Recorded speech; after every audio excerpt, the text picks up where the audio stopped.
Part 2, More Ghost Stories. M.R. James' Ghost Stories of an Antiquary. These stories are dedicated to all those who at various times have listened to them. Part 1, Ghost Stories of an Antiquary. Canon Alberic's scrapbook Lost Hearts. The Metzotint, the ash tree number 13. Count Magnus. Oh, whistle, and I'll come to you, my lad. The treasure of Abbot Thomas. Part 2, More Ghost Stories. A School Story. The Rose Garden. The Tractate Middith Casting the Runes. The Stalls of Barchester Cathedral. Marden's Close. Mr. Humphreys and His Inheritance. The first 6 of the 7 tales were Christmas productions, the very first, a school story, having been made up for the benefit of King's College Choir School. The Stalls of Barchester Cathedral was printed in Contemporary Review. Mr. Humphreys and His Inheritance was written to fill up the volume.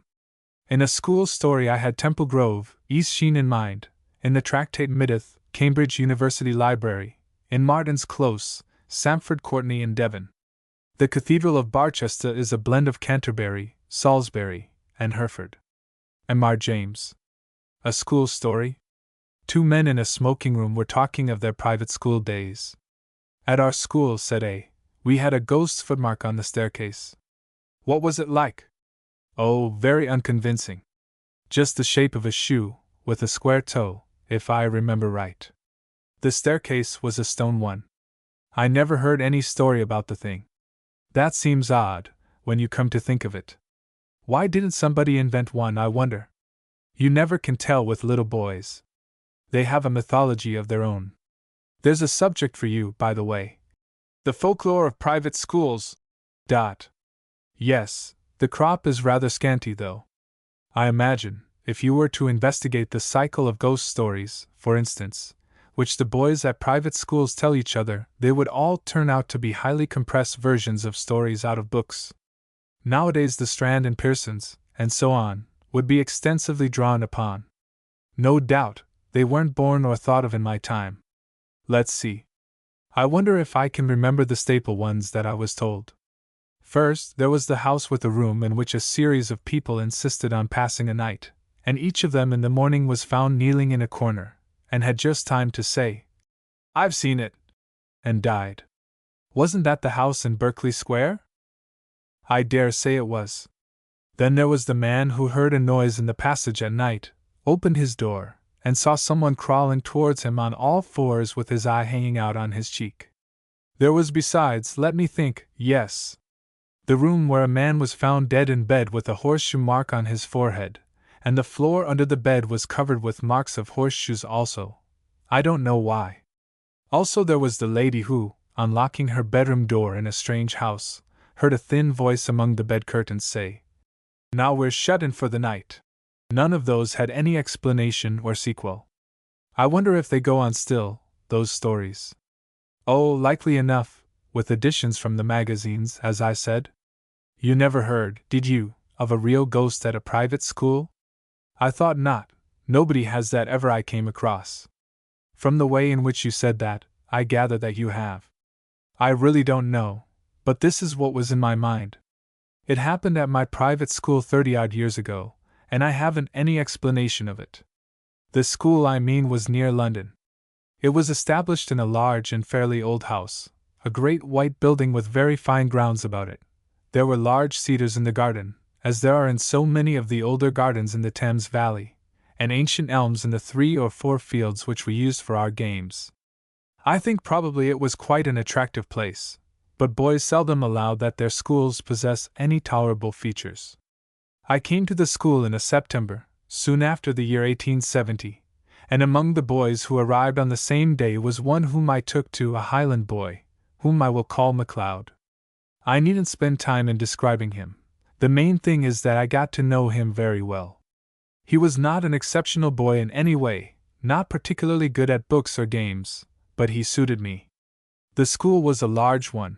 There must have been from 120 to 130 boys there as a rule, and so a considerable staff of masters was required, and there were rather frequent changes among them. One term, perhaps it was my 3rd or 4th, a new master made his appearance. His name was Sampson. He was a tallish, stoutish, pale, black-bearded man. I think we liked him. He had traveled a good deal, and had stories which amused us on our school walks, so that there was some competition among us to get within earshot of him. I remember too, dear me, I have hardly thought of it since then, that he had a charm on his watch chain that attracted my attention one day, and he let me examine it. It was, I now suppose, a gold Byzantine coin. There was an effigy of some absurd emperor on one side. The other side had been worn practically smooth, and he had cut on it, rather barbarously, his own initials, GWS, and a date, July 24, 1865. Yes, I can see it now. He told me he had picked it up in Constantinople. It was about the size of a florin, perhaps rather smaller. Well, the first odd thing that happened was this. Samson was doing Latin grammar with us. One of his favorite methods, perhaps it is rather a good one, was to make us construct sentences out of our own heads to illustrate the rules he was trying to make us learn. Of course, that is a thing which gives a silly boy a chance of being impertinent. There are lots of school stories in which that happens, or anyhow there might be. But Samson was too good a disciplinarian for us to think of trying that on with him. Now, on this occasion he was telling us how to express remembering in Latin, and he ordered us each to make a sentence bringing in the verb memini. I remember. Well, most of us made up some ordinary sentence such as, I remember my father, or, he remembers his book, or something equally uninteresting, and I dare say a good many put down memino librum meum, and so forth. But the boy I mentioned, MacLeod, was evidently thinking of something more elaborate than that. The rest of us wanted to have our sentences passed, and get on to something else, so some kicked him under the desk, and I, who was next to him, poked him and whispered to him to look sharp. But he didn't seem to attend. I looked at his paper and saw he had put down nothing at all. So I jogged him again harder than before and upbraided him sharply for keeping us all waiting. That did have some effect. He started and seemed to wake up, and then very quickly he scribbled about a couple of lines on his paper, and showed it up with the rest. As it was the last, or nearly the last, to come in, and as Samson had a good deal to say to the boys who had written Meminissimus Patri Meo and the rest of it, it turned out that the clock struck 12 before he had got to MacLeod, and MacLeod had to wait afterwards to have his sentence corrected. There was nothing much going on outside when I got out, so I waited for him to come. He came very slowly when he did arrive, and I guessed there had been some sort of trouble. Well, I said, what did you get? Oh, I don't know, said MacLeod. Nothing much, but I think Samson's rather sick with me. Why, did you show him up some rot? No fear, he said. It was all right as far as I could see. It was like this, memento, that's right enough for remember, and it takes a genitive, memento putii inter quatuor taxos. What silly rot, I said. What made you shove that down? What does it mean? That's the funny part, said MacLeod. I'm not quite sure what it does mean. All I know is, it just came into my head and I corked it down. I know what I think it means, because just before I wrote it down I had a sort of picture of it in my head. I believe it means remember the well among the four. What are those dark sort of trees that have red berries on them? Mountain ashes, I suppose you mean. I never heard of them, said MacLeod. No, I'll tell you, use. Well, and what did Samson say? Why, he was jolly odd about it. When he read it he got up and went to the mantelpiece, and stopped quite a long time without saying anything, with his back to me. And then he said, without turning round, and rather quiet, what do you suppose that means? I told him what I thought, only I couldn't remember the name of the silly tree, and then he wanted to know why I put it down, and I had to say something or other. And after that he left off talking about it, and asked me how long I'd been here, and where my people lived, and things like that, and then I came away, but he wasn't looking a bit well. I don't remember any more that was said by either of us about this. Next day MacLeod took to his bed with a chill or something of the kind, and it was a week or more before he was in school again. And as much as a month went by without anything happening that was noticeable. Whether or not Mr. Samson was really startled, as MacLeod had thought, he didn't show it. I am pretty sure, of course, now, that there was something very curious in his past history, but I'm not going to pretend that we boys were sharp enough to guess any such thing. There was one other incident of the same kind as the last which I told you. Several times since that day we had had to make up examples in school to illustrate different rules, but there had never been any row except when we did them wrong. At last there came a day when we were going through those dismal things which people call conditional sentences, and we were told to make a conditional sentence, expressing a future consequence. We did it, right or wrong, and showed up our bits of paper, and Samson began looking through them. All at once he got up, made some odd sort of noise in his throat, and rushed out by a door that was just by his desk.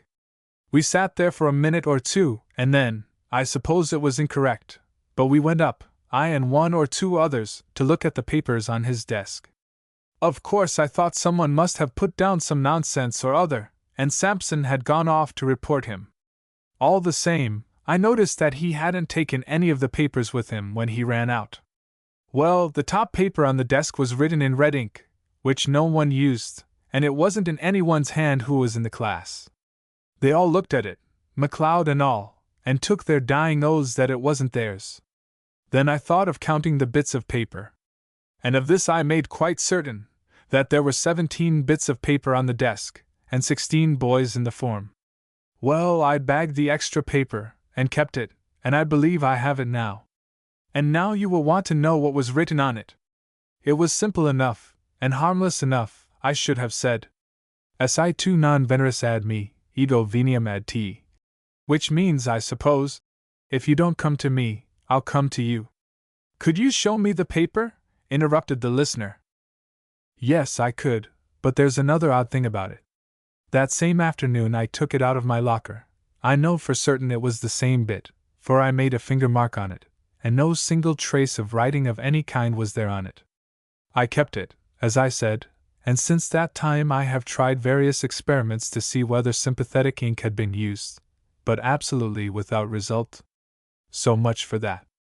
After about half an hour Samson looked in again, said he had felt very unwell, and told us we might go. He came rather gingerly to his desk and gave just one look at the uppermost paper, and I suppose he thought he must have been dreaming. Anyhow, he asked no questions. That day was a half-holiday, and next day Samson was in school again, much as usual. That night the third and last incident in my story happened. We, MacLeod and I, slept in a dormitory at right angles to the main building. Samson slept in the main building on the first floor. There was a very bright full moon. At an hour which I can't tell exactly, but sometime between 1 and 2, I was woken up by somebody shaking me. It was MacLeod, and a nice state of mind he seemed to be in. "Come," he said. "Come! There's a burglar getting in through Samson's window." As soon as I could speak, I said, "Well, why not call out and wake everybody up?" No, he said. "I'm not sure who it is, don't make a row, come and look." Naturally I came and looked, and naturally there was no one there. I was cross enough, and should have called MacLeod plenty of names, only, I couldn't tell why, it seemed to me that there was something wrong, something that made me very glad I wasn't alone to face it. We were still at the window looking out, and as soon as I could, I asked him what he had heard or seen. "I didn't hear anything at all," he said. "But about 5 minutes before I woke you, I found myself looking out of this window here, and there was a man sitting or kneeling on Samson's windowsill, and looking in, and I thought he was beckoning." "What sort of man?" MacLeod wriggled. "I don't know," he said. "But I can tell you one thing, he was beastly thin, and he looked as if he was wet all over, and," he said, looking round and whispering as if he hardly liked to hear himself, "I'm not at all sure that he was alive." We went on talking in whispers some time longer, and eventually crept back to bed. No one else in the room woke or stirred the whole time. I believe we did sleep a bit afterwards, but we were very cheap next day. And next day Mr. Samson was gone, not to be found, and I believe no trace of him has ever come to light since. In thinking it over, one of the oddest things about it all has seemed to me to be the fact that neither MacLeod nor I ever mentioned what we had seen to any third person whatever. Of course no questions were asked on the subject, and if they had been, I am inclined to believe that we could not have made any answer, We seemed unable to speak about it. "That is my story," said the narrator. "The only approach to a ghost story connected with a school that I know, but still, I think, an approach to such a thing. The sequel to this may perhaps be reckoned highly conventional, but a sequel there is, and so it must be produced." There had been more than one listener to the story, and in the latter part of that same year, or of the next, one such listener was staying at a country house in Ireland. One evening his host was turning over a drawer full of odds and ends in the smoking room. Suddenly he put his hand upon a little box. "Now," he said, "you know about old things. Tell me what that is." My friend opened the little box, and found in it a thin gold chain with an object attached to it. He glanced at the object, and then took off his spectacles to examine it more narrowly. "What's the history of this?" he asked. "Odd enough," was the answer. "You know the yew thicket in the shrubbery. Well, a year or two back we were cleaning out the old well that used to be in the clearing here, and what do you suppose we found?" "Is it possible that you found a body?" said the visitor, with an odd feeling of nervousness. "We did that, but what's more, in every sense of the word, we found two." "Good heavens! Two? Was there anything to show how they got there? Was this thing found with them?" "It was. Amongst the rags of the clothes that were on one of the bodies. A bad business, whatever the story of it may have been. One body had the arms tight round the other. They must have been there 30 years or more, long enough before we came to this place. You may judge we filled the well up fast enough. Do you make anything of what's cut on that gold coin you have there?" "I think I can," said my friend, holding it to the light, but he read it without much difficulty. "It seems to be GWS, July 24th, 1865. The Rose Garden." Mr. and Mrs. Anstruther were at breakfast in the parlor of Westfield Hall, in the county of Essex. They were arranging plans for the day. "George," said Mrs. Anstruther, "I think you had better take the car to Malden and see if you can get any of those knitted things I was speaking about which would do for my stall at the bazaar." "Oh well, if you wish it, Mary, of course I can do that, but I had half arranged to play around with Geoffrey Williamson this morning." "The bazaar isn't till Thursday of next week, is it?" "What has that to do with it, George? I should have thought you would have guessed that if I can't get the things I want in Malden I shall have to write to all manner of shops in town, and they are certain to send something quite unsuitable in price or quality the first time. If you have actually made an appointment with Mr. Williamson, you had better keep it, but I must say I think you might have let me know." "Oh no, it wasn't really an appointment." "I quite see what you mean. I'll go."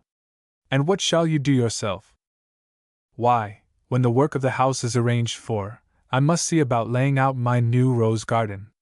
By the way, before you start for Malden I wish you would just take Collins to look at the place I fixed upon. You know it, of course." "Well, I'm not quite sure that I do, Mary." "Is it at the upper end, towards the village?" "Good gracious no, my dear George, I thought I had made that quite clear." "No, it's that small clearing just off the shrubbery path that goes towards the church." "Oh yes, where we were saying there must have been a summer house once, the place with the old seat and the posts. But do you think there's enough sun there?" "My dear George, do allow me some common sense, and don't credit me with all your ideas about summer houses. Yes, there will be plenty of sun when we have got rid of some of those box bushes. I know what you are going to say, and I have as little wish as you to strip the place bare. All I want Collins to do is to clear away the old seats and the posts and things before I come out in an hour's time. And I hope you will manage to get off fairly soon.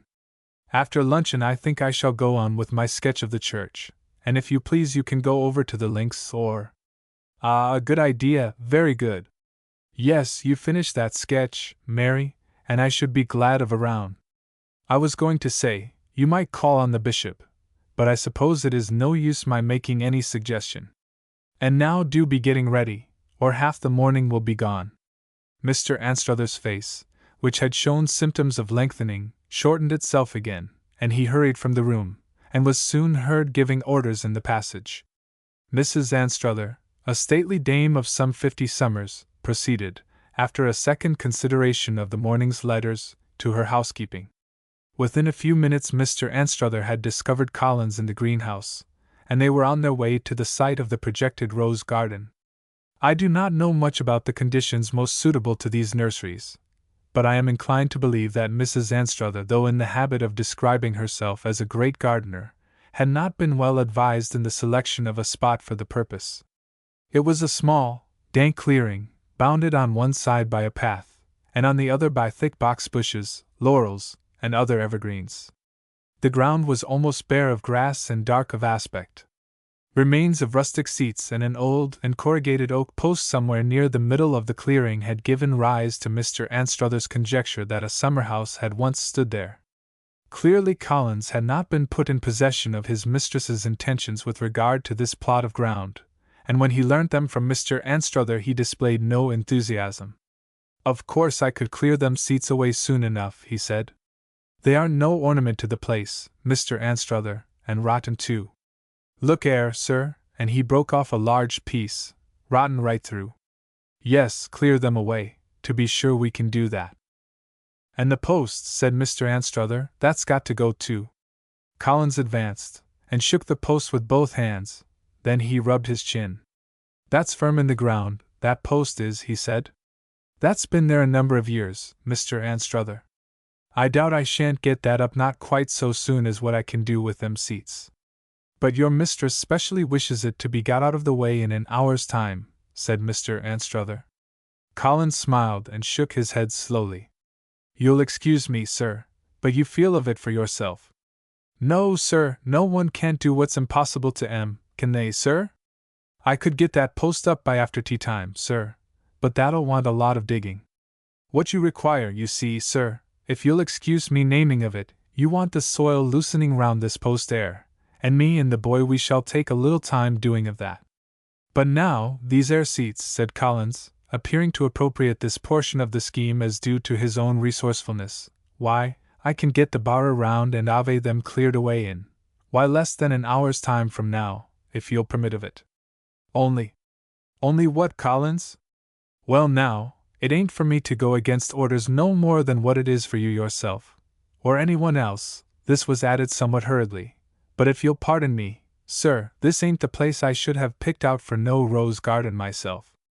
Why, look at them box and laurustinus, how they reg'lar preclude the light from." "Ah yes, but we've got to get rid of some of them, of course." "Oh, indeed, get rid of them." "Yes, to be sure, but, I beg your pardon, Mr. Anstruther. I'm sorry, Collins, but I must be getting on now. I hear the car at the door. Your mistress will explain exactly what she wishes. I'll tell her, then, that you can see your way to clearing away the seats at once, and the post this afternoon. Good morning." Collins was left rubbing his chin. Mrs. Anstruther received the report with some discontent, but did not insist upon any change of plan. By 4 o'clock that afternoon she had dismissed her husband to his golf, had dealt faithfully with Collins and with the other duties of the day, and, having sent a campstool and umbrella to the proper spot, had just settled down to her sketch of the church as seen from the shrubbery, when a maid came hurrying down the path to report that Miss Wilkins had called. Miss Wilkins was one of the few remaining members of the family from whom the Anstruthers had bought the Westfield estate some few years back. She had been staying in the neighborhood, and this was probably a farewell visit. "Perhaps you could ask Miss Wilkins to join me here," said Mrs. Anstruther, and soon Miss Wilkins, a person of mature years, approached. "Yes, I'm leaving the Ashes tomorrow, and I shall be able to tell my brother how tremendously you have improved the place. Of course he can't help regretting the old house just a little, as I do myself, but the garden is really delightful now." "I am so glad you can say so. But you mustn't think we've finished our improvements. Let me show you where I mean to put a rose garden. It's close by here." The details of the project were laid before Miss Wilkins at some length, but her thoughts were evidently elsewhere. "Yes, delightful," she said at last rather absently. "But do you know, Mrs. Anstruther, I'm afraid I was thinking of old times. I'm very glad to have seen just this spot again before you altered it. Frank and I had quite a romance about this place." "Yes," said Mrs. Anstruther smilingly, "do tell me what it was." "Something quaint and charming, I'm sure." "Not so very charming, but it has always seemed to me curious. Neither of us would ever be here alone when we were children, and I'm not sure that I should care about it now in certain moods. It is one of those things that can hardly be put into words, by me at least, and that sound rather foolish if they are not properly expressed. I can tell you after a fashion what it was that gave us, well, almost a horror of the place when we were alone. It was towards the evening of one very hot autumn day, when Frank had disappeared mysteriously about the grounds, and I was looking for him to fetch him to tea, and going down this path I suddenly saw him, not hiding in the bushes, as I rather expected, but sitting on the bench in the old summer-house. There was a wooden summer-house here, you know, up in the corner, asleep. But with such a dreadful look on his face that I really thought he must be ill, or even dead. I rushed at him and shook him, and told him to wake up, and wake up he did, with a scream. I assure you the poor boy seemed almost beside himself with fright. He hurried me away to the house, and was in a terrible state all that night, hardly sleeping. Someone had to sit up with him, as far as I remember. He was better very soon, but for days I couldn't get him to say why he had been in such a condition. It came out at last that he had really been asleep and had had a very odd disjointed sort of dream. He never saw much of what was around him, but he felt the scenes most vividly. First he made out that he was standing in a large room with a number of people in it, and that someone was opposite to him who was very powerful, and he was being asked questions which he felt to be very important, and whenever he answered them, someone, either the person opposite to him, or someone else in the room, seemed to be, as he said, making something up against him. All the voices sounded to him very distant, but he remembered bits of the things that were said. "Where were you on the 19th of October? And, is this your handwriting?" And so on. I can see now, of course, that he was dreaming of some trial, but we were never allowed to see the papers, and it was odd that a boy of 8 should have such a vivid idea of what went on in a court. All the time he felt, he said, the most intense anxiety and oppression and hopelessness, though I don't suppose he used such words as that to me. Then, after that, there was an interval in which he remembered being dreadfully restless and miserable, and then there came another sort of picture, when he was aware that he had come out of doors on a dark raw morning with a little snow about. It was in a street, or at any rate among houses, and he felt that there were numbers and numbers of people there too, and that he was taken up some creaking wooden steps and stood on a sort of platform, but the only thing he could actually see was a small fire burning somewhere near him. Someone who had been holding his arm left hold of it, and went towards this fire, and then he said the fright he was in was worse than at any other part of his dream, and if I had not wakened him up he didn't know what would have become of him. A curious dream for a child to have, wasn't it? Well, so much for that. It must have been later in the year that Frank and I were here, and I was sitting in the arbor just about sunset. I noticed the sun was going down, and told Frank to run in and see if tea was ready while I finished a chapter in the book I was reading. Frank was away longer than I expected, and the light was going so fast that I had to bend over my book to make it out. All at once I became conscious that someone was whispering to me inside the arbor. The only words I could distinguish, or thought I could, were something like, "Pull, pull. I'll push you, pull." I started up in something of a fright. The voice, it was little more than a whisper, sounded so hoarse and angry, and yet as if it came from a long, long way off, just as it had done in Frank's dream. But though I was startled, I had enough courage to look round and try to make out where the sound came from. And this sounds very foolish, I know, but still it is the fact. I made sure that it was strongest when I put my ear to an old post which was part of the end of the seat. I was so certain of this that I remember making some marks on the post, as deep as I could with the scissors out of my work basket. I don't know why.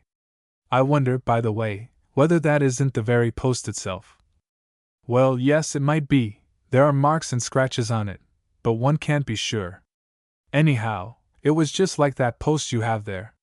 My father got to know that both of us had had a fright in the arbor, and he went down there himself one evening after dinner, and the arbor was pulled down at very short notice. I recollect hearing my father talking about it to an old man who used to do odd jobs in the place, and the old man saying, "Don't you fear for that, sir. He's fast enough in there without no one don't take and let him out." But when I asked who it was, I could get no satisfactory answer. Possibly my father or mother might have told me more about it when I grew up, but, as you know, they both died when we were still quite children. I must say it has always seemed very odd to me, and I've often asked the older people in the village whether they knew of anything strange, but either they knew nothing or they wouldn't tell me. Dear, dear, how I have been boring you with my childish remembrances. But indeed that arbor did absorb our thoughts quite remarkably for a time. You can fancy, can't you, the kind of stories that we made up for ourselves? Well, dear Mrs. Anstruther, I must be leaving you now. We shall meet in town this winter, I hope, shan't we, etc., etc. The seats and the post were cleared away and uprooted respectively by that evening. Late summer weather is proverbially treacherous, and during dinner-time Mrs. Collins sent up to ask for a little brandy, because her husband had took a nasty chill and she was afraid he would not be able to do much next day. Mrs. Anstruther's morning reflections were not wholly placid. She was sure some roughs had got into the plantation during the night. And another thing, George, the moment that Collins is about again, you must tell him to do something about the owls. I never heard anything like them, and I'm positive one came and perched somewhere just outside our window. If it had come in I should have been out of my wits. It must have been a very large bird, from its voice. Didn't you hear it? No, of course not, you were sound asleep as usual. Still, I must say, George, you don't look as if your night had done you much good. My dear, I feel as if another of the same would turn me silly. You have no idea of the dreams I had. I couldn't speak of them when I woke up, and if this room wasn't so bright and sunny I shouldn't care to think of them even now. Well, really, George, that isn't very common with you, I must say. You must have. No, you only had what I had yesterday, unless you had tea at that wretched clubhouse. Did you? No, nothing but a cup of tea and some bread and butter. I should really like to know how I came to put my dream together, as I suppose one does put one's dreams together from a lot of little things one has been seeing or reading. Look here, Mary, it was like this, if I shan't be boring you. I wish to hear what it was, George. I will tell you when I have had enough. All right. I must tell you that it wasn't like other nightmares in one way, because I didn't really see anyone who spoke to me or touched me, and yet I was most fearfully impressed with the reality of it all. First I was sitting, moving about, in an old-fashioned sort of paneled room. I remember there was a fireplace and a lot of burnt papers in it, and I was in a great state of anxiety about something. There was someone else, a servant, I suppose, because I remember saying to him, "Horses, as quick as you can," and then waiting a bit, and next I heard several people coming upstairs and a noise like spurs on a boarded floor, and then the door opened and whatever it was that I was expecting happened. Yes, but what was that? You see, I couldn't tell. It was the sort of shock that upsets you in a dream. You either wake up or else everything goes black. That was what happened to me. Then I was in a big dark-walled room, paneled, I think, like the other, and a number of people, and I was evidently standing your trial, I suppose, George? Goodness! Yes, Mary, I was, but did you dream that too? How very odd! No, I didn't get enough sleep for that. Go on, George, and I will tell you afterwards. Yes, well, I was being tried, for my life, I've no doubt, from the state I was in. I had no one speaking for me, and somewhere there was a most fearful fellow, on the bench, I should have said, only that he seemed to be pitching into me most unfairly, and twisting everything I said, and asking most abominable questions. What about? Why, dates when I was at particular places, and letters I was supposed to have written, and why I had destroyed some papers, and I recollect his laughing at answers I made in a way that quite daunted me. It doesn't sound much, but I can tell you, Mary, it was really appalling at the time. I am quite certain there was such a man once, and a most horrible villain he must have been. The things he said? Thank you, I have no wish to hear them. I can go to the links any day myself. How did it end? Oh, against me, he saw to that.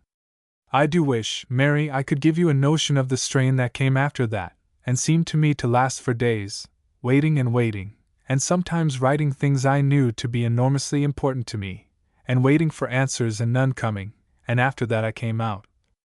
Ah, what makes you say that? Do you know what sort of thing I saw? Was it a dark, cold day, and snow in the streets, and a fire burning somewhere near you? By George, it was. You have had the same nightmare. Really not? Well, it is the oddest thing. Yes, I've no doubt it was an execution for high treason.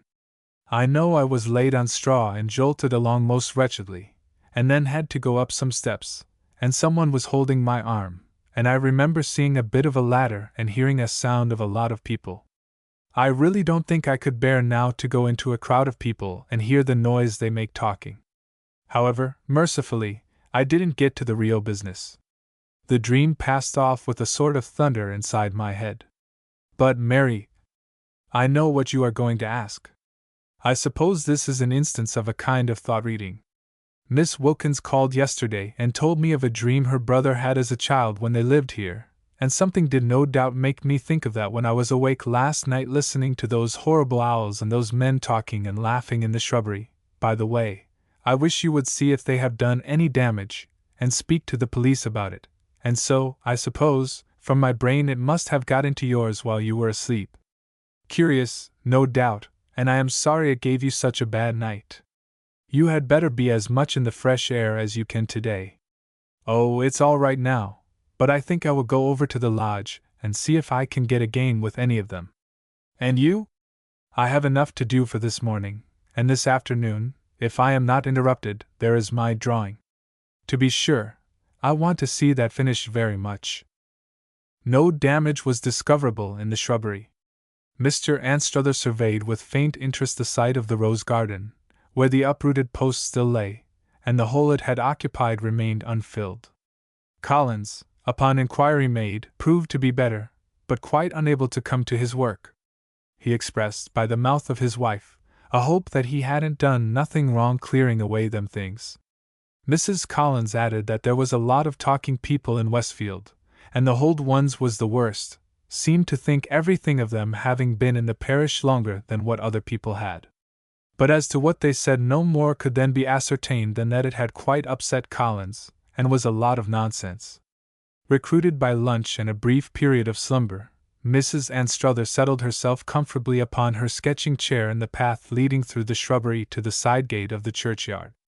Trees and buildings were among her favorite subjects, and here she had good studies of both. She worked hard, and the drawing was becoming a really pleasant thing to look upon by the time that the wooded hills to the west had shut off the sun. Still she would have persevered, but the light changed rapidly, and it became obvious that the last touches must be added on the morrow. She rose and turned towards the house, pausing for a time to take delight in the limpid green western sky. Then she passed on between the dark box bushes, and, at a point just before the path debouched on the lawn, she stopped once again and considered the quiet evening landscape, and made a mental note that that must be the tower of one of the roofing churches that one caught on the skyline. Then a bird, perhaps, rustled in the box bush on her left, and she turned and started at seeing what at first she took to be a 5th of November mask peeping out among the branches. She looked closer. It was not a mask. It was a face, large, smooth, and pink. She remembers the minute drops of perspiration which were starting from its forehead. She remembers how the jaws were clean-shaven and the eyes shut. She remembers also, and with an accuracy which makes the thought intolerable to her, how the mouth was open and a single tooth appeared below the upper lip. As she looked, the face receded into the darkness of the bush. The shelter of the house was gained and the door shut before she collapsed. Mr. and Mrs. Anstruther had been for a week or more recruiting at Brighton before they received a circular from the Essex Archaeological Society, and a query as to whether they possessed certain historical portraits which it was desired to include in the forthcoming work on Essex portraits, to be published under the Society's auspices. There was an accompanying letter from the secretary which contained the following passage: "We are specially anxious to know whether you possess the original of the engraving of which I enclose a photograph. It represents Sir Lord Chief Justice under Charles II, who, as you doubtless know, retired after his disgrace to Westfield, and is supposed to have died there of remorse. It may interest you to hear that a curious entry has recently been found in the registers, not of Westfield but of Prior's Roothing, to the effect that the parish was so much troubled after his death that the rector of Westfield summoned the parsons of all the Roothings to come and lay him, which they did.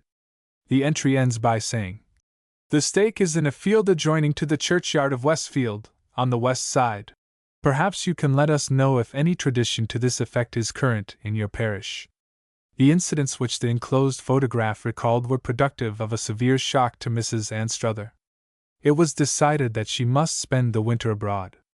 Mr. Anstruther, when he went down to Westfield to make the necessary arrangements, not unnaturally told this story to the rector, an old gentleman, who showed little surprise. Really, I had managed to piece out for myself very much what must have happened, partly from old people's talk and partly from what I saw in your grounds. Of course, we have suffered to some extent also. Yes, it was bad at first, like owls, as you say, and men talking sometimes. One night it was in this garden, and at other times about several of the cottages.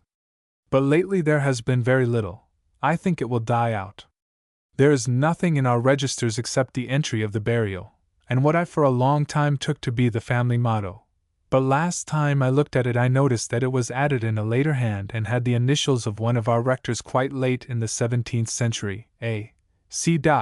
Augustine Crompton. Here it is, you see, quieta non movere. I suppose, well, it is rather hard to say exactly what I do suppose. The tractate mitteth. Towards the end of an autumn afternoon, an elderly man with a thin face and grey Piccadilly weepers pushed open the swing door leading into the vestibule of a certain famous library, and addressing himself to an attendant, stated that he believed he was entitled to use the library, and inquired if he might take a book out. Yes, if he were on the list of those to whom that privilege was given. He produced his card, Mr. John Eldred, and the register being consulted, a favorable answer was given. "Now, another point," said he. "It is a long time since I was here, and I do not know my way about your building. Besides, it is near closing time, and it is bad for me to hurry up and downstairs. I have here the title of the book I want. Is there anyone at liberty who could go and find it for me?" After a moment's thought, the doorkeeper beckoned to a young man who was passing. "Mr. Garrett," he said, "have you a minute to assist this gentleman?" "With pleasure," was Mr. Garrett's answer. The slip with the title was handed to him. "I think I can put my hand on this. It happens to be in the class I inspected last quarter, but I'll just look it up in the catalogue to make sure. I suppose it is that particular edition that you require, sir?" "Yes, if you please, that, and no other," said Mr. Eldred. "I am exceedingly obliged to you." "Don't mention it, I beg, sir," said Mr. Garrett, and hurried off. "I thought so," he said to himself, when his finger, traveling down the pages of the catalogue, stopped at a particular entry. Talmud, Tractate Mitteth, with the commentary of Nachmanides, Amsterdam, 1707. November 3rd, 34. Hebrew class, of course. Not a very difficult job, this.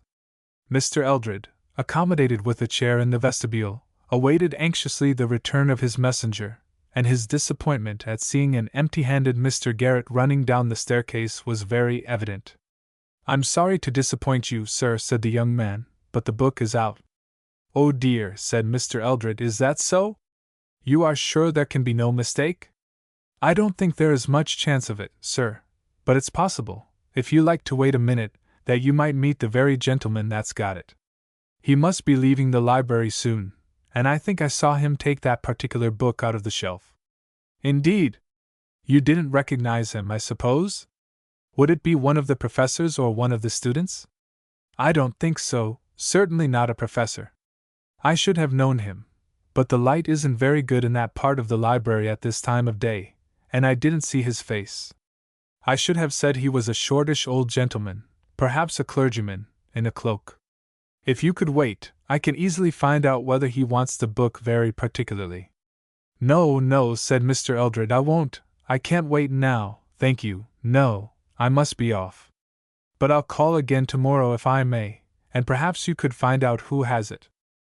"Certainly, sir, and I'll have the book ready for you if we—" But Mr. Eldred was already off, and hurrying more than one would have thought wholesome for him. Garrett had a few moments to spare, and thought he, "I'll go back to that case and see if I can find the old man." Most likely he could put off using the book for a few days. I dare say the other one doesn't want to keep it for long, so off with him to the Hebrew class. But when he got there it was unoccupied, and the volume marked November 3rd, 34 was in its place on the shelf. It was vexatious to Garrett's self-respect to have disappointed an inquirer with so little reason, and he would have liked, had it not been against library rules, to take the book down to the vestibule then and there, so that it might be ready for Mr. Eldred when he called. However, next morning he would be on the lookout for him, and he begged the doorkeeper to send and let him know when the moment came. As a matter of fact, he was himself in the vestibule when Mr. Eldred arrived, very soon after the library opened, and when hardly anyone besides the staff were in the building. "I'm very sorry," he said. "It's not often that I make such a stupid mistake, but I did feel sure that the old gentleman I saw took out that very book and kept it in his hand without opening it, just as people do, you know, sir, when they mean to take a book out of the library and not merely refer to it. But, however, I'll run up now at once and get it for you this time." And here intervened a pause. Mr. Eldred paced the entry, read all the notices, consulted his watch, sat and gazed up the staircase, did all that a very impatient man could, until some 20 minutes had run out. At last he addressed himself to the doorkeeper and inquired if it was a very long way to that part of the library to which Mr. Garrett had gone. "Well, I was thinking it was funny, sir. He's a quick man as a rule, but to be sure he might have been sent for by the librarian, but even so I think he'd have mentioned to him that you was waiting. I'll just speak him up on the tube and see." And to the tube he addressed himself. As he absorbed the reply to his question his face changed, and he made 1 or 2 supplementary inquiries which were shortly answered. Then he came forward to his counter and spoke in a lower tone. "I'm sorry to hear, sir, that something seems to have appeared a little awkward. Mr. Garrett has been took poorly, it appears, and the librarian sent him home in a cab the other way. Something of an attack, by what I can hear." "What, really? Do you mean that someone has injured him?" "No, sir, not violence but, as I should judge, attacked it with an attack, what you might term it, of illness. Not a strong constitution, Mr. Garrett. But as to your book, sir, perhaps you might be able to find it for yourself.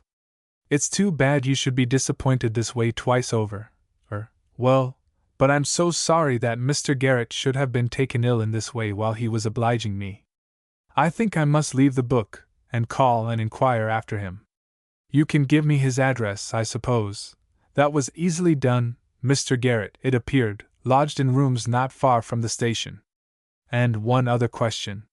Did you happen to notice if an old gentleman, perhaps a clergyman, in a black cloak, left the library after I did yesterday? I think he may have been I think, that is, that he may be staying, or rather that I may have known him." "Not in a black cloak, sir, no. There were only 2 gentlemen left later than what you done, sir, both of them youngish men. There was Mr. Carter took out a music book, and one of the professors with a couple old novels. That's the lot, sir, and then I went off to me tea, and glad to get it." "Thank you, sir, much obliged." Mr. Eldred, still a prey to anxiety, betook himself in a cab to Mr. Garrett's address, but the young man was not yet in a condition to receive visitors. He was better, but his landlady considered that he must have had a severe shock. She thought most likely from what the doctor said that he would be able to see Mr. Eldred tomorrow. Mr. Eldred returned to his hotel at dusk and spent, I fear, but a dull evening. On the next day he was able to see Mr. Garrett. When in health Mr. Garrett was a cheerful and pleasant-looking young man. Now he was a very white and shaky being, propped up in an armchair by the fire, and inclined to shiver and keep an eye on the door. If, however, there were visitors whom he was not prepared to welcome, Mr. Eldred was not among them. "It really is I who owe you an apology, and I was despairing of being able to pay it, for I didn't know your address. But I am very glad you have called. I do dislike and regret giving all this trouble, but you know I could not have foreseen this attack which I had." "Of course not, but now, I am something of a doctor. You'll excuse my asking. You have had, I am sure, good advice. Was it a fall you had?" "No, I did fall on the floor, but not from any height. It was really a shock." You mean something startled you? Was it anything you thought you saw? Not much thinking in the case, I'm afraid. Yes, it was something I saw. You remember when you called the first time at the library? Yes, of course. Well, now, let me beg you not to try to describe it. It will not be good for you to recall it, I'm sure. But indeed it would be a relief to me to tell anyone like yourself. You might be able to explain it away. It was just when I was going into the class where your book is. Indeed, Mr. Garrett, I insist. Besides, my watch tells me I have but very little time left in which to get my things together and take the train. No, not another word. It would be more distressing to you than you imagine, perhaps. Now there is just one thing I want to say. I feel that I am really indirectly responsible for this illness of yours, and I think I ought to defray the expense which it has, eh? But this offer was quite distinctly declined. Mr. Eldred, not pressing it, left almost at once, not, however, before Mr. Garrett had insisted upon his taking a note of the class mark of the tractate Middith, which, as he said, Mr. Eldred could at leisure get for himself. But Mr. Eldred did not reappear at the library. William Garrett had another visitor that day in the person of a contemporary and colleague from the library, one George Earle. Earle had been one of those who found Garrett lying insensible on the floor just inside the class or cubicle, opening upon the central alley of a spacious gallery, in which the Hebrew books were placed, and Earle had naturally been very anxious about his friend's condition. So as soon as library hours were over he appeared at the lodgings. Well, he said, after other conversation, I've no notion what it was that put you wrong, but I've got the idea that there's something wrong in the atmosphere of the library. I know this, that just before we found you I was coming along the gallery with Davis, and I said to him, "Did ever you know such a musty smell anywhere as there is about here? It can't be wholesome." Well now, if one goes on living a long time with a smell of that kind, I tell you it was worse than I ever knew it. It must get into the system and break out some time, don't you think? Garrett shook his head. That's all very well about the smell, but it isn't always there, though I've noticed it the last day or two, a sort of unnaturally strong smell of dust. But no, that's not what did for me. It was something I saw. And I want to tell you about it. I went into that Hebrew class to get a book for a man that was inquiring for it down below. Now that same book I'd made a mistake about the day before. I'd been for it, for the same man, and made sure that I saw an old parson in a cloak taking it out. I told my man it was out, off he went, to call again next day. I went back to see if I could get it out of the parson, no parson there, and the book on the shelf. Well, yesterday, as I say, I went again. This time, if you please, 10 o'clock in the morning, remember, and as much light as ever you get in those classes, and there was my parson again, back to me, looking at the books on the shelf I wanted. His hat was on the table, and he had a bald head. I waited a second or two looking at him rather particularly. I tell you, he had a very nasty bald head. It looked to me dry, and it looked dusty, and the streaks of hair across it were much less like hair than cobwebs. Well, I made a bit of a noise on purpose, coughed and moved my feet. He turned round and let me see his face, which I hadn't seen before. I tell you again, I'm not mistaken. Though for one reason or another I didn't take in the lower part of his face, I did see the upper part, and it was perfectly dry, and the eyes were very deep sunk, and over them, from the eyebrows to the cheekbone, there were cobwebs thick. Now that closed me up, as they say, and I can't tell you anything more. What explanations were furnished by Earle of this phenomenon it does not very much concern us to inquire. At all events they did not convince Garrett that he had not seen what he had seen. Before William Garrett returned to work at the library, the librarian insisted upon his taking a week's rest and change of air. Within a few days' time, therefore, he was at the station with his bag, looking for a desirable smoking compartment in which to travel to Burnstow-on-Sea, which he had not previously visited. One compartment, and one only, seemed to be suitable. But just as he approached it, he saw, standing in front of the door, a figure so like one bound up with recent unpleasant associations that, with a sickening qualm, and hardly knowing what he did, he tore open the door of the next compartment and pulled himself into it as quickly as if death were at his heels. The train moved off, and he must have turned quite faint, for he was next conscious of a smelling bottle being put to his nose. His physician was a nice-looking old lady, who, with her daughter, was the only passenger in the carriage. But for this incident it is not very likely that he would have made any overtures to his fellow travelers. As it was, thanks and inquiries and general conversation supervened inevitably, and Garrett found himself provided before the journey's end not only with a physician, but with a landlady, for Mrs. Simpson had apartments to let at Burnstow, which seemed in all ways suitable. The place was empty at that season, so that Garrett was thrown a good deal into the society of the mother and daughter. He found them very acceptable company. On the third evening of his stay he was on such terms with them as to be asked to spend the evening in their private sitting-room. During their talk it transpired that Garrett's work lay in a library. "Ah, libraries are fine places," said Mrs. Simpson, putting down her work with a sigh. "But for all that, books have played me a sad turn, or rather a book has." "Well, books give me my living, Mrs. Simpson, and I should be sorry to say a word against them. I don't like to hear that they have been bad for you." "Perhaps Mr. Garrett could help us to solve our puzzle, Mother," said Miss Simpson. "I don't want to set Mr. Garrett off on a hunt that might waste a lifetime, my dear, nor yet to trouble him with our private affairs. But if you think it in the least likely that I could be of use, I do beg you to tell me what the puzzle is, Mrs. Simpson. If it is finding out anything about a book, you see, I am in rather a good position to do it." "Yes, I do see that, but the worst of it is that we don't know the name of the book. Nor what it is about." "No, nor that either. Except that we don't think it's in English, Mother, and that is not much of a clue." "Well, Mr. Garrett," said Mrs. Simpson, who had not yet resumed her work, and was looking at the fire thoughtfully, "I shall tell you the story. You will please keep it to yourself, if you don't mind?" "Thank you." "Now it is just this. I had an old uncle, a Dr. Rant. Perhaps you may have heard of him. Not that he was a distinguished man, but from the odd way he chose to be buried. I rather think I have seen the name in some guidebook." "That would be it," said Miss Simpson. "He left directions, horrid old man, that he was to be put, sitting at a table in his ordinary clothes, in a brick room that he'd had made underground in a field near his house. Of course the country people say he's been seen about there in his old black cloak." "Well, dear, I don't know much about such things," Mrs. Simpson went on, "but anyhow he is dead, these 20 years and more.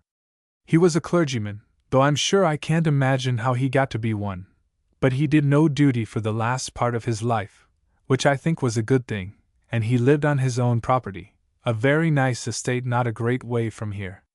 He had no wife or family, only one niece, who was myself, and one nephew, and he had no particular liking for either of us, nor for anyone else, as far as that goes. If anything, he liked my cousin better than he did me, for John was much more like him in his temper, and I'm afraid I must say, his very mean sharp ways. It might have been different if I had not married, but I did, and that he very much resented. Very well, here he was with this estate and a good deal of money, as it turned out, of which he had the absolute disposal, and it was understood that we, my cousin and I, would share it equally at his death. In a certain winter, over 20 years back, as I said, he was taken ill, and I was sent for to nurse him. My husband was alive then, but the old man would not hear of his coming.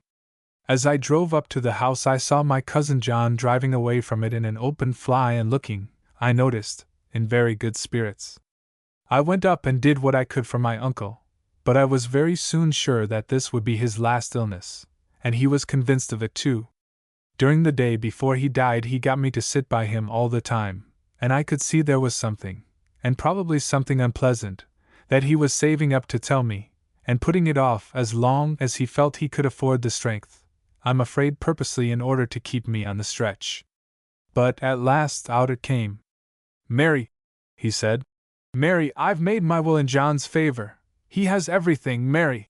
Well, of course that came as a bitter shock to me, for we, my husband and I, were not rich people, and if he could have managed to live a little easier than he was obliged to do, I felt it might be the prolonging of his life. But I said little or nothing to my uncle, except that he had a right to do what he pleased, partly because I couldn't think of anything to say, and partly because I was sure there was more to come, and so there was. "But, Mary," he said, "I'm not very fond of John, and I've made another will in your favor. You can have everything. Only you've got to find the will, you see, and I don't mean to tell you where it is." Then he chuckled to himself, and I waited, for again I was sure he hadn't finished.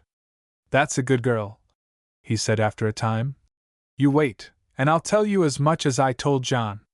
But just let me remind you, you can't go into court with what I'm saying to you, for you won't be able to produce any collateral evidence beyond your own word, and John's a man that can do a little hard swearing if necessary." "Very well then, that's understood." Now I had the fancy that I wouldn't write this will quite in the common way, so I wrote it in a book, Mary, a printed book. And there's several thousand books in this house. But there. You needn't trouble yourself with them, for it isn't one of them. It's in safekeeping elsewhere, in a place where John can go and find it any day, if he only knew, and you can't. A good will it is, properly signed and witnessed, but I don't think you'll find the witnesses in a hurry. Still I said nothing. If I had moved at all I must have taken hold of the old wretch and shaken him. He lay there laughing to himself, and at last he said, "Well, well, you've taken it very quietly, and as I want to start you both on equal terms, and John has a bit of a purchase in being able to go where the book is, I'll tell you just two other things which I didn't tell him. The will's in English, but you won't know that if ever you see it. That's one thing, and another is that when I'm gone you'll find an envelope in my desk directed to you, and inside it's something that would help you to find it, if only you have the wits to use it." In a few hours from that he was gone, and though I made an appeal to John Eldred about it. "John Eldred? I beg your pardon, Mrs. Simpson, I think I've seen a Mr. John Eldred.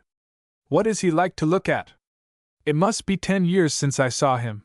He would be a thin elderly man now, and unless he has shaved them off, he has that sort of whiskers which people used to call Dundreary or Piccadilly something. Weepers.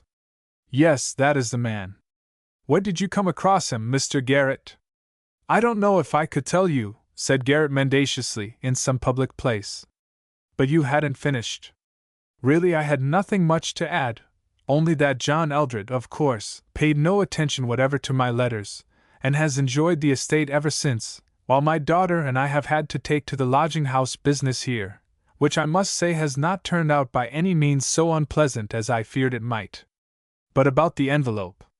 To be sure! Why, the puzzle turns on that. Give Mr. Garrett the paper out of my desk. It was a small slip, with nothing whatever on it but 5 numerals, not divided or punctuated in any way 11334. Mr. Garrett pondered, but there was a light in his eye. Suddenly he made a face, and then asked, "Do you suppose that Mr. Eldred can have any more clue than you have to the title of the book?" "I have sometimes thought he must," said Mrs. Simpson, "and in this way, that my uncle must have made the will not very long before he died, that, I think, he said himself, and got rid of the book immediately afterwards. But all his books were very carefully catalogued, and John has the catalogue, and John was most particular that no books whatever should be sold out of the house. And I'm told that he is always journeying about to booksellers and libraries, so I fancy that he must have found out just which books are missing from my uncle's library of those which are entered in the catalogue, and must be hunting for them."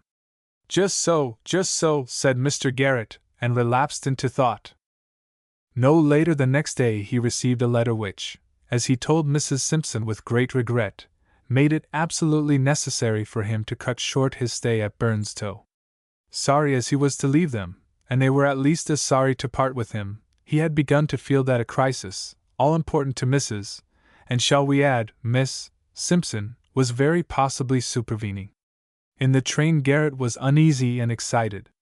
He racked his brains to think whether the press mark of the book which Mr. Eldred had been inquiring after was one in any way corresponding to the numbers on Mrs. Simpson's little bit of paper. But he found to his dismay that the shock of the previous week had really so upset him that he could neither remember any vestige of the title or nature of the book, or even of the locality to which he had gone to seek it. And yet all other parts of library topography and work were clear as ever in his mind. And another thing, he stamped with annoyance as he thought of it, he had at first hesitated, and then had forgotten to ask Mrs. Simpson for the name of the place where Eldred lived. That, however, he could write about. At least he had his clue in the figures on the paper. If they referred to a press mark in his library, they were only susceptible of a limited number of interpretations. They might be divided into January 13th, 34, 11.33.4, or November 3rd, 34. He could try all these in the space of a few minutes, and if any one were missing he had every means of tracing it. He got very quickly to work, though a few minutes had to be spent in explaining his early return to his landlady and his colleagues. January 13th, 34, was in place and contained no extraneous writing. As he drew near to Class 11 in the same gallery, its association struck him like a chill. But he must go on. After a cursory glance at 1.33.4, which first confronted him, and was a perfectly new book, he ran his eye along the line of quartos which fills 11.3. The gap he feared was there. 34 was out. A moment was spent in making sure that it had not been misplaced, and then he was off to the vestibule. Has November 3rd, 34 gone out? Do you recollect noticing that number? Notice the number? What do you take me for, Mr. Garrett? There, take and look over the tickets for yourself, if you've got a free day before you. Well then, has a Mr. Eldred called again, the old gentleman who came the day I was taken ill? Come! You'd remember him. What do you suppose? Of course I recollect of him. No, he haven't been in again, not since you went off for your holiday. And yet I seem to there now. Roberts'll know. Roberts, do you recollect of the name of Eldred? Not arf, said Roberts. You mean the man that sent a bob over the price for the parcel, and I wish they all did. Do you mean to say you've been sending books to Mr. Eldred? Come, do speak up. Have you? Well now, Mr. Garrett, if a gentleman sends the ticket all wrote correct and the secretary says this book may go and the box ready addressed sent with the note, and a sum of money sufficient to defray the railway charges, what would be your action in the matter, Mr. Garrett, if I may take the liberty to ask such a question? Would you or would you not have taken the trouble to oblige, or would you have chucked the old thing under the counter and— You were perfectly right, of course, Hodgson, perfectly right, only, would you kindly oblige me by showing me the ticket Mr. Eldred sent, and letting me know his address? To be sure, Mr. Garrett, so long as I'm not acted about and informed that I don't know my duty, I'm willing to oblige in every way feasible to my power. There is the ticket on the file. J. Eldred, November 3rd, 34. Title of work, TLM. Well, there, you can make what you like of it. Not a novel, I should hazard the guess. And here is Mr. Eldred's note applying for the book in question, which I see he terms it a tract. Thanks, but the address? There's none on the note. Ah, indeed. Well, now, stay now, Mr. Garrett, I have it. Why, that note come inside of the parcel, which was directed very thoughtful to save all trouble, ready to be sent back with the book inside, and if I have made any mistake in this old transaction, it lays just in the one point that I neglected to enter the address in my little book here what I keep. Not but what I dare say there was good reasons for me not entering of it, but there, I haven't the time, either have you, I dare say, to go into 'em just now. And, no, Mr. Garrett, I do not carry it in my head, else what would be the use of me keeping this little book here, just a ordinary common notebook, you see, which I make a practice of entering all such names and addresses in it as I see fit to do? Admirable arrangement, to be sure, but, all right, thank you. When did the parcel go off? 10:30 this morning. Oh, good, and it's just 1 now. Garrett went upstairs in deep thought. How was he to get the address? A telegram to Mrs. Simpson. He might miss a train by waiting for the answer. Yes, there was one other way. She had said that Eldred lived on his uncle's estate. If this were so, he might find that place entered in the donation book. That he could run through quickly, now that he knew the title of the book. The register was soon before him, and, knowing that the old man had died more than 20 years ago, he gave him a good margin, and turned back to 1870. There was but one entry possible. 1875, August 14th. Talmud, Tractatus mitteth cum calmar, Nachmanity. Amstelad. 1707, given by J. Rand D.D., of Bretfield Manor. A gazetteer showed Bretfield to be 3 miles from a small station on the main line. Now to ask the doorkeeper whether he recollected if the name on the parcel had been anything like Bretfield. No, nothing like. It was, now you mention it, Mr. Garrett, either Bretfield or Britfield, but nothing like that other name what you quoted. So far well. Next, a timetable. A train could be got in 20 minutes, taking 2 hours over the journey. The only chance, but one not to be missed, and the train was taken. If he had been fidgety on the journey up, he was almost distracted on the journey down. If he found Eldred, what could he say? That it had been discovered that the book was a rarity, and must be recalled? An obvious untruth. Or that it was believed to contain important manuscript notes? Eldred would of course show him the book, from which the leaf would already have been removed. He might, perhaps, find traces of the removal, a torn edge of a fly-leaf probably, and who could disprove, what Eldred was certain to say, that he too had noticed and regretted the mutilation. Altogether the chase seemed very hopeless. The one chance was this. The book had left the library at 10:30.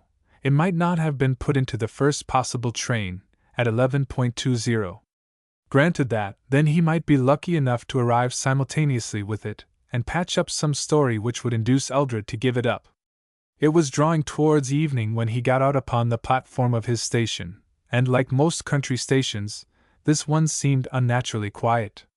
He waited about till the 1 or 2 passengers who got out with him had drifted off, and then inquired of the station master whether Mr. Eldred was in the neighborhood. Yes, and pretty near too, I believe. I fancy he means calling here for a parcel he expects. Called for it once today already, didn't he, Bob? To the porter.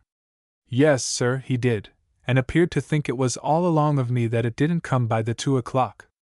Anyhow, I've got it for him now, and the porter flourished a square parcel, which a glance assured Garrett contained all that was of any importance to him at that particular moment. Bretfield, sir? Yes, 3 miles just about. Short cut across these 3 fields brings it down by half a mile. There's Mr. Eldred's trap. A dog-cart drove up with 2 men in it, of whom Garrett, gazing back as he crossed the little station yard, easily recognized one. The fact that Eldred was driving was slightly in his favor, for most likely he would not open the parcel in the presence of his servant. On the other hand, he would get home quickly, and unless Garrett were there within a very few minutes of his arrival, all would be over. He must hurry, and that he did. His short cut took him along one side of a triangle, while the cart had 2 sides to traverse, and it was delayed a little at the station, so that Garrett was in the third of the 3 fields when he heard the wheels fairly near. He had made the best progress possible, but the pace at which the cart was coming made him despair. At this rate it must reach home 10 minutes before him, and 10 minutes would more than suffice for the fulfillment of Mr. Eldred's project. It was just at this time that the luck fairly turned. The evening was still, and sounds came clearly. Seldom has any sound given greater relief than that which he now heard, that of the cart pulling up. A few words were exchanged, and it drove on. Garrett, halting in the utmost anxiety, was able to see as it drove past the stile, near which he now stood, that it contained only the servant and not Eldred. Further, he made out that Eldred was following on foot. From behind the tall hedge by the stile leading into the road he watched the thin wiry figure pass quickly by with the parcel beneath its arm, and feeling in its pockets. Just as he passed the stile something fell out of a pocket upon the grass, but with so little sound that Eldred was not conscious of it. In a moment more it was safe for Garrett to cross the stile into the road and pick up a box of matches. Eldred went on, and, as he went, his arms made hasty movements, difficult to interpret in the shadow of the trees that overhung the road. But, as Garrett followed cautiously, he found at various points the key to them, a piece of string, and then the wrapper of the parcel, meant to be thrown over the hedge, but sticking in it. Now Eldred was walking slower, and it could just be made out that he had opened the book and was turning over the leaves. He stopped, evidently troubled by the failing light. Garrett slipped into a gate opening, but still watched. Eldred, hastily looking around, sat down on a felled tree trunk by the roadside and held the open book up close to his eyes. Suddenly he laid it, still open, on his knee, and felt in all his pockets, clearly in vain, and clearly to his annoyance. You would be glad of your matches now, thought Garrett. Then he took hold of a leaf, and was carefully tearing it out, when two things happened. First, something black seemed to drop upon the white leaf and run down it, and then as Eldred started and was turning to look behind him, a little dark form appeared to rise out of the shadow behind the tree trunk, and from it 2 arms enclosing a mass of blackness came before Eldred's face and covered his head and neck. His legs and arms were wildly flourished, but no sound came. Then, there was no more movement. Eldred was alone. He had fallen back into the grass behind the tree trunk. The book was cast into the roadway. Garrett, his anger and suspicion gone for the moment at the sight of this horrid struggle, rushed up with loud cries of help, and so too, to his enormous relief, did a laborer who had just emerged from a field opposite. Together they bent over and supported Eldred, but to no purpose. The conclusion that he was dead was inevitable. "Poor gentleman," said Garrett to the laborer, when they had laid him down, "what happened to him, do you think?" "I wasn't 200 yards away," said the man, "when I see Squire Eldred setting reading in his book, and to my thinking he was took with one of these fits. Face seemed to go all over black." "Just so," said Garrett. "You didn't see anyone near him? It couldn't have been an assault?" "Not possible. No one couldn't have got away without you or me seeing them." "So I thought." "Well, we must get some help, and the doctor and the policeman, and perhaps I had better give them this book." It was obviously a case for an inquest, and obvious also that Garrett must stay at Bretfield and give his evidence. The medical inspection showed that, though some black dust was found on the face and in the mouth of the deceased, the cause of death was a shock to a weak heart, and not asphyxiation. The fateful book was produced, a respectable quarto printed wholly in Hebrew, and not of an aspect likely to excite even the most sensitive. "You say, Mr. Garrett, that the deceased gentleman appeared at the moment before his attack to be tearing a leaf out of this book?" "Yes, I think one of the fly-leaves. There is here a fly-leaf partially torn through. It has Hebrew writing on it. Will you kindly inspect it? There are 3 names in English, sir, also, and a date. But I am sorry to say I cannot read Hebrew writing." "Thank you." "The names have the appearance of being signatures. They are John Rant, Walter Gibson, and James Frost, and the date is July 20th, 1875. Does anyone here know any of these names?" The rector, who was present, volunteered a statement that the uncle of the deceased, from whom he inherited, had been named Rant. The book being handed to him, he shook a puzzled head. "This is not like any Hebrew I ever learnt." "You are sure that it is Hebrew?" "What? Yes, I suppose." "No, my dear sir, you are perfectly right. That is, your suggestion is exactly to the point. Of course, it is not Hebrew at all. It is English, and it is a will." It did not take many minutes to show that here was indeed a will of Dr. John Rant, bequeathing the whole of the property lately held by John Eldred to Mrs. Mary Simpson. Clearly, the discovery of such a document would amply justify Mr. Eldred's agitation. As to the partial tearing of the leaf, the coroner pointed out that no useful purpose could be attained by speculations whose correctness it would never be possible to establish.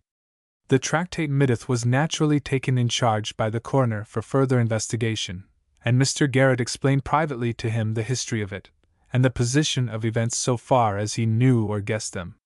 He returned to his work next day, and on his walk to the station passed the scene of Mr. Eldred's catastrophe.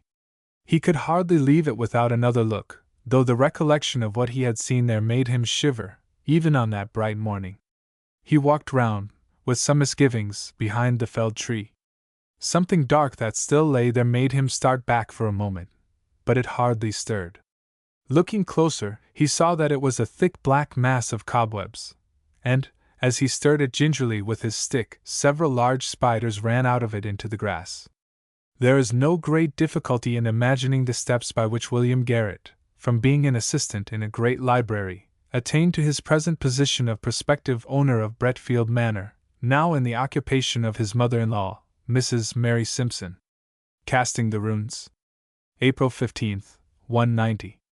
Dear Sir, I am requested by the Council of the Association to return to you the draft of a paper on the truth of alchemy, which you have been good enough to offer to read at our forthcoming meeting, and to inform you that the Council do not see their way to including it in the program. I am, yours faithfully, Secretary. April 18th. Dear Sir, I am sorry to say that my engagements do not permit of my affording you an interview on the subject of your proposed paper. Nor do our laws allow of your discussing the matter with a committee of our council, as you suggest. Please allow me to assure you that the fullest consideration was given to the draft which you submitted, and that it was not declined without having been referred to the judgment of a most competent authority. No personal question, it can hardly be necessary for me to add, can have had the slightest influence on the decision of the council. Believe me, ut supra. April 20th. The Secretary of the Association begs respectfully to inform Mr. Carswell that it is impossible for him to communicate the name of any person or persons to whom the draft of Mr. Carswell's paper may have been submitted, and further desires to intimate that he cannot undertake to reply to any further letters on this subject. And who is Mr. Carswell? Inquired the Secretary's wife. She had called at his office, and perhaps unwarrantably, had picked up the last of these 3 letters, which the typist had just brought in. Why, my dear, just at present Mr. Carswell is a very angry man. But I don't know much about him otherwise, except that he is a person of wealth. His address is Lufford Abbey, Warwickshire, and he's an alchemist, apparently, and wants to tell us all about it, and that's about all, except that I don't want to meet him for the next week or 2.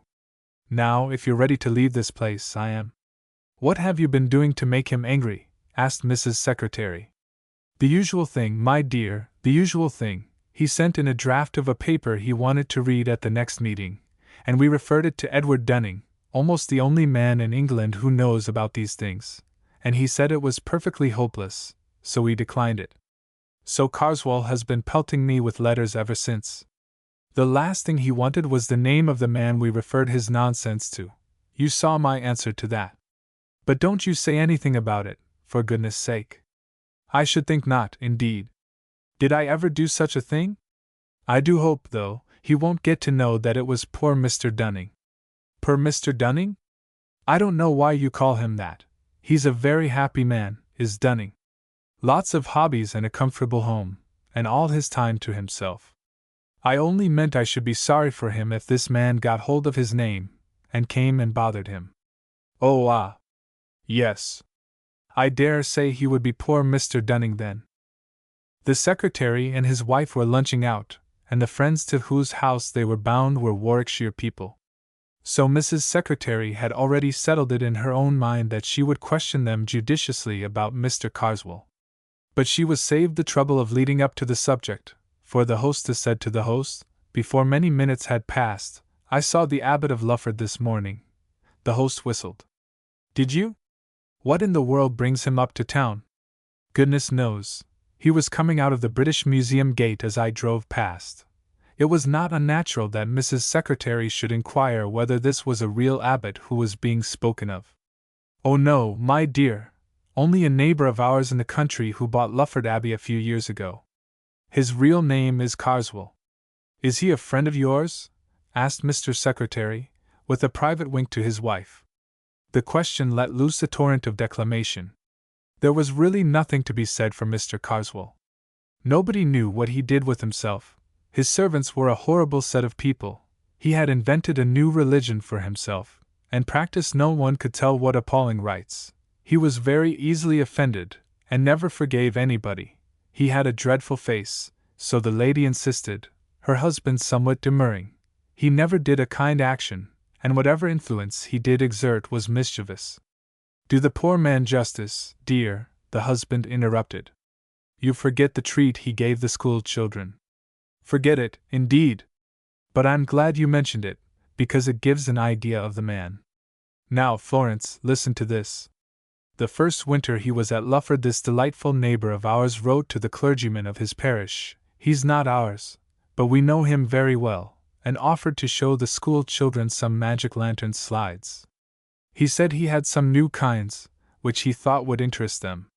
Well, the clergyman was rather surprised because Mr. Carswell had shown himself inclined to be unpleasant to the children, complaining of their trespassing, or something of the sort. But of course he accepted, and the evening was fixed, and our friend went himself to see that everything went right. He said he never had been so thankful for anything as that his own children were all prevented from being there. They were at a children's party at our house, as a matter of fact. Because this Mr. Carswell had evidently set out with the intention of frightening these poor village children out of their wits, and I do believe, if he had been allowed to go on, he would actually have done so. He began with some comparatively mild things. Red Riding Hood was one, and even then, Mr. Farrer said the wolf was so dreadful that several of the smaller children had to be taken out, and he said Mr. Carswell began the story by producing a noise like a wolf howling in the distance, which was the most gruesome thing he had ever heard. All the slides he showed, Mr. Farrer said, were most clever. They were absolutely realistic, and where he had got them or how he worked them he could not imagine. Well, the show went on, and the stories kept on becoming a little more terrifying each time, and the children were mesmerized into complete silence. At last he produced a series which represented a little boy passing through his own park, Lufford, I mean, in the evening. Every child in the room could recognize the place from the pictures. And this poor boy was followed, and at last pursued and overtaken, and either torn in pieces or somehow made away with, by a horrible hopping creature in white, which you saw first dodging about among the trees, and gradually it appeared more and more plainly. Mr. Farrer said it gave him one of the worst nightmares he ever remembered, and what it must have meant to the children doesn't bear thinking of. Of course this was too much, and he spoke very sharply indeed to Mr. Carswell, and said it couldn't go on. All he said was, "Oh, you think it's time to bring our little show to an end and send them home to their beds? Very well!" And then, if you please, he switched on another slide, which showed a great mass of snakes, centipedes, and disgusting creatures with wings, and somehow or other he made it seem as if they were climbing out of the picture and getting in amongst the audience, and this was accompanied by a sort of dry rustling noise which sent the children nearly mad, and of course they stampeded. A good many of them were rather hurt in getting out of the room, and I don't suppose one of them closed an eye that night. There was the most dreadful trouble in the village afterwards. Of course the mothers threw a good part of the blame on poor Mr. Farrer, and if they could have got past the gates, I believe the fathers would have broken every window in the abbey. Well now, that's Mr. Carswell. That's the Abbot of Lufford, my dear, and you can imagine how we covet his society. Yes, I think he has all the possibilities of a distinguished criminal, has Carswell, said the host. I should be sorry for anyone who got into his bad books. Is he the man, or am I mixing him up with someone else? Asked the secretary, who for some minutes had been wearing the frown of the man who is trying to recollect something. Is he the man who brought out a history of witchcraft some time back, 10 years or more? That's the man. Do you remember the reviews of it? Certainly I do, and what's equally to the point, I knew the author of the most incisive of the lot. So did you. You must remember John Harrington. He was at John's in our time. Oh, very well indeed, though I don't think I saw or heard anything of him between the time I went down and the day I read the account of the inquest on him. Inquest? Said one of the ladies. What has happened to him? Why, what happened was that he fell out of a tree and broke his neck. But the puzzle was, what could have induced him to get up there? It was a mysterious business, I must say. Here was this man, not an athletic fellow, was he? And with no eccentric twist about him that was ever noticed, walking home along a country road late in the evening, no tramps about, well known and liked in the place, and he suddenly begins to run like mad, loses his hat and stick, and finally shins up a tree, quite a difficult tree, growing in the hedgerow. A dead branch gives way, and he comes down with it, and breaks his neck. And there he's found next morning with the most dreadful face of fear on him that could be imagined. It was pretty evident, of course, that he had been chased by something, and people talked of savage dogs, and beasts escaped out of menageries, but there was nothing to be made of that. That was in '89, and I believe his brother Henry, whom I remember as well at Cambridge, but you probably don't, has been trying to get on the track of an explanation ever since. He, of course, insists there was malice in it, but I don't know. It's difficult to see how it could have come in. After a time, the talk reverted to the history of witchcraft. Did you ever look into it? Asked the host. Yes, I did, said the secretary. I went so far as to read it. Was it as bad as it was made out to be? Oh, in point of style and form, quite hopeless. It deserved all the pulverizing it got. But besides that, it was an evil book. The man believed every word of what he was saying, and I'm very much mistaken if he hadn't tried the greater part of his receipts. Well, I only remember Harrington's review of it, and I must say if I'd been the author it would have quenched my literary ambition for good. I should never have held up my head again.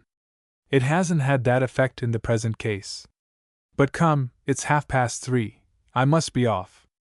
On the way home, the secretary's wife said, I do hope that horrible man won't find out that Mr. Dunning had anything to do with the rejection of his paper. I don't think there's much chance of that, said the secretary. Dunning won't mention it himself, for these matters are confidential, and none of us will for the same reason. Carswell won't know his name, for Dunning hasn't published anything on the same subject yet. The only danger is that Carswell might find out, if he was to ask the British Museum people who was in the habit of consulting alchemical manuscripts. I can't very well tell them not to mention Dunning, can I? It would set them talking at once. Let's hope it won't occur to him. However, Mr. Carswell was an astute man. This much is in the way of prologue. On an evening rather later in the same week, Mr. Edward Dunning was returning from the British Museum, where he had been engaged in research, to the comfortable house in a suburb where he lived alone, tended by two excellent women who had been long with him. There is nothing to be added by way of description of him to what we have heard already. Let us follow him as he takes his sober course homewards. A train took him to within a mile or two of his house, and an electric tram a stage farther. The line ended at a point some 300 yards from his front door. He had had enough of reading when he got into the car, and indeed the light was not such as to allow him to do more than study the advertisements on the panes of glass that faced him as he Saturday, as was not unnatural. The advertisements in this particular line of cars were objects of his frequent contemplation, and, with the possible exception of the brilliant and convincing dialogue between Mr. Lampluff and an eminent K.C. on the subject of pyretic saline, none of them afforded much scope to his imagination. I am wrong. There was one at the corner of the car farthest from him which did not seem familiar. It was in blue letters on a yellow ground, and all that he could read of it was a name, John Harrington, and something like a date. It could be of no interest to him to know more, but for all that, as the car emptied, he was just curious enough to move along the seat until he could read it well. He felt to a slight extent repaid for his trouble. The advertisement was not of the usual type. It ran thus: in memory of John Harrington, FSA, of the Laurels, Ashbrook. Died September 18, 1889. 3 months were allowed. The car stopped. Mr. Dunning, still contemplating the blue letters on the yellow ground, had to be stimulated to rise by a word from the conductor. I beg your pardon, he said, I was looking at that advertisement. It's a very odd one, isn't it? The conductor read it slowly. Well, my word, he said, I never see that one before. Well, that is a cure, ain't it? Someone been up to their jokes there, I should think. He got out a duster and applied it, not without saliva, to the pane and then to the outside. No, he said, returning, that ain't no transfer. Seems to me as if it was reglar in the glass, what I mean in the substance, as you may say. Don't you think so, sir? Mr. Dunning examined it and rubbed it with his glove, and agreed. Who looks after these advertisements, and gives leave for them to be put up? I wish you would inquire. I will just take a note of the words. At this moment there came a call from the driver. Look alive, George, time's up. All right, there's something else what's up at this end. You come and look at this 'ere glass. What's goin' with the glass? Said the driver, approaching. Well, and O's Harrington? What's it all about? I was just asking who was responsible for putting the advertisements up in your cars, and saying it would be as well to make some inquiry about this one. Well, sir, that's all done at the company's office. That work it's our Mr. Timms, I believe, looks into that. When we put up tonight I'll leave word, and per APS I'll be able to tell you tomorrow if you happen to be coming this way. This was all that passed that evening. Mr. Dunning did just go to the trouble of looking up Ashbrook, and found that it was in Warwickshire. Next day he went to town again. The car, it was the same car, was too full in the morning to allow of his getting a word with the conductor. He could only be sure that the curious advertisement had been made away with.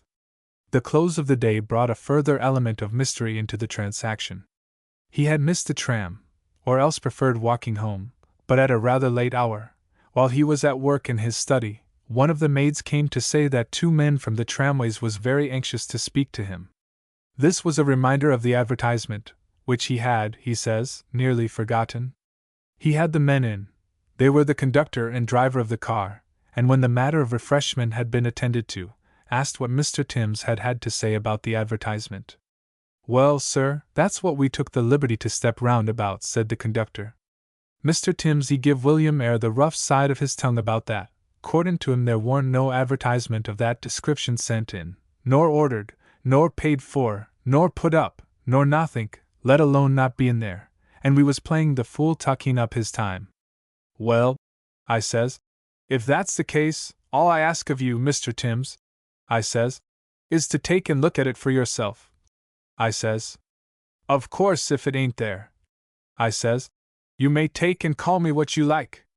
Right, he says, I will, and we went straight off. Now I leave it to you, sir, if that ad, as we term 'em, with Errington on it warn't as plain as ever you see anythink, blue letters on yeller glass, and as I says at the time, and you borne me out, reg'lar in the glass, because, if you remember, you recollect of me swabbing it with my duster. To be sure I do, quite clearly. Well? You may say well, I don't think. Mr. Timms he gets in that car with a light. No, he telled William to 'old the light outside. Now, he says, where's your precious ad? What we've heard so much about. It is, I says, Mr. Timms, and I laid my hand on it. The conductor paused. Well, said Mr. Dunning, it was gone, I suppose? Broken? Broke, not it. There warn't, if you'll believe me, no more trace of them letters, blue letters they was, on that piece o' glass, then, well, it's no good me talkin'. I never see such a thing. I leave it to William here if, but there, as I says, where's the benefit in me going on about it? And what did Mr. Timms say? Why, he did what I give him leave to, called us pretty much anything he liked, and I don't know as I blame him so much neither. But what we thought, William and me did, was as we seen you take down a bit of a note about that, well, that letterin'. I certainly did that, and I have it now. Did you wish me to speak to Mr. Timms myself, and show it to him? Was that what you came in about? There, didn't I say as much? Said William. Deal with a gent if you can get on the track of one, that's my word. Now perhaps, George, you'll allow as I ain't took you very far wrong tonight. Very well, William, very well. No need for you to go on as if you'd add to frogs march me air. I come quiet, didn't I? All the same for that, we adient ought to take up your time this way, sir. But if it's so appeaned you could find time to step round to the company's orfice in the morning and tell Mr. Timms what you seen for yourself, we should lay under a very high obligation to you for the trouble. You see it ain't being called, well, one thing and another, as we mind, but if they got it into their EAD at the orfice as we seen things as warn't there, why, one thing leads to another, and where we should be a 12 months since, well, you can understand what I mean. Amid further elucidations of the proposition, George, conducted by William, left the room.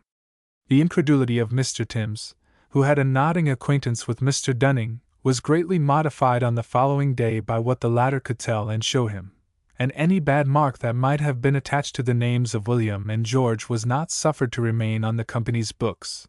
But explanation there was none. Mr. Dunning's interest in the matter was kept alive by an incident of the following afternoon. He was walking from his club to the train, and he noticed some way ahead a man with a handful of leaflets such as are distributed to passers-by by agents of enterprising firms. This agent had not chosen a very crowded street for his operations. In fact, Mr. Dunning did not see him get rid of a single leaflet before he himself reached the spot. One was thrust into his hand as he passed. The hand that gave it touched his, and he experienced a sort of little shock as it did so. It seemed unnaturally rough and hot. He looked in passing at the giver, but the impression he got was so unclear that, however much he tried to reckon it up subsequently, nothing would come. He was walking quickly, and as he went on glanced at the paper. It was a blue one. The name of Harrington in large capitals caught his eye. He stopped, startled, and felt for his glasses. The next instant the leaflet was twitched out of his hand by a man who hurried past, and was irrecoverably gone. He ran back a few paces, but where was the passer-by?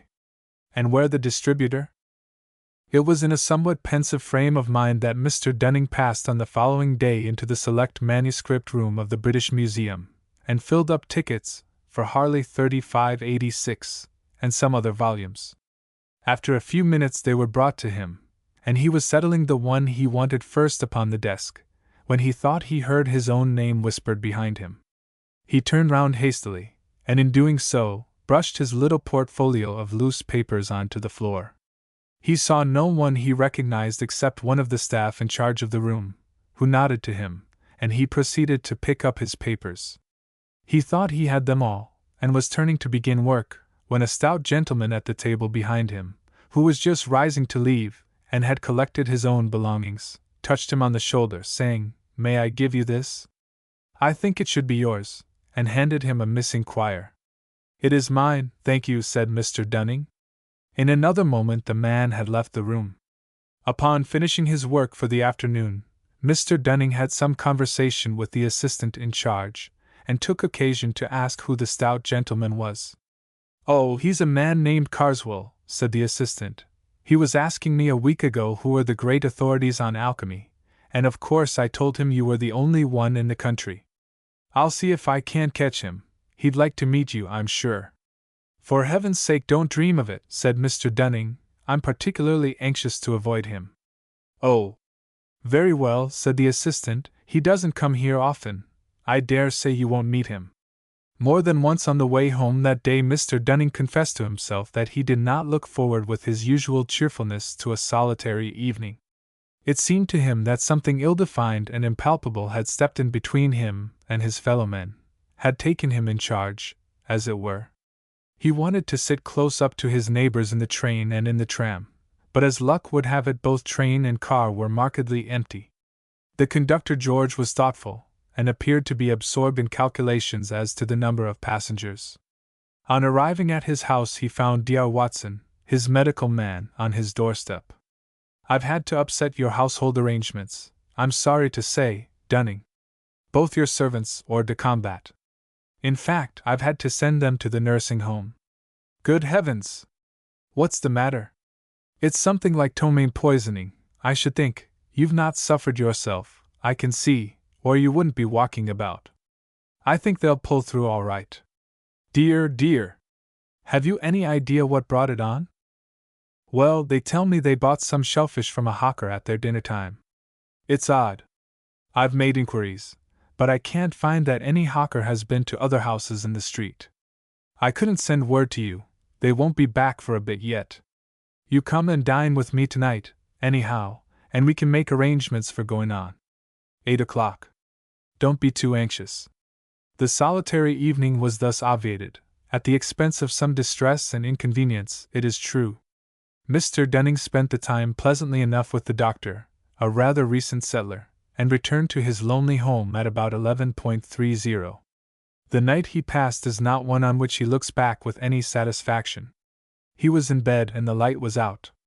He was wondering if the charwoman would come early enough to get him hot water next morning, when he heard the unmistakable sound of his study door opening. No step followed it on the passage floor, but the sound must mean mischief, for he knew that he had shut the door that evening after putting his papers away in his desk. It was rather shame than courage that induced him to slip out into the passage and lean over the banister in his nightgown, listening.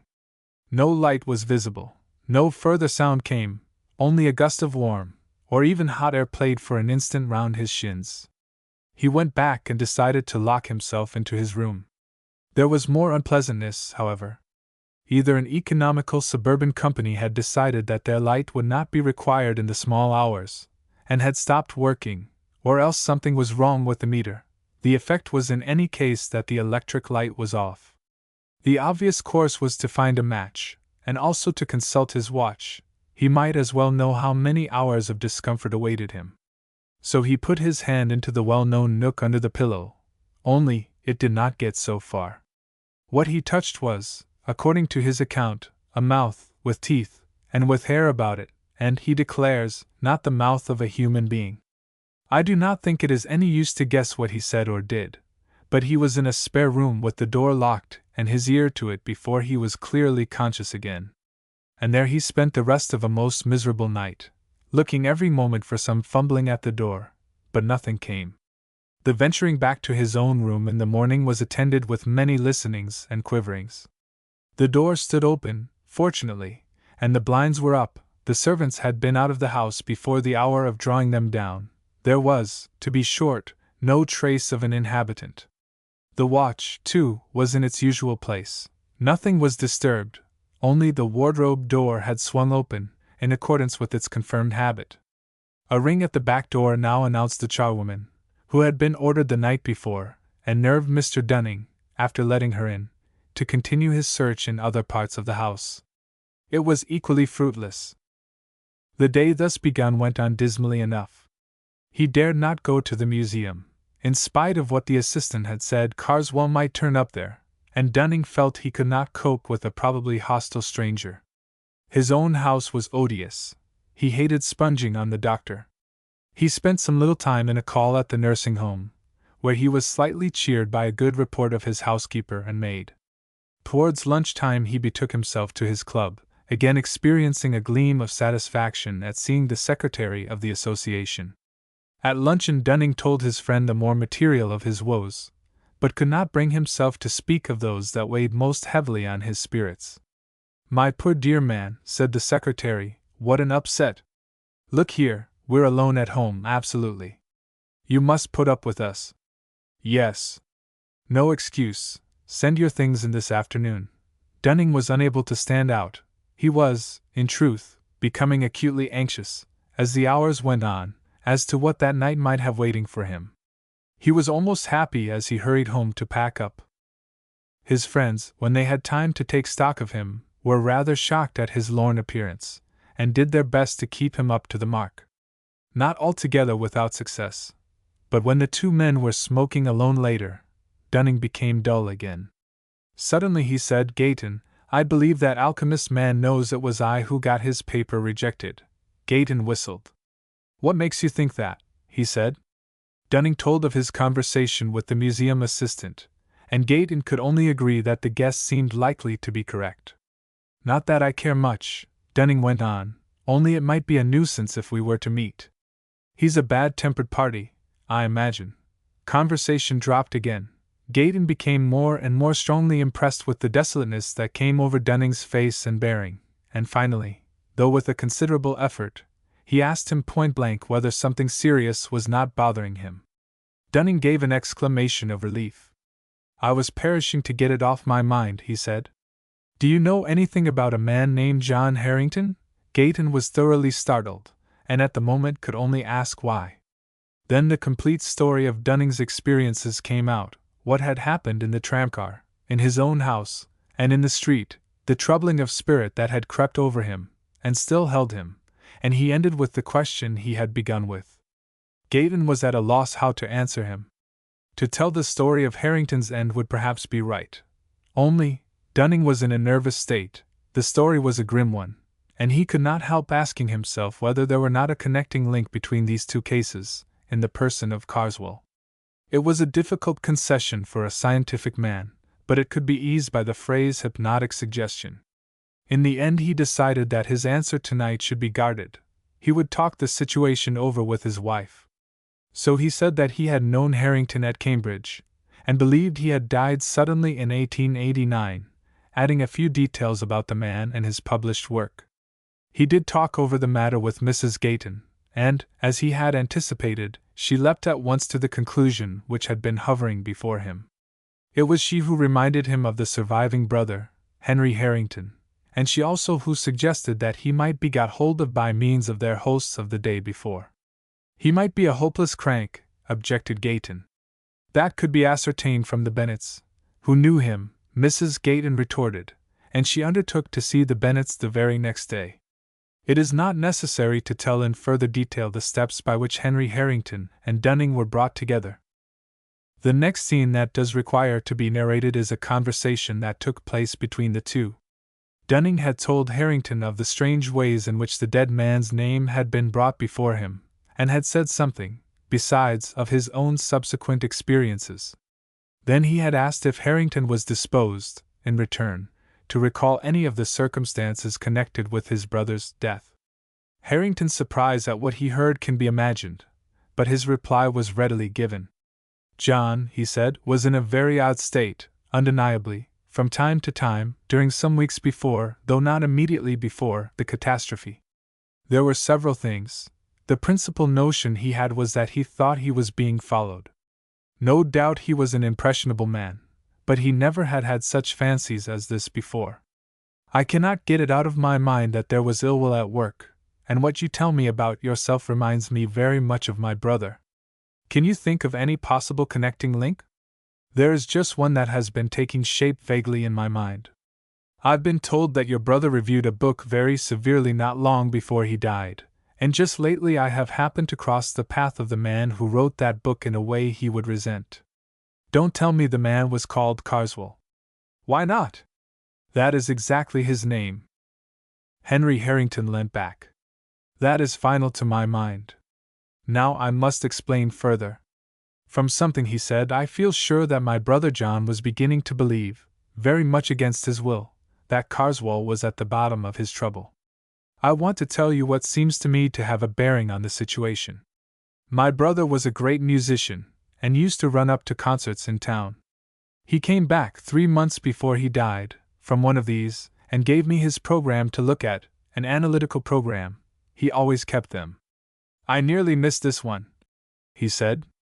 I suppose I must have dropped it. Anyhow, I was looking for it under my seat and in my pockets and so on, and my neighbor offered me his, said might he give it me, he had no further use for it, and he went away just afterwards. I don't know who he was, a stout, clean-shaven man. I should have been sorry to miss it. Of course I could have bought another, but this cost me nothing. At another time he told me that he had been very uncomfortable both on the way to his hotel and during the night. I piece things together now and thinking it over. Then, not very long after, he was going over these programs, putting them in order to have them bound up, and in this particular one, which by the way I had hardly glanced at, he found quite near the beginning a strip of paper with some very odd writing on it in red and black, most carefully done. It looked to me more like runic letters than anything else. Why, he said, this must belong to my fat neighbor. It looks as if it might be worth returning to him. It may be a copy of something. Evidently someone has taken trouble over it.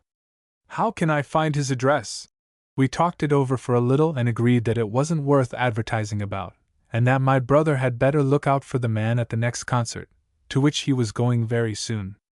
The paper was lying on the book, and we were both by the fire. It was a cold, windy summer evening. I suppose the door blew open, though I didn't notice it. At any rate, a warm gust it was, came quite suddenly between us, took the paper and blew it straight into the fire. It was light, thin paper, and flared and went up the chimney in a single ash. Well, I said, you can't give it back now. He said nothing for a minute, then rather crossly, no, I can't, but why you should keep on saying so I don't know. I remarked that I didn't say it more than once. Not more than 4 times, you mean, was all he said. I remember all that very clearly, without any good reason, and now to come to the point. I don't know if you looked at that book of Carswell's which my unfortunate brother reviewed. It's not likely that you should, but I did, both before his death and after it. The first time we made game of it together. It was written in no style at all, split infinitives, and every sort of thing that makes an Oxford gorge rise. Then there was nothing that the man didn't swallow, mixing up classical myths and stories out of the golden legend with reports of savage customs of today, all very proper, no doubt, if you know how to use them, but he didn't. He seemed to put the golden legend and the golden bough exactly on a par, and to believe both.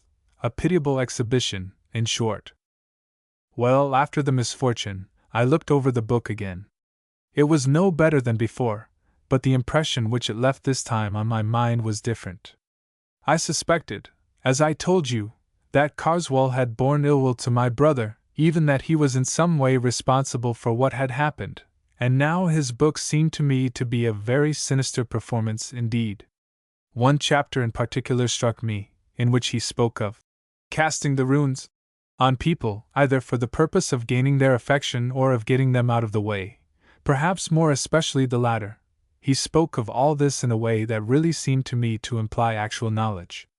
I've not time to go into details, but the upshot is that I am pretty sure from information received that the civil man at the concert was Carswell. I I'm more than suspect, that the paper was of importance, and I do believe that if my brother had been able to give it back, he might have been alive now. Therefore, it occurs to me to ask you whether you have anything to put beside what I have told you. By way of answer, Dunning had the episode in the manuscript room at the British Museum to relate. Then he did actually hand you some papers. Have you examined them? No? Because we must, if you'll allow it, look at them at once, and very carefully. They went to the still empty house, empty, for the two servants were not yet able to return to work. Dunning's portfolio of papers was gathering dust on the writing table. In it were the quires of small-sized scribbling paper which he used for his transcripts, and from one of these, as he took it up, there slipped and fluttered out into the room with uncanny quickness a strip of thin light paper. The window was open, but Harrington slammed it to, just in time to intercept the paper, which he caught. I thought so, he said. It might be the identical thing that was given to my brother. You'll have to look out, Dunning. This may mean something quite serious for you. A long consultation took place. The paper was narrowly examined. As Harrington had said, the characters on it were more like runes than anything else, but not decipherable by either man, and both hesitated to copy them, for fear, as they confessed, of perpetuating whatever evil purpose they might conceal. So it has remained impossible, if I may anticipate a little, to ascertain what was conveyed in this curious message or commission. Both Dunning and Harrington are firmly convinced that it had the effect of bringing its possessors into very undesirable company. That it must be returned to the source whence it came they were agreed, and further, that the only safe and certain way was that of personal service, and here contrivance would be necessary, for Dunning was known by sight to Carswell. He must, for one thing, alter his appearance by shaving his beard. But then might not the blow fall first? Harrington thought they could time it. He knew the date of the concert at which the black spot had been put on his brother. It was June 18th. The death had followed on September 18th. Dunning reminded him that 3 months had been mentioned on the inscription on the car window. Perhaps, he added, with a cheerless laugh, mine may be a bill at 3 months too. I believe I can fix it by my diary. Yes, April 23rd was the day at the museum. That brings us to July 23rd. Now, you know, it becomes extremely important to me to know anything you will tell me about the progress of your brother's trouble, if it is possible for you to speak of it. Of course. Well, the sense of being watched whenever he was alone was the most distressing thing to him. After a time I took to sleeping in his room, and he was the better for that. Still, he talked a great deal in his sleep. What about? Is it wise to dwell on that, at least before things are straightened out? I think not, but I can tell you this. 2 things came for him by post during those weeks, both with a London postmark, and addressed in a commercial hand. One was a woodcut of Buick's, roughly torn out of the page, one which shows a moonlit road and a man walking along it, followed by an awful demon creature.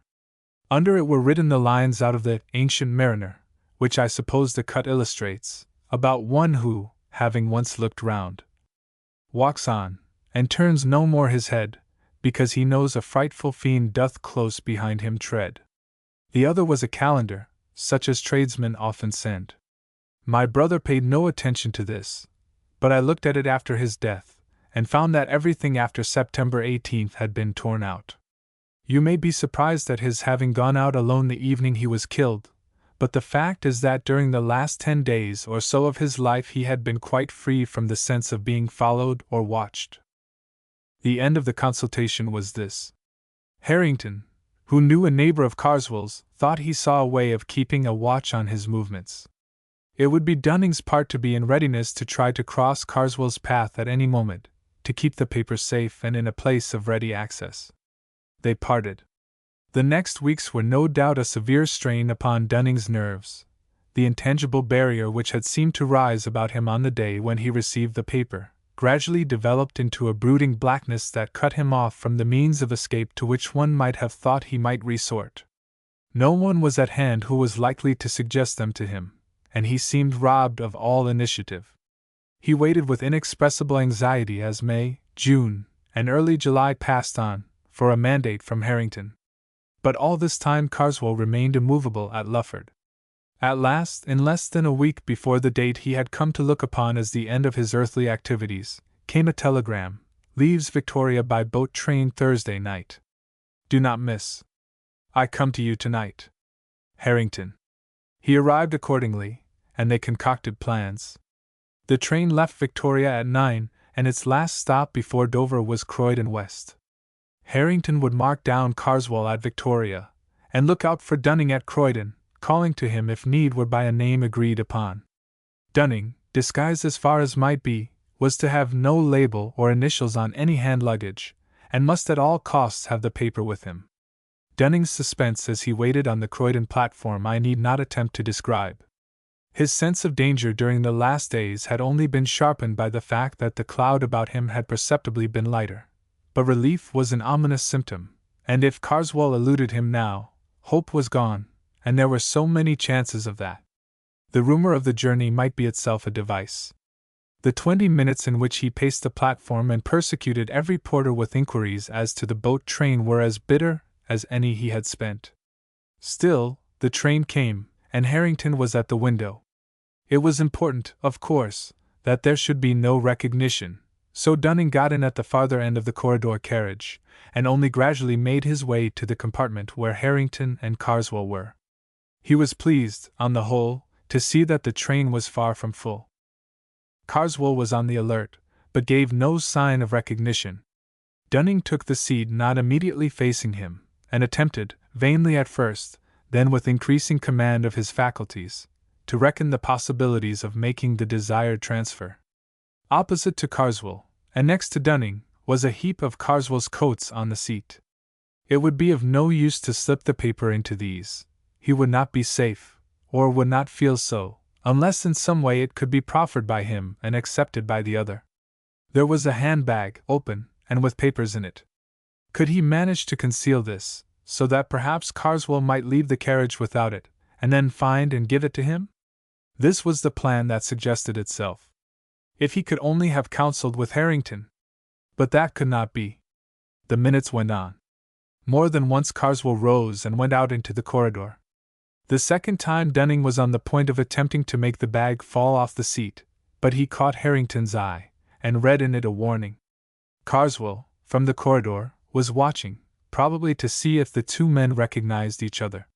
He returned, but was evidently restless, and when he rose the third time, hope dawned, for something did slip off his seat and fall with hardly a sound to the floor. Carswell went out once more, and passed out of range of the corridor window. Dunning picked up what had fallen, and saw that the key was in his hands in the form of one of Cook's ticket cases, with tickets in it. These cases have a pocket in the cover, and within very few seconds the paper of which we have heard was in the pocket of this one. To make the operation more secure, Harrington stood in the doorway of the compartment, and fiddled with the blind. It was done, and done at the right time, for the train was now slowing down towards Dover. In a moment more Carswell re-entered the compartment. As he did so, Dunning, managing, he knew not how, to suppress the tremble in his voice, handed him the ticket case, saying, "May I give you this, sir? I believe it is yours." After a brief glance at the ticket inside, Carswell uttered the hoped for response, "Yes, it is. Much obliged to you, sir," and he placed it in his breast pocket. Even in the few moments that remained, moments of tense anxiety, for they knew not to what a premature finding of the paper might lead, Both men noticed that the carriage seemed to darken about them and to grow warmer, that Carswell was fidgety and oppressed, that he drew the heap of loose coats near to him and cast it back as if it repelled him, and that he then sat upright and glanced anxiously at both. They, with sickening anxiety, busied themselves in collecting their belongings, but they both thought that Carswell was on the point of speaking when the train stopped at Dover town. It was natural that in the short space between town and pier they should both go into the corridor. At the pier they got out, but so empty was the train that they were forced to linger on the platform until Carswell should have passed ahead of them with his porter on the way to the boat, and only then was it safe for them to exchange a pressure of the hand and a word of concentrated congratulation. The effect upon Dunning was to make him almost faint. Harrington made him lean up against the wall, while he himself went forward a few yards within sight of the gangway to the boat, at which Carswell had now arrived. The man at the head of it examined his ticket, and laden with coats, he passed down into the boat. Suddenly the official called after him, "You, sir, beg pardon, did the other gentleman show his ticket?" "What the devil do you mean by the other gentleman?" Carswell's snarling voice called back from the deck. The man bent over and looked at him. "The devil?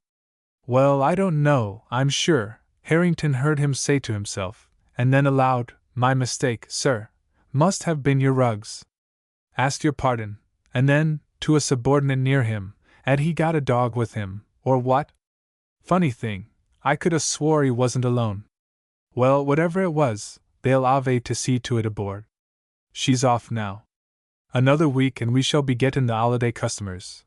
In 5 minutes more there was nothing but the lessening lights of the boat, the long line of the Dover lamps, the night breeze, and the moon. Long and long the two sat in their room at the Lord Warden. In spite of the removal of their greatest anxiety, they were oppressed with a doubt, not of the lightest. Had they been justified in sending a man to his death, as they believed they had? Ought they not to warn him, at least? "No," said Harrington, "if he is the murderer I think him, we have done no more than is just. Still, if you think it better, but how and where can you warn him?" "He was booked to Abbeville only," said Dunning. "I saw that. If I wired to the hotels there in Joanne's Guide, 'Examine your ticket case, Dunning,' I should feel happier. This is the 21st, he will have a day. But I am afraid he has gone into the dark, so telegrams were left at the hotel office. It is not clear whether these reached their destination, or whether, if they did, they were understood. All that is known is that, on the afternoon of the 23rd, an English traveller, examining the front of St. Wolfram's Church at Abbeville, then under extensive repair, was struck on the head and instantly killed by a stone falling from the scaffold erected round the northwestern tower, there being, as was clearly proved, no workman on the scaffold at that moment, and the traveller's papers identified him as Mr. Carswell. Only one detail shall be added. At Carswell's sale a set of Buick, sold with all faults, was acquired by Harrington. The page with the woodcut of the traveller and the demon was, as he had expected, mutilated. Also, after a judicious interval, Harrington repeated to Dunning something of what he had heard his brother say in his sleep, but it was not long before Dunning stopped him. "The stalls of Barchester Cathedral. This matter began, as far as I am concerned, with the reading of a notice in the obituary section of the Gentleman's Magazine for an early year in the 19th century.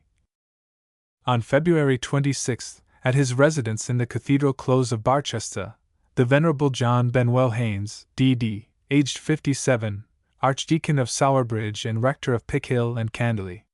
He was of College, Cambridge, and where, by talent and assiduity, he commanded the esteem of his seniors, when, at the usual time, he took his first degree, his name stood high in the list of wranglers.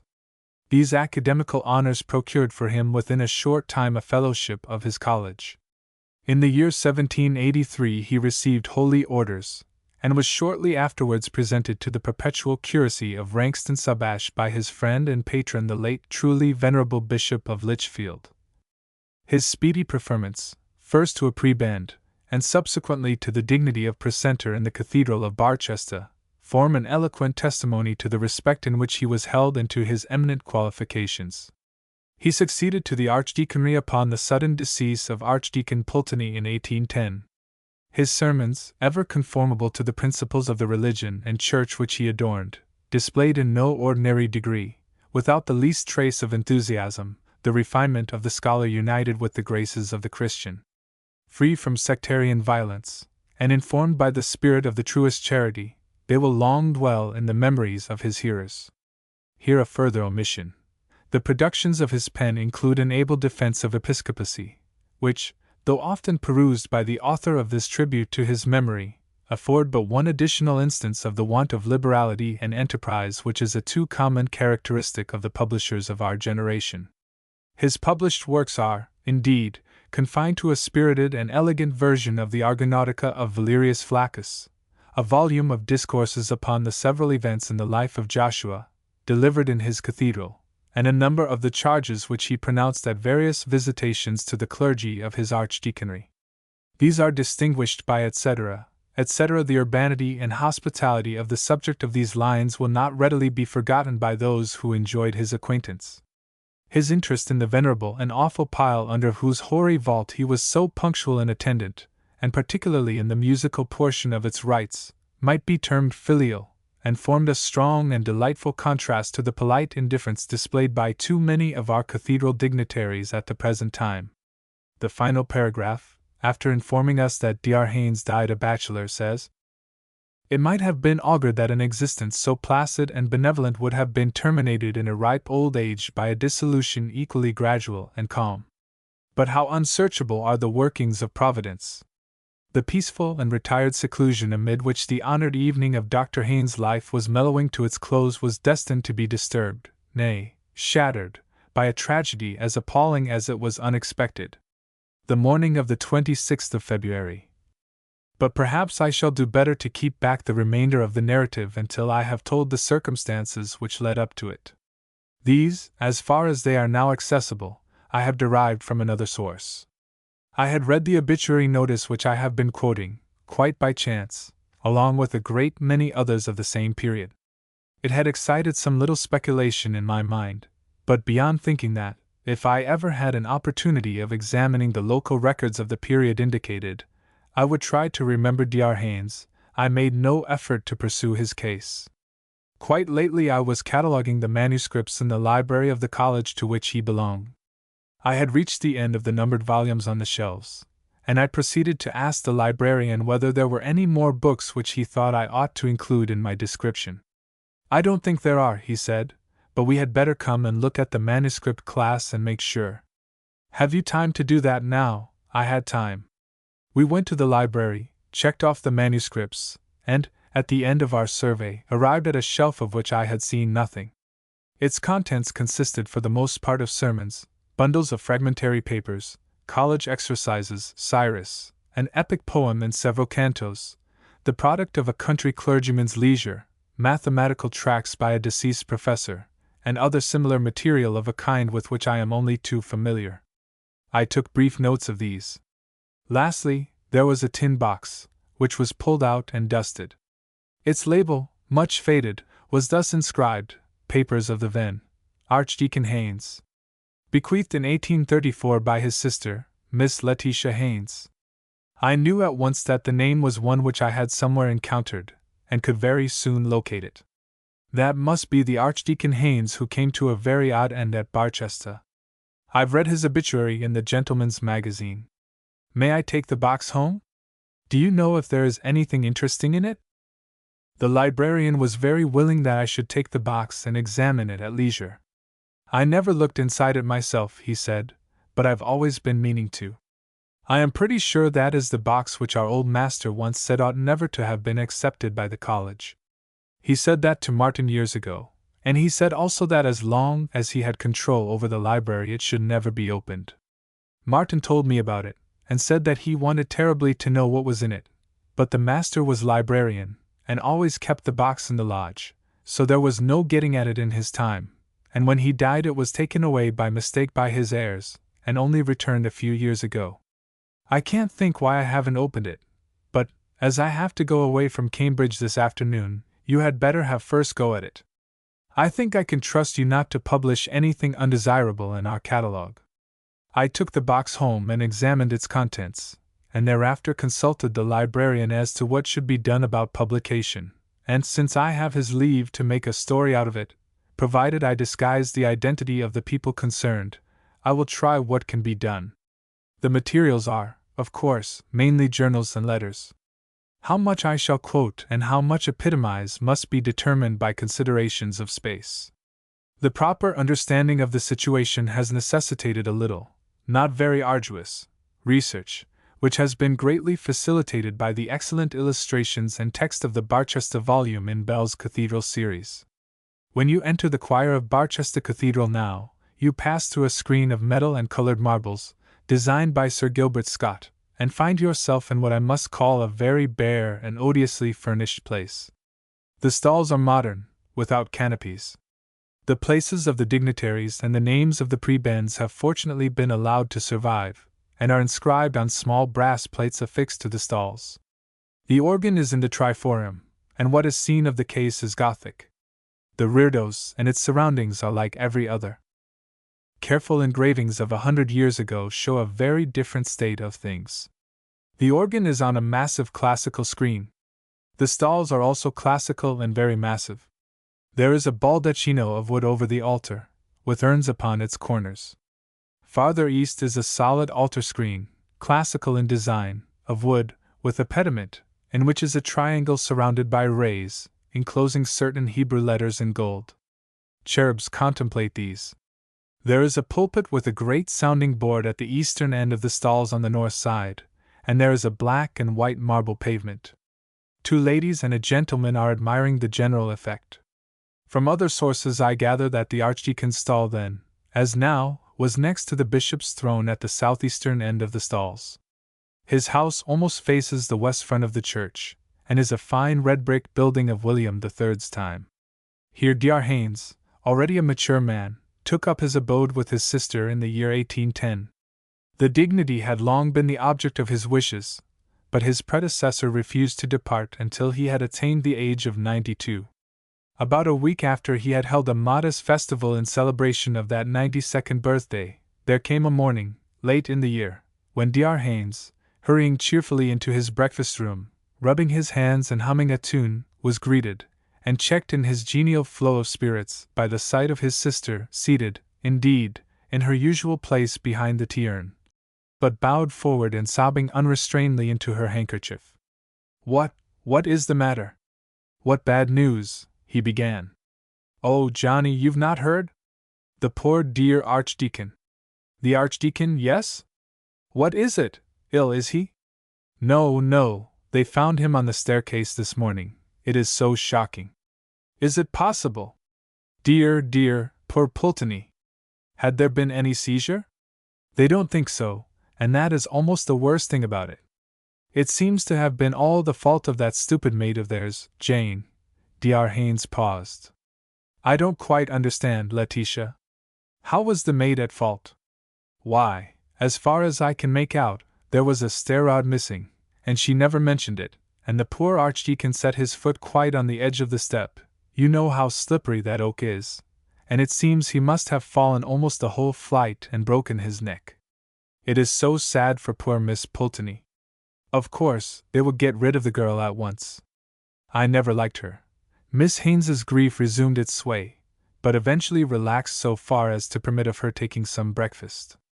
Not so her brother, who, after standing in silence before the window for some minutes, left the room, and did not appear again that morning. I need only add that the careless maid-servant was dismissed forthwith, but that the missing stair-rod was very shortly afterwards found under the stair-carpet, an additional proof, if any were needed, of extreme stupidity and carelessness on her part. For a good many years Dr. Haynes had been marked out by his ability, which seems to have been really considerable, as the likely successor of Archdeacon Pulteney, and no disappointment was in store for him.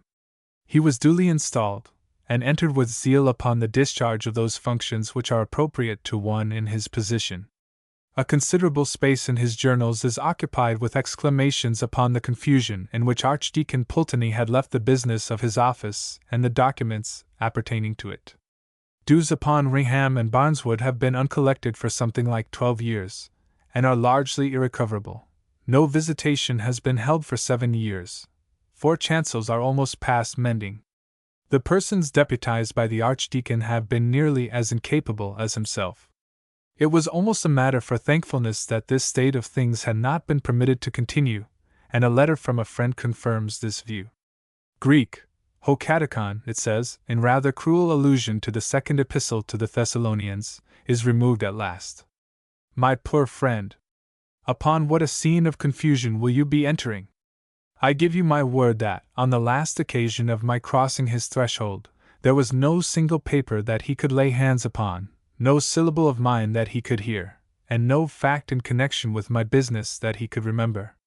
But now, thanks to a negligent maid and a loose stair carpet, there is some prospect that necessary business will be transacted without a complete loss alike of voice and temper. This letter was tucked into a pocket in the cover of one of the diaries. There can be no doubt of the new archdeacon's zeal and enthusiasm. Give me but time to reduce to some semblance of order the innumerable errors and complications with which I am confronted, and I shall gladly and sincerely join with the aged Israelite in the canticle which too many, I fear, pronounce but with their lips. This reflection I find, not in a diary, but a letter. The doctor's friends seem to have returned his correspondence to his surviving sister. He does not confine himself, however, to reflections. His investigation of the rights and duties of his office are very searching and businesslike, and there is a calculation in one place that a period of 3 years will just suffice to set the business of the archdeaconry upon a proper footing. The estimate appears to have been an exact one. For just 3 years he is occupied in reforms, but I look in vain at the end of that time for the promised nunc dimittis. He has now found a new sphere of activity. Hitherto his duties have precluded him from more than an occasional attendance at the cathedral services. Now he begins to take an interest in the fabric and the music. Upon his struggles with the organist, an old gentleman who had been in office since 1786, I have no time to dwell. They were not attended with any marked success. More to the purpose is his sudden growth of enthusiasm for the cathedral itself and its furniture. There is a draft of a letter to Sylvanus Urban, which I do not think was ever sent, describing the stalls and the choir. As I have said, these were of fairly late date, of about the year 1700, in fact. The archdeacon's stall, situated at the southeast end, west of the episcopal throne, now so worthily occupied by the truly excellent prelate who adorns the See of Barchester, is distinguished by some curious ornamentation.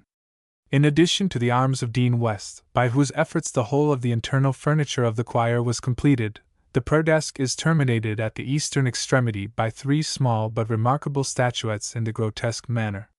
One is an exquisitely modeled figure of a cat, whose crouching posture suggests with admirable spirit the suppleness, vigilance, and craft of the redoubt adversary of the genus Muse. Opposite to this is a figure seated upon a throne and invested with the attributes of royalty.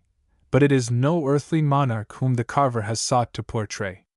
His feet are studiously concealed by the long robe in which he is draped, but neither the crown nor the cap which he wears suffice to hide the prick ears and curving horns which betray his Tartarian origin, and the hand which rests upon his knee is armed with talons of horrifying length and sharpness. Between these two figures stands a shape muffled in a long mantle. This might at first sight be mistaken for a monk or friar of orders grey, for the head is cowled and a knotted cord depends from somewhere about the waist. A slight inspection, however, will lead to a very different conclusion. The knotted cord is quickly seen to be a halter, held by a hand all but concealed within the draperies, while the sunken features and, horrid to relate, the rent flesh upon the cheekbones, proclaim the king of terrors. These figures are evidently the production of no unskilled chisel, and should it chance that any of your correspondents are able to throw light upon their origin and significance, my obligations to your valuable miscellany will be largely increased. There is more description in the paper, and seeing that the woodwork in question has now disappeared, it has a considerable interest. A paragraph at the end is worth quoting. Some late researches among the chapter accounts have shown me that the carving of the stalls was not, as was very usually reported, the work of Dutch artists, but was executed by a native of this city or district named Austin. The timber was procured from an oak copse in the vicinity, the property of the dean and chapter, known as Holywood. Upon a recent visit to the parish within whose boundaries it is situated, I learned from the aged and truly respectable incumbent that tradition still lingered amongst the inhabitants of the great size and age of the oaks employed to furnish the materials of the stately structure which has been, however imperfectly, described in the above lines. Of one in particular, which stood near the center of the grove, it is remembered that it was known as the Hanging Oak. The propriety of that title is confirmed by the fact that a quantity of human bones was found in the soil about its roots, and that at certain times of the year it was the custom for those who wished to secure a successful issue to their affairs, whether of love or the ordinary business of life, to suspend from its boughs small images or puppets rudely fashioned of straw, twigs, or the like rustic materials. So much for the Archdeacon's archaeological investigations. To return to his career as it is to be gathered from his diaries. Those of his first 3 years of hard and careful work show him throughout in high spirits, and doubtless, during this time, that reputation for hospitality and urbanity which is mentioned in his obituary notice was well deserved. After that, as time goes on, I see a shadow coming over him, destined to develop into utter blackness, which I cannot but think must have been reflected in his outward demeanor. He commits a good deal of his fears and troubles to his diary. There was no other outlet for them. He was unmarried and his sister was not always with him. But I am much mistaken if he has told all that he might have told. A series of extracts shall be given. August 30th, 1816. The days begin to draw in more perceptibly than ever. Now that the Archdeaconry papers are reduced to order, I must find some further employment for the evening hours of autumn and winter. It is a great blow that Letitia's health will not allow her to stay through these months. Why not go on with my defense of episcopacy? It may be useful. September 15th. Letitia has left me for Brighton. October 11th. Candles lit in the choir for the first time at evening prayers. It came as a shock. I find that I absolutely shrink from the dark season. Nov. 17. Much struck by the character of the carving on my desk. I do not know that I had ever carefully noticed it before. My attention was called to it by an accident. During the Magnificat I was, I regret to say, almost overcome with sleep. My hand was resting on the back of the carved figure of a cat which is the nearest to me of the 3 figures on the end of my stall. I was not aware of this, for I was not looking in that direction, until I was startled by what seemed a softness, a feeling as of rather rough and coarse fur, and a sudden movement, as if the creature were twisting round its head to bite me. I regained complete consciousness in an instant, and I have some idea that I must have uttered a suppressed exclamation, for I noticed that Mr. Treasurer turned his head quickly in my direction.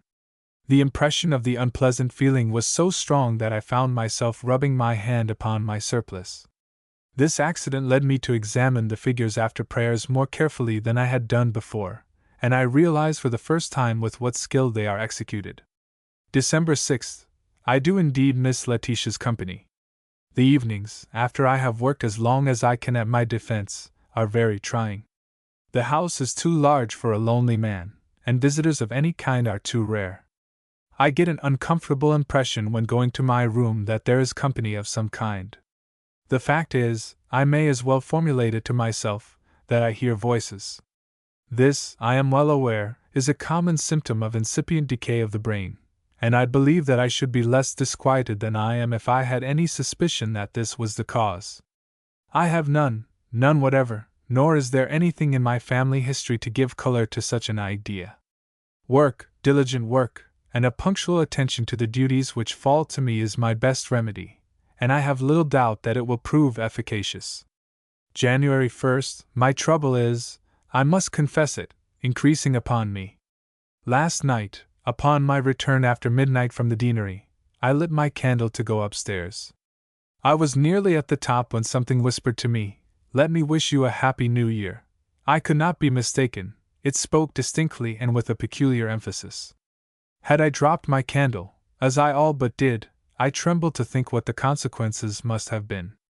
As it was, I managed to get up the last flight, and was quickly in my room with the door locked, and experienced no other disturbance. January 15th. I had occasion to come downstairs last night to my workroom for my watch, which I had inadvertently left on my table when I went up to bed. I think I was at the top of the last flight when I had a sudden impression of a sharp whisper in my ear. Take care. I clutched the balusters and naturally looked round at once. Of course, there was nothing. After a moment I went on. It was no good turning back, but I had as nearly as possible fallen. A cat, a large one by the feel of it, slipped between my feet, but again, of course, I saw nothing. It may have been the kitchen cat, but I do not think it was. February 27th, a curious thing last night, which I should like to forget. Perhaps if I put it down here I may see it in its true proportion. I worked in the library from about 9 to 10. The hall and staircase seemed to be unusually full of what I can only call movement without sound. By this I mean that there seemed to be continuous going and coming, and that whenever I ceased writing to listen, or looked out into the hall, the stillness was absolutely unbroken. Nor, in going to my room at an earlier hour than usual, about 10:30, was I conscious of anything that I could call a noise. It so happened that I had told John to come to my room for the letter to the bishop which I wished to have delivered early in the morning at the palace. He was to sit up, therefore, and come for it when he heard me retire. This I had for the moment forgotten, though I had remembered to carry the letter with me to my room. But when, as I was winding up my watch, I heard a light tap at the door, and a low voice saying, "May I come in?" which I most undoubtedly did hear, I recollected the fact, and took up the letter from my dressing-table, saying, "Certainly, come in." No one, however, answered my summons, and it was now that, as I strongly suspect, I committed an error, for I opened the door and held the letter out.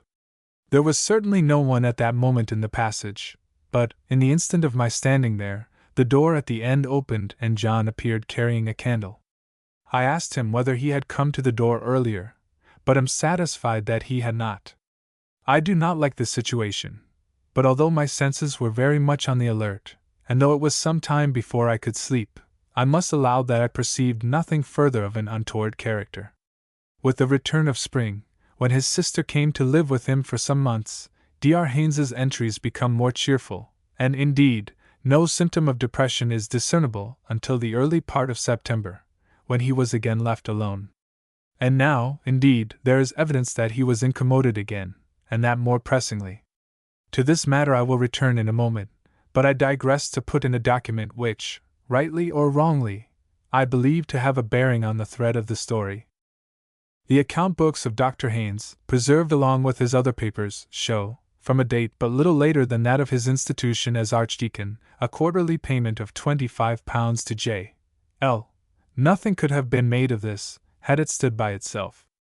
But I connect with it a very dirty and ill-written letter, which, like another that I have quoted, was in a pocket in the cover of a diary. Of date or postmark there is no vestige, and the decipherment was not easy. It appears to run: Dr.Sr. I have been exptin to her a few times last weeks, and not having done so must suppose you have not got mine, which was saying how me and my man had met in with bad times this season. All seems to go cross with us on the farm, and which way to look for the rent we have no knowledge of it. This been the sad case with us. If you would have the great liberality probably, but the exact spelling defies reproduction, to send £40, otherwise steps will have to be took which I should not wish.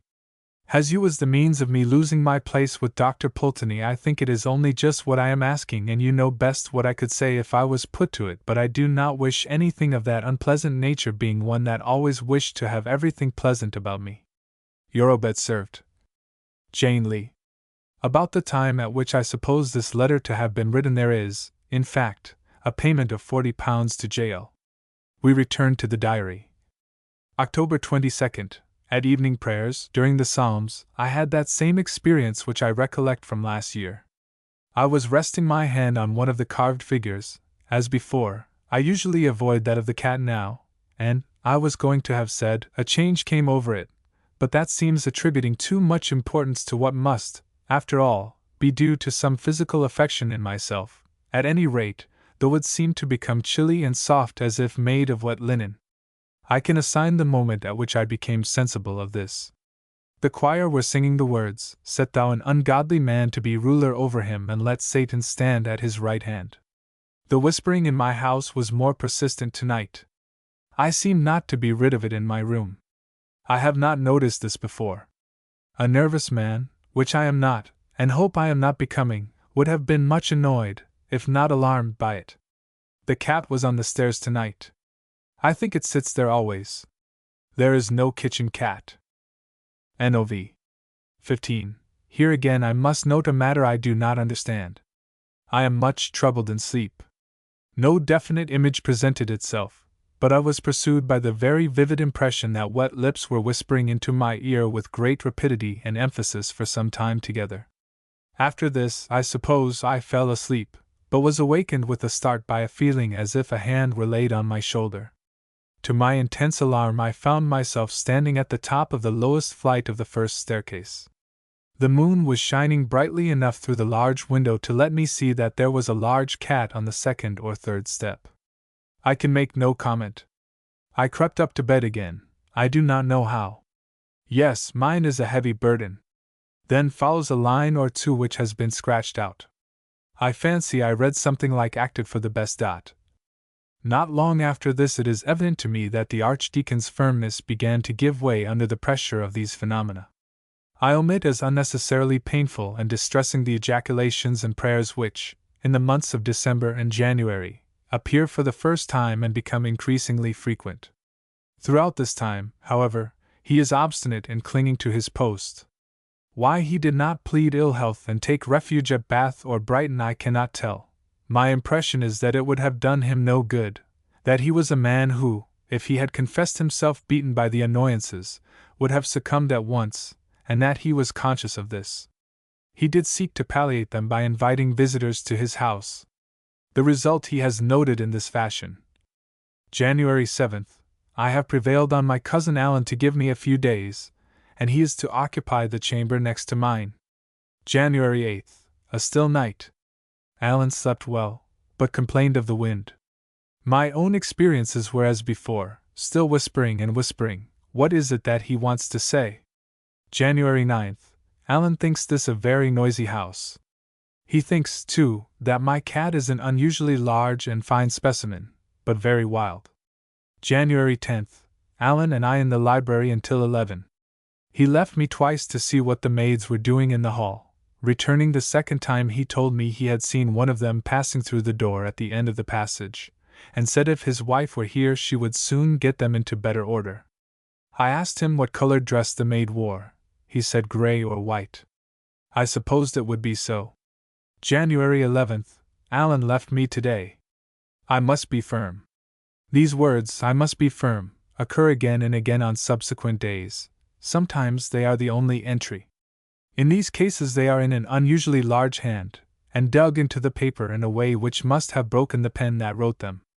Apparently the Archdeacon's friends did not remark any change in his behavior, and this gives me a high idea of his courage and determination.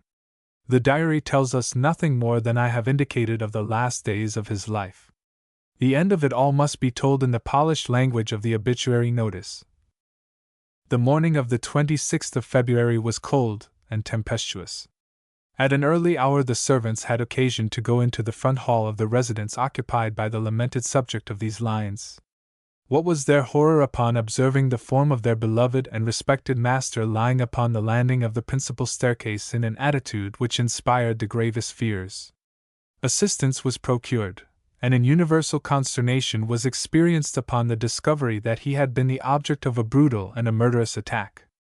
The vertebral column was fractured in more than one place. This might have been the result of a fall. It appeared that the stair carpet was loosened at one point. But in addition to this, there were injuries inflicted upon the eyes, nose and mouth, as if by the agency of some savage animal, which, dreadful to relate, rendered those features unrecognizable. The vital spark was, it is needless to add, completely extinct, and had been so, upon the testimony of respectable medical authorities, for several hours. The author or authors of this mysterious outrage are alike buried in mystery, and the most active conjecture has hitherto failed to suggest a solution of the melancholy problem afforded by this appalling occurrence.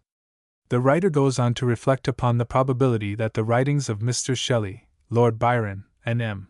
Voltaire may have been instrumental in bringing about the disaster, and concludes by hoping, somewhat vaguely, that this event may operate as an example to the rising generation, but this portion of his remarks need not be quoted in full. I had already formed the conclusion that Dr. Haynes was responsible for the death of Dr. Pulteney. But the incident connected with the carved figure of death upon the Archdeacon's stall was a very perplexing feature. The conjecture that it had been cut out of the wood of the hanging oak was not difficult, but seemed impossible to substantiate. However, I paid a visit to Barchester, partly with the view of finding out whether there were any relics of the woodwork to be heard of. I was introduced by one of the canons to the curator of the local museum, who was, my friend said, more likely to be able to give me information on the point than anyone else. I told this gentleman of the description of certain carved figures and arms formerly on the stalls, and asked whether any had survived. He was able to show me the arms of Dean West and some other fragments.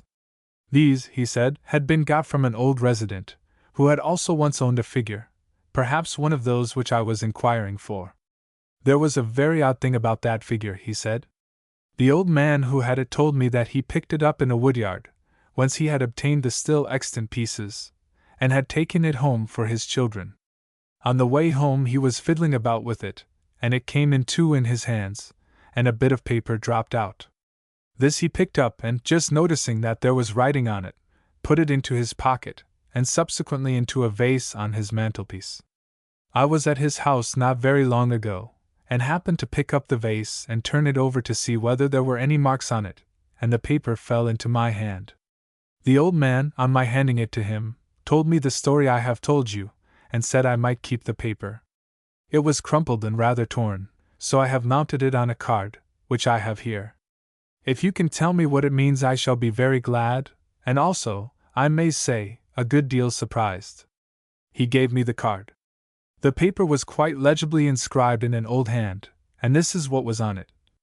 When I grew in the wood I was watered WTH blood. Now in the church I stand. Who that touches me with his hand, if a bloody hand he bear, I counsel him to beware lest he be fetched away, whether by night or day, but chiefly when the wind blows high in a night of February. This I dreamt, 26 Feb. Anno 1699. John Austin. I suppose it is a charm or a spell, wouldn't you call it something of that kind? Said the curator. Yes, I said, I suppose one might. What became of the figure in which it was concealed? Oh, I forgot, said he. The old man told me it was so ugly and frightened his children so much that he burned it. Martin's Close. Some few years back I was staying with the rector of a parish in the West, where the society to which I belong owns property. I was to go over some of this land, and on the first morning of my visit, soon after breakfast, the estate carpenter and general handyman, John Hill, was announced as in readiness to accompany us. The rector asked which part of the parish we were to visit that morning. The estate map was produced, and when we had showed him our round, he put his finger on a particular spot. Don't forget, he said, to ask John Hill about Martin's Close when you get there. I should like to hear what he tells you. What ought he to tell us? I said. I haven't the slightest idea, said the rector, or, if that is not exactly true, it will do till lunchtime, and here he was called away. We set out. John Hill is not a man to withhold such information as he possesses on any point, and you may gather from him much that is of interest about the people of the place and their talk. An unfamiliar word, or one that he thinks ought to be unfamiliar to you, he will usually spell, as Sealby Cobb, and the like. It is not, however, relevant to my purpose to record his conversation before the moment when we reached Martin's Close. The bit of land is noticeable, for it is one of the smallest enclosures you are likely to see, a very few square yards, hedged in with quickset on all sides, and without any gate or gap leading into it. You might take it for a small cottage garden long deserted, but that it lies away from the village and bears no trace of cultivation. It is at no great distance from the road, and is part of what is there called a moor, in other words, a rough upland pasture cut up into largish fields. Why is this little bit hedged off so? I asked, and John Hill, whose answer I cannot represent as perfectly as I should like, was not at fault. That's what we call Martin's Close, sir. 'Tis a curious thing about that bit of land, sir, goes by the name of Martin's Close, sir. And Martin. Beg pardon, sir, did Rector tell you to make inquiry of me about that, sir? Yes, he did. Ah, I thought so much, sir. I was tellin' Rector about that last week, and he was very much interested. It 'pears there's a murderer buried there, sir, by the name of Martin. Old Samuel Saunders, that formerly lived here at what we call Southtown, sir, he had a long tale 'bout that, sir. Terrible murder done 'pon a young woman, sir. Cut her throat and cast her in the water down yer. Was he hung for it? Yes, sir, he was hung just up here on the roadway, by what I've heard, on the Holy Innocents' Day, many 100 years ago, by the man that went by the name of the Bloody Judge. Terrible red and bloody, I've heard. Was his name Jeffries, do you think? Might be possible 'twas, Jeffries, J.F., Jeffries. I reckon 'twas, and the tale I've heard many times from Mr. Saunders, how this young man Martin, George Martin, was troubled before his cruel action come to light by the young woman's spirit. How was that, do you know? No, sir, I don't exactly know how 'twas with it, but by what I've heard he was fairly tormented, and rightly too. Old Mr. Saunders, he told a history regarding a cupboard down yer in the New Inn. According to what he related, this young woman's spirit come out of this cupboard, but I don't recollect the matter. This was the sum of John Hill's information. We passed on, and in due time I reported what I had heard to the rector. He was able to show me from the parish account books that a gibbet had been paid for in 1684, and a grave dug in the following year, both for the benefit of George Martin. But he was unable to suggest anyone in the parish, Saunders being now gone, who was likely to throw any further light on the story. Naturally, upon my return to the neighborhood of libraries, I made search in the more obvious places. The trial seemed to be nowhere reported. A newspaper of the time, and one or more newsletters, however, had some short notices, from which I learnt that, on the ground of local prejudice against the prisoner, he was described as a young gentleman of a good estate, the venue had been moved from Exeter to London, that Jeffries had been the judge, and death the sentence, and that there had been some singular passages in the evidence. Nothing further transpired till September of this year. A friend who knew me to be interested in Jeffries then sent me a leaf torn out of a second-hand bookseller's catalogue with the entry, Jeffries, Judge, interesting old MS. Trial for murder, and so forth, from which I gathered, to my delight, that I could become possessed, for a very few shillings, of what seemed to be a verbatim report, in shorthand, of the Martin trial. I telegraphed for the manuscript and got it. It was a thin-bound volume, provided with a title written in longhand by someone in the 18th century, who had also added this note. My father, who took these notes in court, told me that the prisoner's friends had made interest with Judge Jeffries that no report should be put out. He had intended doing this himself when times were better, and had shewed it to the Rev. Mr. Glanville, who encouraged his design very warmly. But death surprised them both before it could be brought to an accomplishment. The initials W. G. are appended. I am advised that the original reporter may have been T. Gurney, who appears in that capacity in more than one state trial. This was all that I could read for myself. After no long delay I heard of someone who was capable of deciphering the shorthand of the 17th century, and a little time ago the typewritten copy of the whole manuscript was laid before me. The portions which I shall communicate here help to fill in the very imperfect outline which subsists in the memories of John Hill, and, I suppose, one or two others who live on the scene of the events. The report begins with a species of preface, the general effect of which is that the copy is not that actually taken in court, though it is a true copy in regard to the notes of what was said, but that the writer has added to it some remarkable passages that took place during the trial, and has made this present fair copy of the whole, intending at some favorable time to publish it, but has not put it into longhand, lest it should fall into the possession of unauthorized persons, and he or his family be deprived of the profit. The report then begins. This case came on to be tried on Wednesday, the 19th of November, between our sovereign lord the King, and George Martin Esquire, of, I take leave to omit some of the place names, at a sessions of Oyer and Terminer and Jail Delivery, at the Old Bailey, and the prisoner, being in Newgate, was brought to the bar. Clerk of the Crown. George Martin, hold up thy hand, which he did. Then the indictment was read, which set forth that the prisoner, not having the fear of God before his eyes, but being moved and seduced by the instigation of the devil, upon the 15th day of May, in the 36th year of our sovereign Lord King Charles II, with force and arms in the parish aforesaid, in and upon and Clark, spinster, of the same place. In the peace of God and of our said sovereign Lord the King then and there being, feloniously, wilfully, and of your malice aforethought did make an assault and with a certain knife value a penny the throat of the said and Clark then and there did cut, of the which wound the said and Clark then and there did die, and the body of the said and Clark did cast into a certain pond of water situate in the same parish, with more that is not material to our purpose, against the peace of our sovereign Lord the King, his crown and dignity. Then the prisoner prayed a copy of the indictment. LCJ, Sir George Jeffreys. What is this? Sure you know that is never allowed. Besides, here is a plain indictment as ever I heard.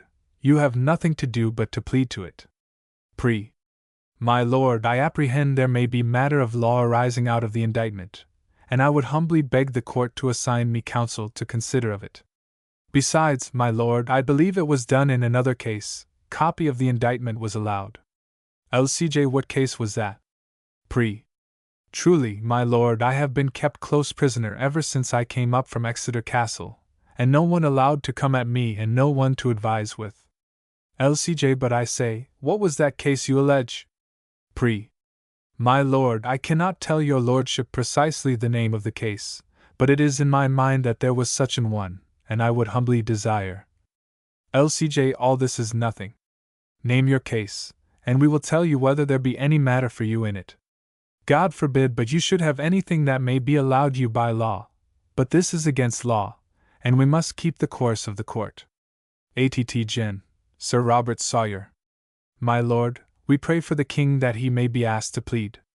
CL of CT, are you guilty of the murder whereof you stand indicted, or not guilty? Pre. My lord, I would humbly offer this to the court. If I plead now, shall I have an opportunity after to accept against the indictment? LCJ, yes, that comes after verdict, that will be saved to you, and counsel assigned if there be matter of law, but that which you have now to do is to plead. Then after some little parleying with the court, which seemed strange upon such a plain indictment, the prisoner pleaded not guilty. CL of CT culprit. How wilt thou be tried? Pre. By God and my country. CL of CT, God send thee a good deliverance. LCJY, how is this? Here has been a great to-do that you should not be tried at Exeter by your country, but be brought here to London, and now you ask to be tried by your country. Must we send you to Exeter again? Pre. My lord, I understood it was the form. LCJ, so it is, man, we spoke only in the way of pleasantness. Well, go on and swear the jury. So they were sworn. I omit the names. There was no challenging on the prisoner's part, for, as he said, he did not know any of the persons called. Thereupon the prisoner asked for the use of pen, ink, and paper, to which the L.C.J. replied, I, in God's name let him have it. Then the usual charge was delivered to the jury, and the case opened by the junior counsel for the king, Mr. Dolben. The Attorney General followed. May it please your lordship, and you gentlemen of the jury, I am of counsel for the king against the prisoner at the bar. You have heard that he stands indicted for a murder done upon the person of a young girl. Such crimes as this you may perhaps reckon to be not uncommon, and indeed, in these times, I am sorry to say it, there is scarce any fact so barbarous and unnatural but what we may hear almost daily instances of it. But I must confess that in this murder that is charged upon the prisoner there are some particular features that mark it out to be such as I hope has but seldom if ever been perpetrated upon English ground. For as we shall make it appear, the person murdered was a poor country girl, whereas the prisoner is a gentleman of a proper estate, and besides that, was one to whom Providence had not given the full use of her intellects, but was what is termed among us commonly an innocent or natural, such an one, therefore, as one would have supposed the gentleman of the prisoner's quality more likely to overlook, or, if he did notice her, to be moved to compassion for her unhappy condition, than to lift up. his hand against her in the very horrid and barbarous manner which we shall show you he used. Now to begin at the beginning and open the matter to you orderly. About Christmas of last year, that is the year 1683, this gentleman, Mr. Martin, having newly come back into his own country from the University of Cambridge, some of his neighbors, to show him what civility they could, for his family is one that stands in very good repute all over that country, entertained him here and there at their Christmas merrymakings, so that he was constantly riding to and fro, from one house to another.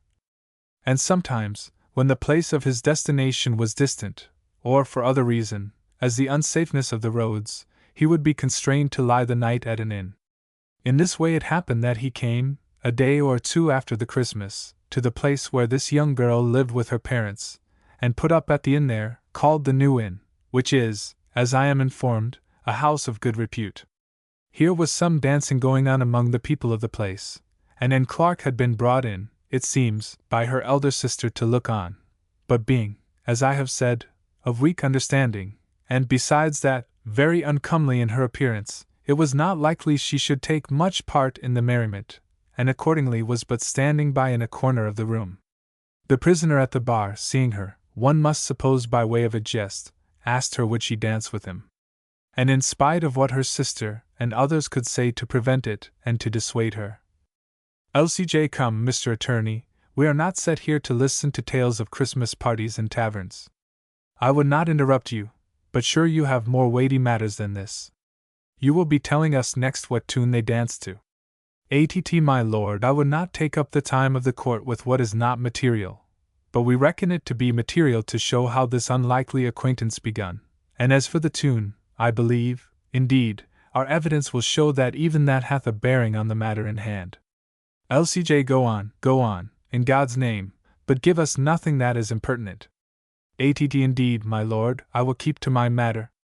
But, gentlemen, having now shown you, as I think, enough of this first meeting between the murdered person and the prisoner, I will shorten my tale so far as to say that from then on there were frequent meetings of the two, for the young woman was greatly tickled with having got hold, as she conceived it, of so likely a sweetheart, and he being once a week at least in the habit of passing through the street where she lived, she would be always on the watch for him, and it seems they had a signal arranged. He should whistle the tune that was played at the tavern. It is a tune, as I am informed, well known in that country, and has a burden. Madam, will you talk with me?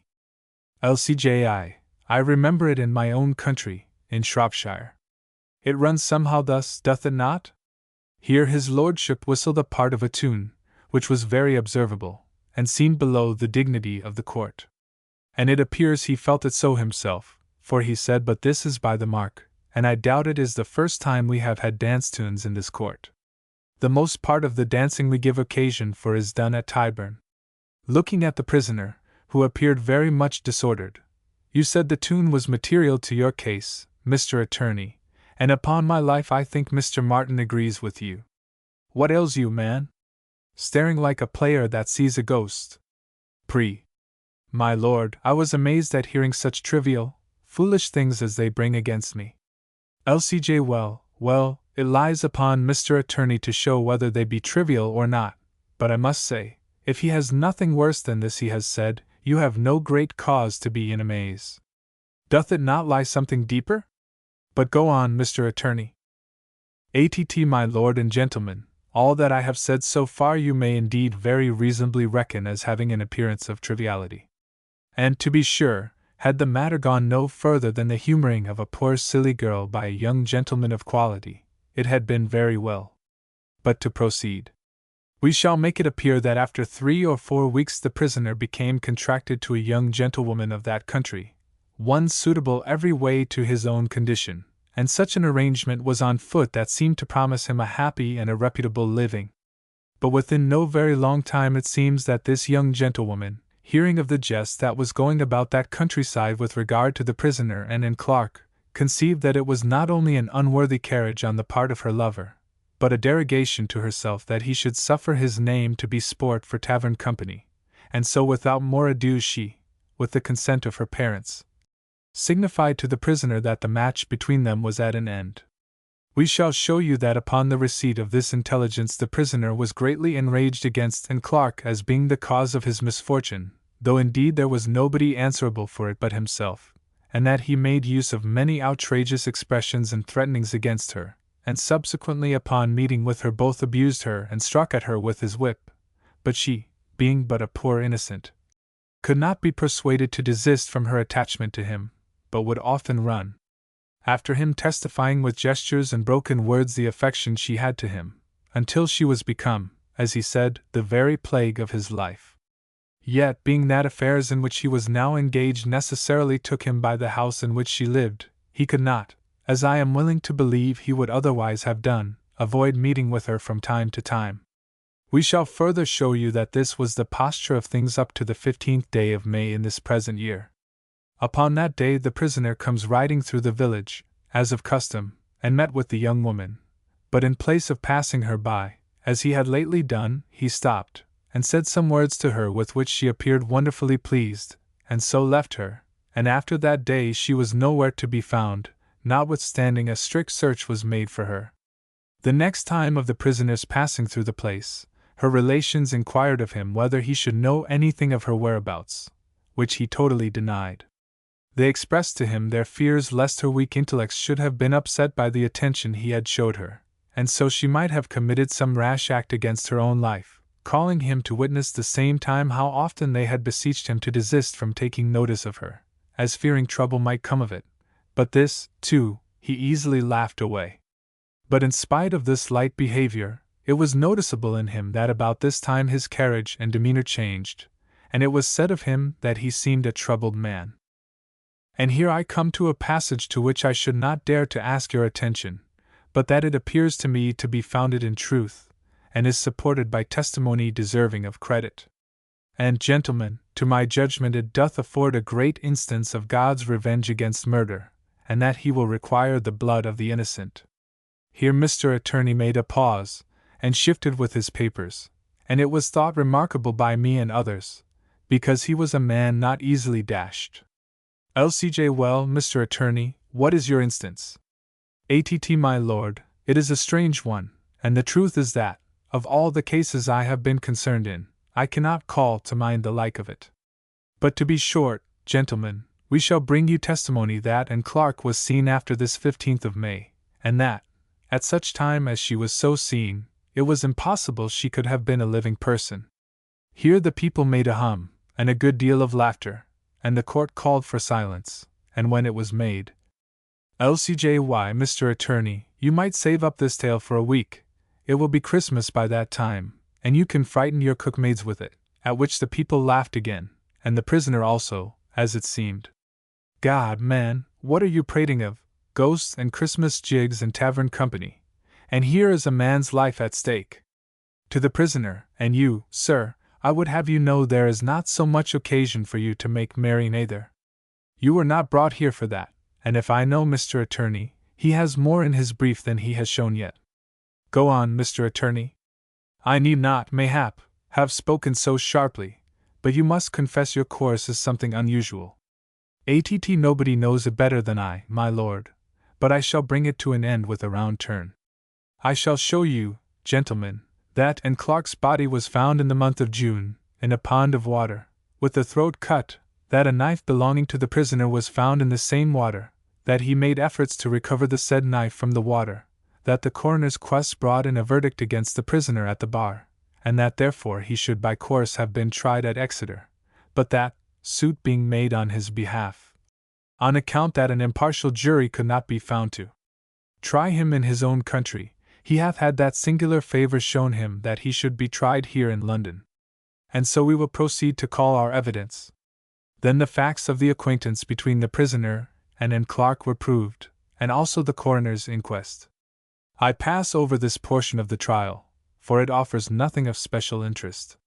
Sarah Arscott was next called and sworn. A.T.T. What is your occupation? S. I keep the New Inn at. A.T.T. Do you know the prisoner at the bar? S. Yes, he was often at our house since he come first at Christmas of last year. A.T.T. Did you know Clark? S. Yes, very well. A.T.T. Pray, what manner of person was she in her appearance? S. She was a very short, thick-made woman. I do not know what else you would have me say. ATT. Was she comely? S. No, not by no manner of means. She was very uncomely, poor child. She had a great face and hanging chops and a very bad color like a pudic. LCJ. What is that, mistress? What say you she was like? S. My lord, I ask pardon. I heard Esquire Martin say she looked like a pudic in the face, and so she did. LCJ. Did you that? Can you interpret her, Mr. Attorney? ATT. My lord, I apprehend it is the country word for a toad. LCJ. Oh, a hop toad. I go on. ATT. Will you give an account to the jury of what passed between you and the prisoner at the bar in May last? S. Sir, it was this.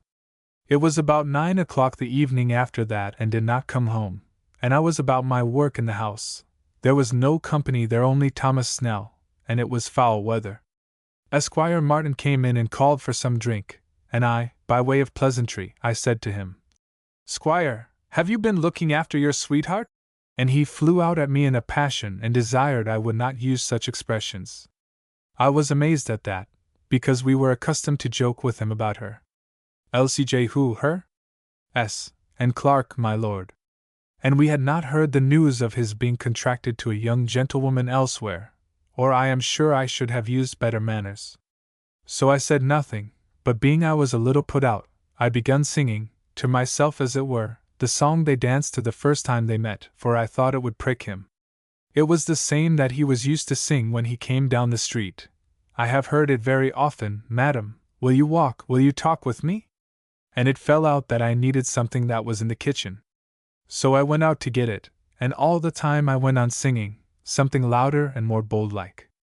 And as I was there all of a sudden I thought I heard someone answering outside the house, but I could not be sure because of the wind blowing so high. So then I stopped singing, and now I heard it plain, saying, Yes, sir, I will walk, I will talk with you, and I knew the voice for in Clark's voice. ATT. How did you know it to be her voice? S. It was impossible I could be mistaken. She had a dreadful voice, a kind of a squalling voice, in particular if she tried to sing. And there was nobody in the village that could counterfeit it, for they often tried. So, hearing that, I was glad, because we were all in an anxiety to know what was gone with her, for though she was a natural, she had a good disposition and was very tractable, and says I to myself, What, child? Are you returned, then? And I ran into the front room, and said to Squire Martin as I passed by, Squire, here is your sweetheart back again, shall I call her in? And with that I went to open the door, but Squire Martin he caught hold of me, and it seemed to me he was out of his wits, or near upon. Hold, woman, says he, in God's name, and I know not what else. He was all of a shake. Then I was angry, and said I, What? Are you not glad that poor child is found? And I called to Thomas Snell and said, If the squire will not let me, do you open the door and call her in? So Thomas Snell went and opened the door, and the wind setting that way blew in and overset the 2 candles. That was all we had lighted, and Esquire Martin fell away from holding me. I think he fell down on the floor, but we were wholly in the dark.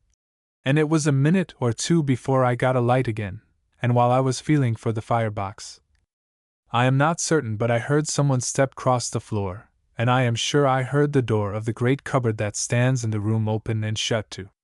Then, when I had a light again, I see Esquire Martin on the settle, all white and sweaty as if he had swooned away, and his arms hanging down, and I was going to help him.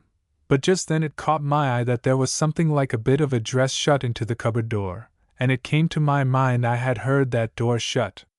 So I thought it might be some person had run in when the light was quenched, and was hiding in the cupboard. So I went up closer and looked, and there was a bit of a black stuff cloak, and just below it an edge of a brown stuff dress, both sticking out of the shut of the door, and both of them was low down, as if the person that had them on might be crouched down inside. ATT. What did you take it to be? S. I took it to be a woman's dress. ATT. Could you make any guess whom it belonged to? Did you know anyone who wore such a dress? S. It was a common stuff, by what I could see. I have seen many women wearing such a stuff in our parish. ATT. Was it like in Clark's dress? S. She used to wear just such a dress, but I could not say on my oath it was hers. Did you observe anything else about it? S. I did notice that it looked very wet, but it was foul weather outside. LCJ. Did you feel of it, mistress? S. No, my lord, I did not like to touch it.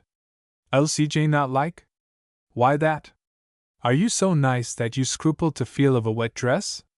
S. Indeed, my lord, I cannot very well tell why, only it had a nasty, ugly look about it. LCJ. Well, go on. S. Then I called again to Thomas Snell, and bid him come to me and catch anyone that come out when I should open the cupboard door, for, says I, there is someone hiding within, and I would know what she wants.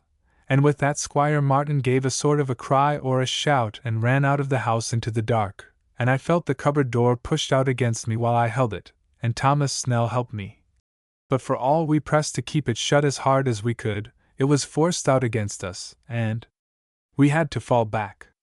LCJ. And pray what came out? A mouse? S. No, my lord, it was greater than a mouse, but I could not see what it was. It fleeted very swift over the floor and out at the door. LCJ. But come, what did it look like? Was it a person? S. My lord, I cannot tell what it was, but it ran very low, and it was of a dark color.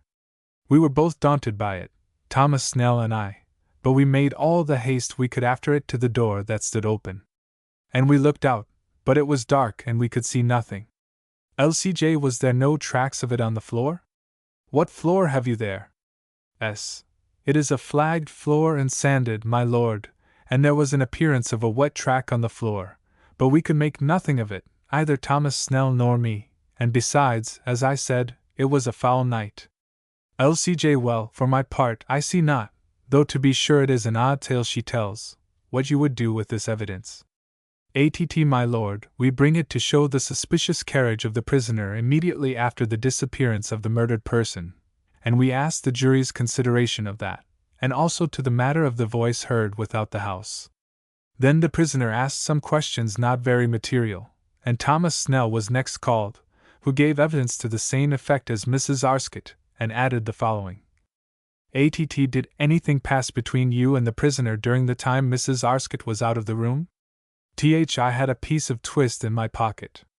Twist of what? Twist of tobacco, sir, and I felt a disposition to take a pipe of tobacco. So I found a pipe on the chimney-piece, and being it was twist, and in regard of me having by an oversight left my knife at my house, and me not having over many teeth to pluck at it, as your lordship or anyone else may have a view by their own eyesight. LCJ. What is the man talking about? Come to the matter, fellow. Do you think we sit here to look at your teeth? No, my lord, nor I would not you should do, God forbid. I know your honors have better employment, and better teeth, I would not wonder. LCJ. Good God, what a man is this! Yes, I have better teeth, and that you shall find if you keep not to the purpose. I humbly ask pardon, my lord, but so it was. And I took upon me, thinking no harm, to ask Squire Martin to lend me his knife to cut my tobacco. And he felt first of one pocket, and then of another, and it was not there at all. And says I, What? Have you lost your knife, Squire? And up he gets and feels again, and he sat down, and such a groan as he gave. Good God, he says, I must have left it there. But says I, Squire, by all appearance it is not there. Did you set a value on it, says I, you might have it cried. But he sat there and put his head between his hands and seemed to take no notice to what I said. And then it was Mistress Arscott come tracking back out of the kitchen place.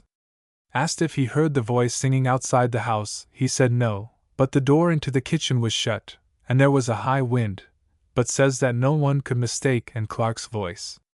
Then a boy, William Redaway, about 13 years of age, was called, and by the usual questions, put by the Lord Chief Justice, it was ascertained that he knew the nature of an oath.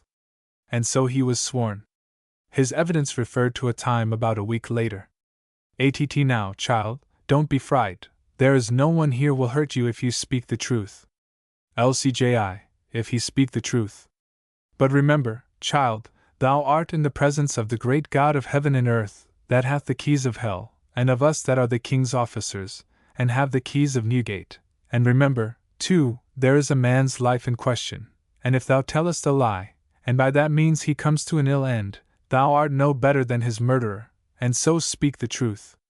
Tell the jury what you know, and speak out. Where were you on the evening of the 23rd of May last? LCJY, what does such a boy as this know of days? Can you mark the day, boy? W. Yes, my lord, it was the day before our feast, and I was to spend 6 pence there, and that falls a month before Midsummer Day. One of the jury. My lord, we cannot hear what he says. LCJ, he says he remembers the day because it was the day before the feast they had there, and he had 6 pence to lay out. Set him up on the table there. Well, child, and where wast thou then? W. Keeping cows on the moor, my lord. But the boy, using the country speech, my lord, could not well apprehend him, and so asked if there was any one that could interpret him, and it was answered the parson of the parish was there, and he was accordingly sworn, and so the evidence given. The boy said, I was on the moor about 6 o'clock, and sitting behind a bush of firs near a pond of water, and the prisoner came very cautiously and looking about him, having something like a long pole in his hand, and stopped a good while as if he would be listening, and then began to feel in the water with the pole, and I, being very near the water, not above 5 yards, heard as if the pole struck up against something that made a wallowing sound. And the prisoner dropped the pole and threw himself on the ground, and rolled himself about very strangely with his hands to his ears, and so after a while got up and went creeping away. Asked if he had had any communication with the prisoner. Yes, a day or two before. The prisoner, hearing I was used to be on the moor, he asked me if I had seen a knife laying about, and said he would give 6 pence to find it. And I said I had not seen any such thing, but I would ask about. Then he said he would give me 6 pence to say nothing, and so he did. LCJ, and was that the 6 pence you were to lay out at the feast? W. Yes, if you please, my lord. Asked if he had observed anything particular as to the pond of water, he said, no, except that it begun to have a very ill smell and the cows would not drink of it for some days before. Asked if he had ever seen the prisoner, and Clark and company together. He began to cry very much, and it was a long time before they could get him to speak intelligibly. At last the parson of the parish, Mr. Matthews, got him to be quiet, and the question being put to him again, he said he had seen Clark waiting on the moor for the prisoner at some way off, several times since last Christmas. Did you see her close, so as to be sure it was she? W. Yes, quite sure. LCJ, how quite sure, child? W. Because she would stand and jump up and down and clap her arms like a goose, which he called by some country name, but the parson explained it to be a goose. And then she was of such a shape that it could not be no one else. What was the last time that you so saw her? Then the witness began to cry again, and clung very much to Mr. Matthews, who bid him not be frightened. And so at last he told this story, that on the day before their feast, being the same evening that he had before spoken of, after the prisoner had gone away, it being then twilight and he very desirous to get home, but afraid for the present to stir from where he was lest the prisoner should see him, remained some few minutes behind the bush, looking on the pond, and saw something dark come up out of the water at the edge of the pond farthest away from him, and so up the bank. And when it got to the top where he could see it plain against the sky, it stood up and flapped the arms up and down, and then run off very swiftly in the same direction the prisoner had taken, and being asked very strictly who he took it to be, he said upon his oath that it could be nobody but Clark. Thereafter his master was called, and gave evidence that the boy had come home very late that evening and been chided for it, and that he seemed very much amazed, but could give no account of the reason. My lord, we have done with our evidence for the king.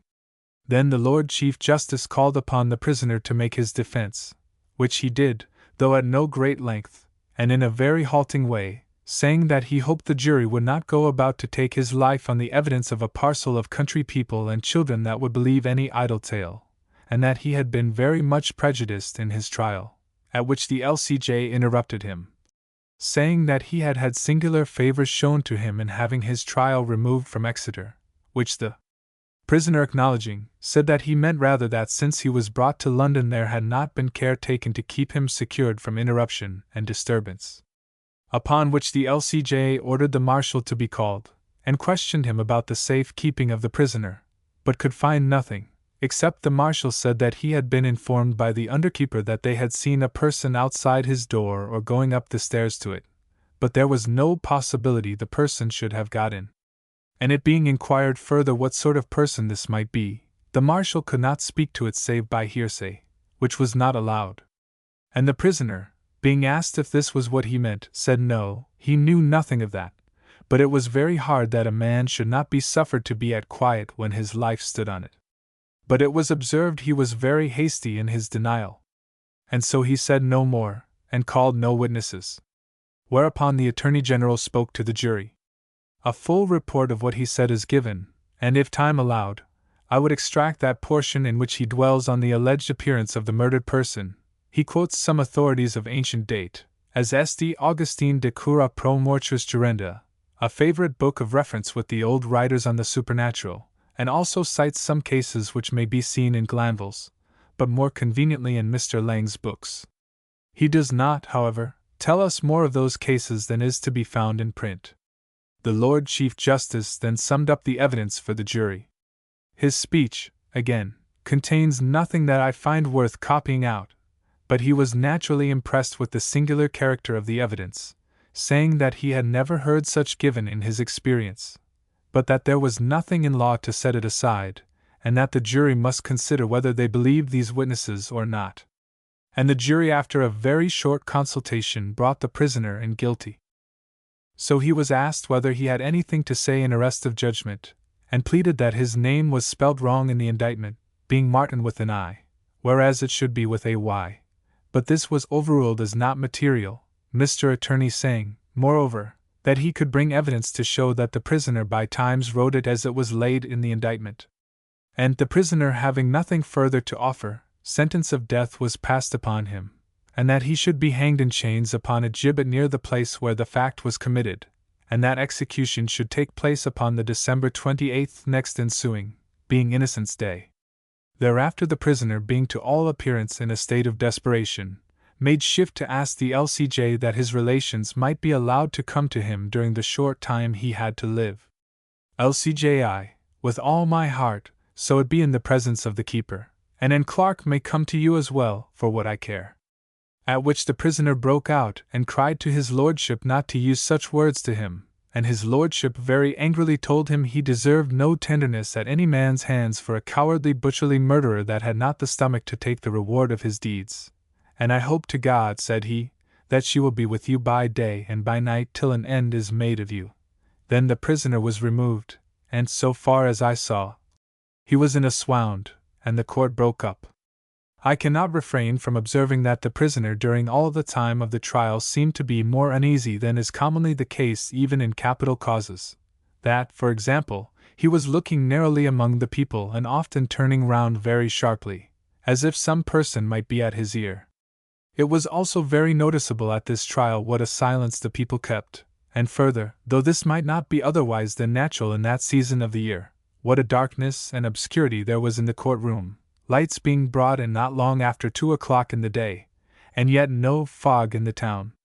It was not without interest that I heard lately from some young men who had been giving a concert in the village I speak of, that a very cold reception was accorded to the song which has been mentioned in this narrative, Madam, will you walk?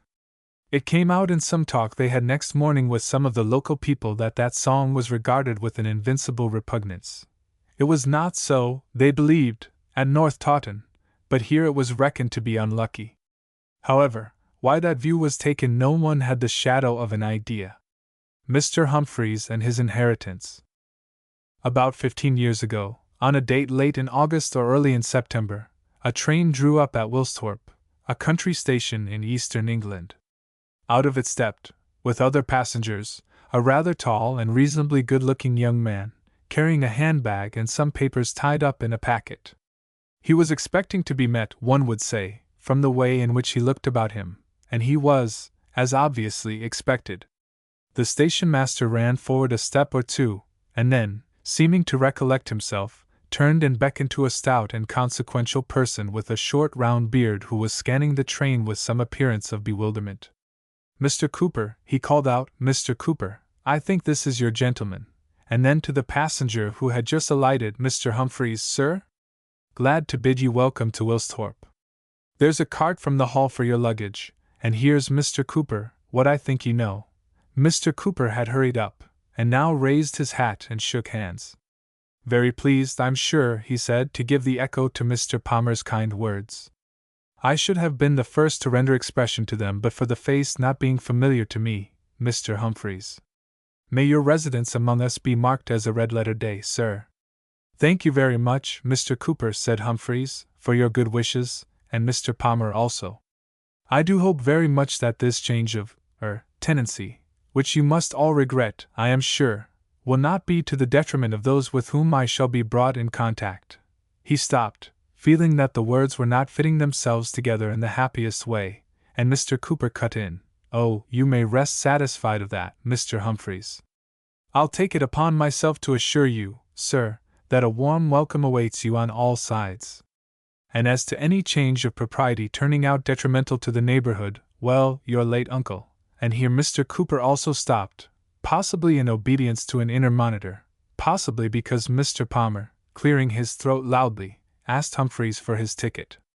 The two men left the little station, and, at Humphreys' suggestion, decided to walk to Mr. Cooper's house, where luncheon was awaiting them. The relation in which these personages stood to each other can be explained in a very few lines.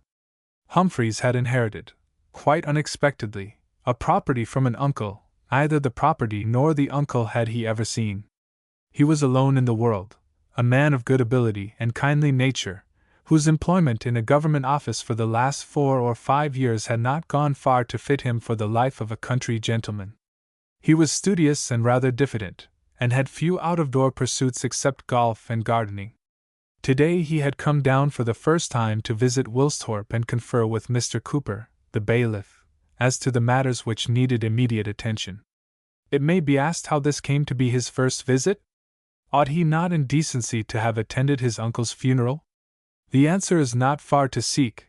He had been abroad at the time of the death, and his address had not been at once procurable. So he had put off coming to Wilsthorpe till he heard that all things were ready for him. And now we find him arrived at Mr. Cooper's comfortable house, facing the parsonage, and having just shaken hands with the smiling Mrs. and Miss Cooper. During the minutes that preceded the announcement of luncheon the party settled themselves on elaborate chairs in the drawing-room, Humphreys, for his part, perspiring quietly in the consciousness that stock was being taken of him.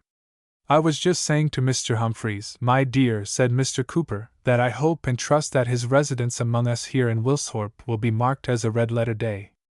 "Yes, indeed, I'm sure," said Mrs. Cooper heartily, "and many, many of them."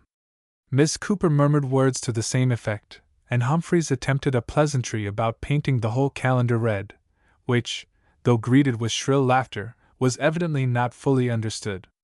At this point they proceeded to luncheon. "Do you know this part of the country at all, Mr. Humphreys?" said Mrs. Cooper, after a short interval. This was a better opening.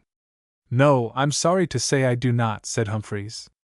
"It seems very pleasant, what I could see of it coming down in the train." "Oh, it is a pleasant part. Really, I sometimes say I don't know a nicer district, for the country, and the people round, too, such a quantity always going on. But I'm afraid you've come a little late for some of the better garden parties, Mr. Humphreys."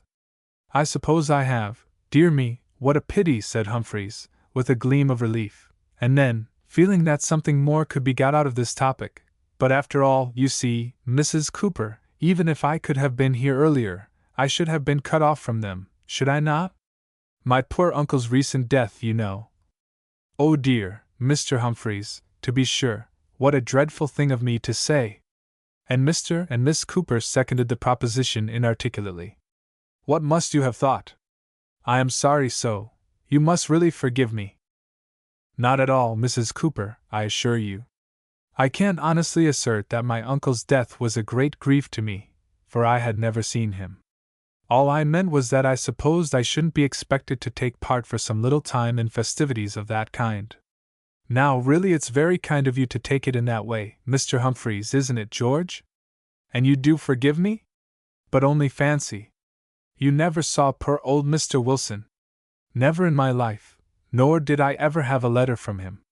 But, by the way, you have something to forgive me for. I've never thanked you, except by letter, for all the trouble you've taken to find people to look after me at the Hall. Oh, I'm sure that was nothing, Mr. Humphreys. But I really do think that you'll find them give satisfaction. The man and his wife whom we've got for the butler and housekeeper we've known for a number of years, such a nice respectable couple, and Mr. Cooper, I'm sure, can answer for the men in the stables and gardens. Yes, Mr. Humphreys, they're a good lot. The head gardener's the only one who's stopped on from Mr. Wilson's time. The major part of the employees, as you no doubt saw by the will, received legacies from the old gentleman and retired from their posts, and as the wife says, your housekeeper and butler are calculated to render you every satisfaction. So everything, Mr. Humphreys, is ready for you to step in this very day, according to what I understood you to wish, said Mrs. Cooper.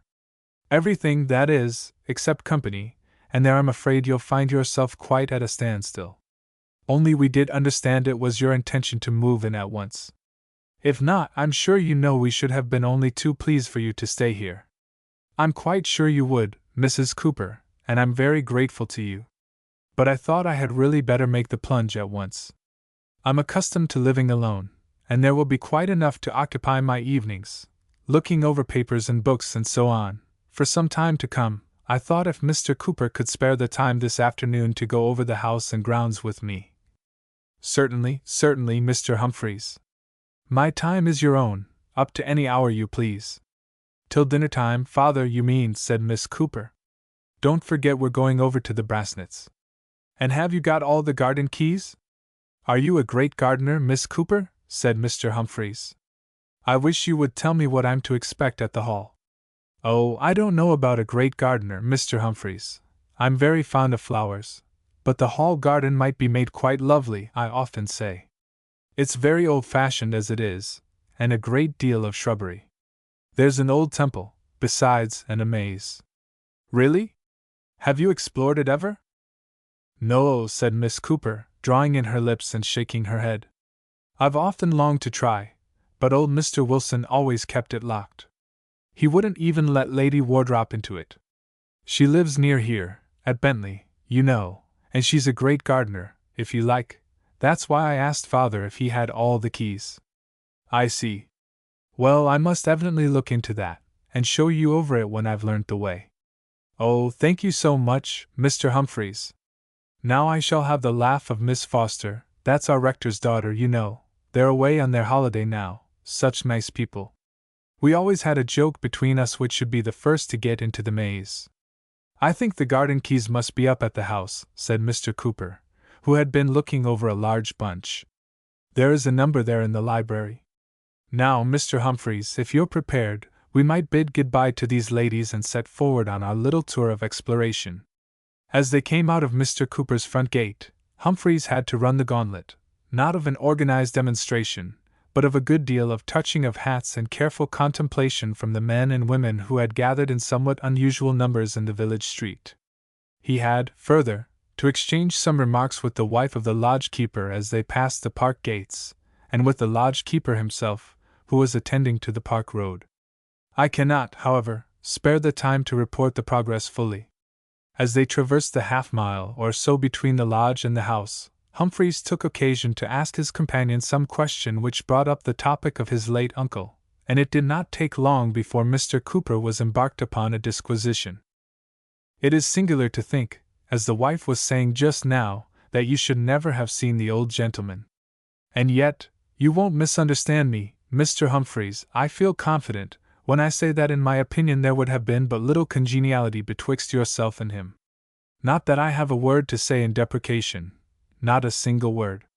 I can tell you what he was, said Mr. Cooper, pulling up suddenly and fixing Humphreys with his eye. Can tell you what he was in a nutshell, as the saying goes. He was a complete, thorough valetudinarian. That describes him to A.T. That's what he was, sir, a complete valetudinarian. No participation in what went on around him. I did venture, I think, to send you a few words of cutting from our local paper, which I took the occasion to contribute on his decease. If I recollect myself aright, such is very much the gist of them. But don't, Mr. Humphreys," continued Cooper, tapping him impressively on the chest, "don't you run away with the impression that I wish to say aught but what is most creditable, of your respected uncle and my late employer. Upright, Mr. Humphreys, open as the day, liberal to all in his dealings. He had the heart to feel and the hand to accommodate. But there was the stumbling block, his unfortunate health, or, as I might more truly phrase it, his want of health." "Yes, poor man. Did he suffer from any special disorder before his last illness, which, I take it, was little more than old age?" "Just that, Mr. Humphreys, just that." "The flash flickering slowly away in the pan," said Cooper, with what he considered an appropriate gesture, the golden bowl gradually ceasing to vibrate. "But as to your other question, I should return a negative answer." "General absence of vitality?" "Yes, special complaint?" "No, unless you reckon a nasty cough he had with him." "Why, here we are pretty much at the house. A handsome mansion, Mr. Humphreys, don't you consider? It deserved the epithet on the whole, but it was oddly proportioned, a very tall red brick house, with a plain parapet concealing the roof almost entirely. It gave the impression of a town house set down in the country. There was a basement, and a rather imposing flight of steps leading up to the front door. It seemed also, owing to its height, to desiderate wings, but there were none. The stables and other offices were concealed by trees. Humphreys guessed its probable date as 1770 or thereabouts.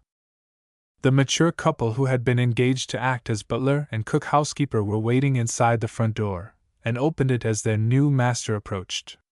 Their name, Humphreys already knew, was Calton. Of their appearance and manner he formed a favorable impression in the few minutes' talk he had with them. It was agreed that he should go through the plate and the cellar next day with Mr. Calton, and that Mrs. C. should have a talk with him about linen, bedding, and so on, what there was, and what there ought to be. Then he and Cooper, dismissing the Caltons for the present, began their view of the house. Its topography is not of importance to this story. The large rooms on the ground floor were satisfactory, especially the library, which was as large as the dining room, and had 3 tall windows facing east. The bedroom prepared for Humphreys was immediately above it. There were many pleasant, and a few really interesting, old pictures. None of the furniture was new, and hardly any of the books were later than the 70s. After hearing of and seeing the few changes his uncle had made in the house, and contemplating a shiny portrait of him which adorned the drawing-room, Humphreys was forced to agree with Cooper that in all probability there would have been little to attract him in his predecessor. It made him rather sad that he could not be sorry, dolbat se dollar non posse, for the man who, whether with or without some feeling of kindliness towards his unknown nephew, had contributed so much to his well-being, for he felt that Woolsthorpe was a place in which he could be happy, and especially happy, it might be, in its library. And now it was time to go over the garden. The empty stables could wait, and so could the laundry. So to the garden they addressed themselves, and it was soon evident that Miss Cooper had been right in thinking that there were possibilities. Also that Mr. Cooper had done well in keeping on the gardener. The deceased Mr. Wilson might not have, indeed plainly had not, been imbued with the latest views on gardening, but whatever had been done here had been done under the eye of a knowledgeable man, and the equipment and stock were excellent. Cooper was delighted with the pleasure Humphreys showed, and with the suggestions he let fall from time to time. "I can see," he said, "that you've found your métier here, Mr. Humphreys. You'll make this place a regular cynosure before very many seasons have passed over our heads. I wish Clutterham had been here, that's the head gardener, and here he would have been of course, as I told you, but for his son's being hors d'oeuvre with a fever, poor fellow. I should like him to have heard how the place strikes you. Yes, you told me he couldn't be here today, and I was very sorry to hear the reason, but it will be time enough tomorrow. What is that white building on the mound at the end of the grass ride? Is it the temple Miss Cooper mentioned?" "That it is, Mr. Humphreys, the Temple of Friendship. Constructed of marble brought out of Italy for the purpose, by your late uncle's grandfather. Would it interest you perhaps to take a turn there? You get a very sweet prospect of the park. The general lines of the temple were those of the Sibyl's Temple at Tivoli, helped out by a dome, only the whole was a good deal smaller. Some ancient sepulchral reliefs were built into the wall, and about it all was a pleasant flavor of the grand tour.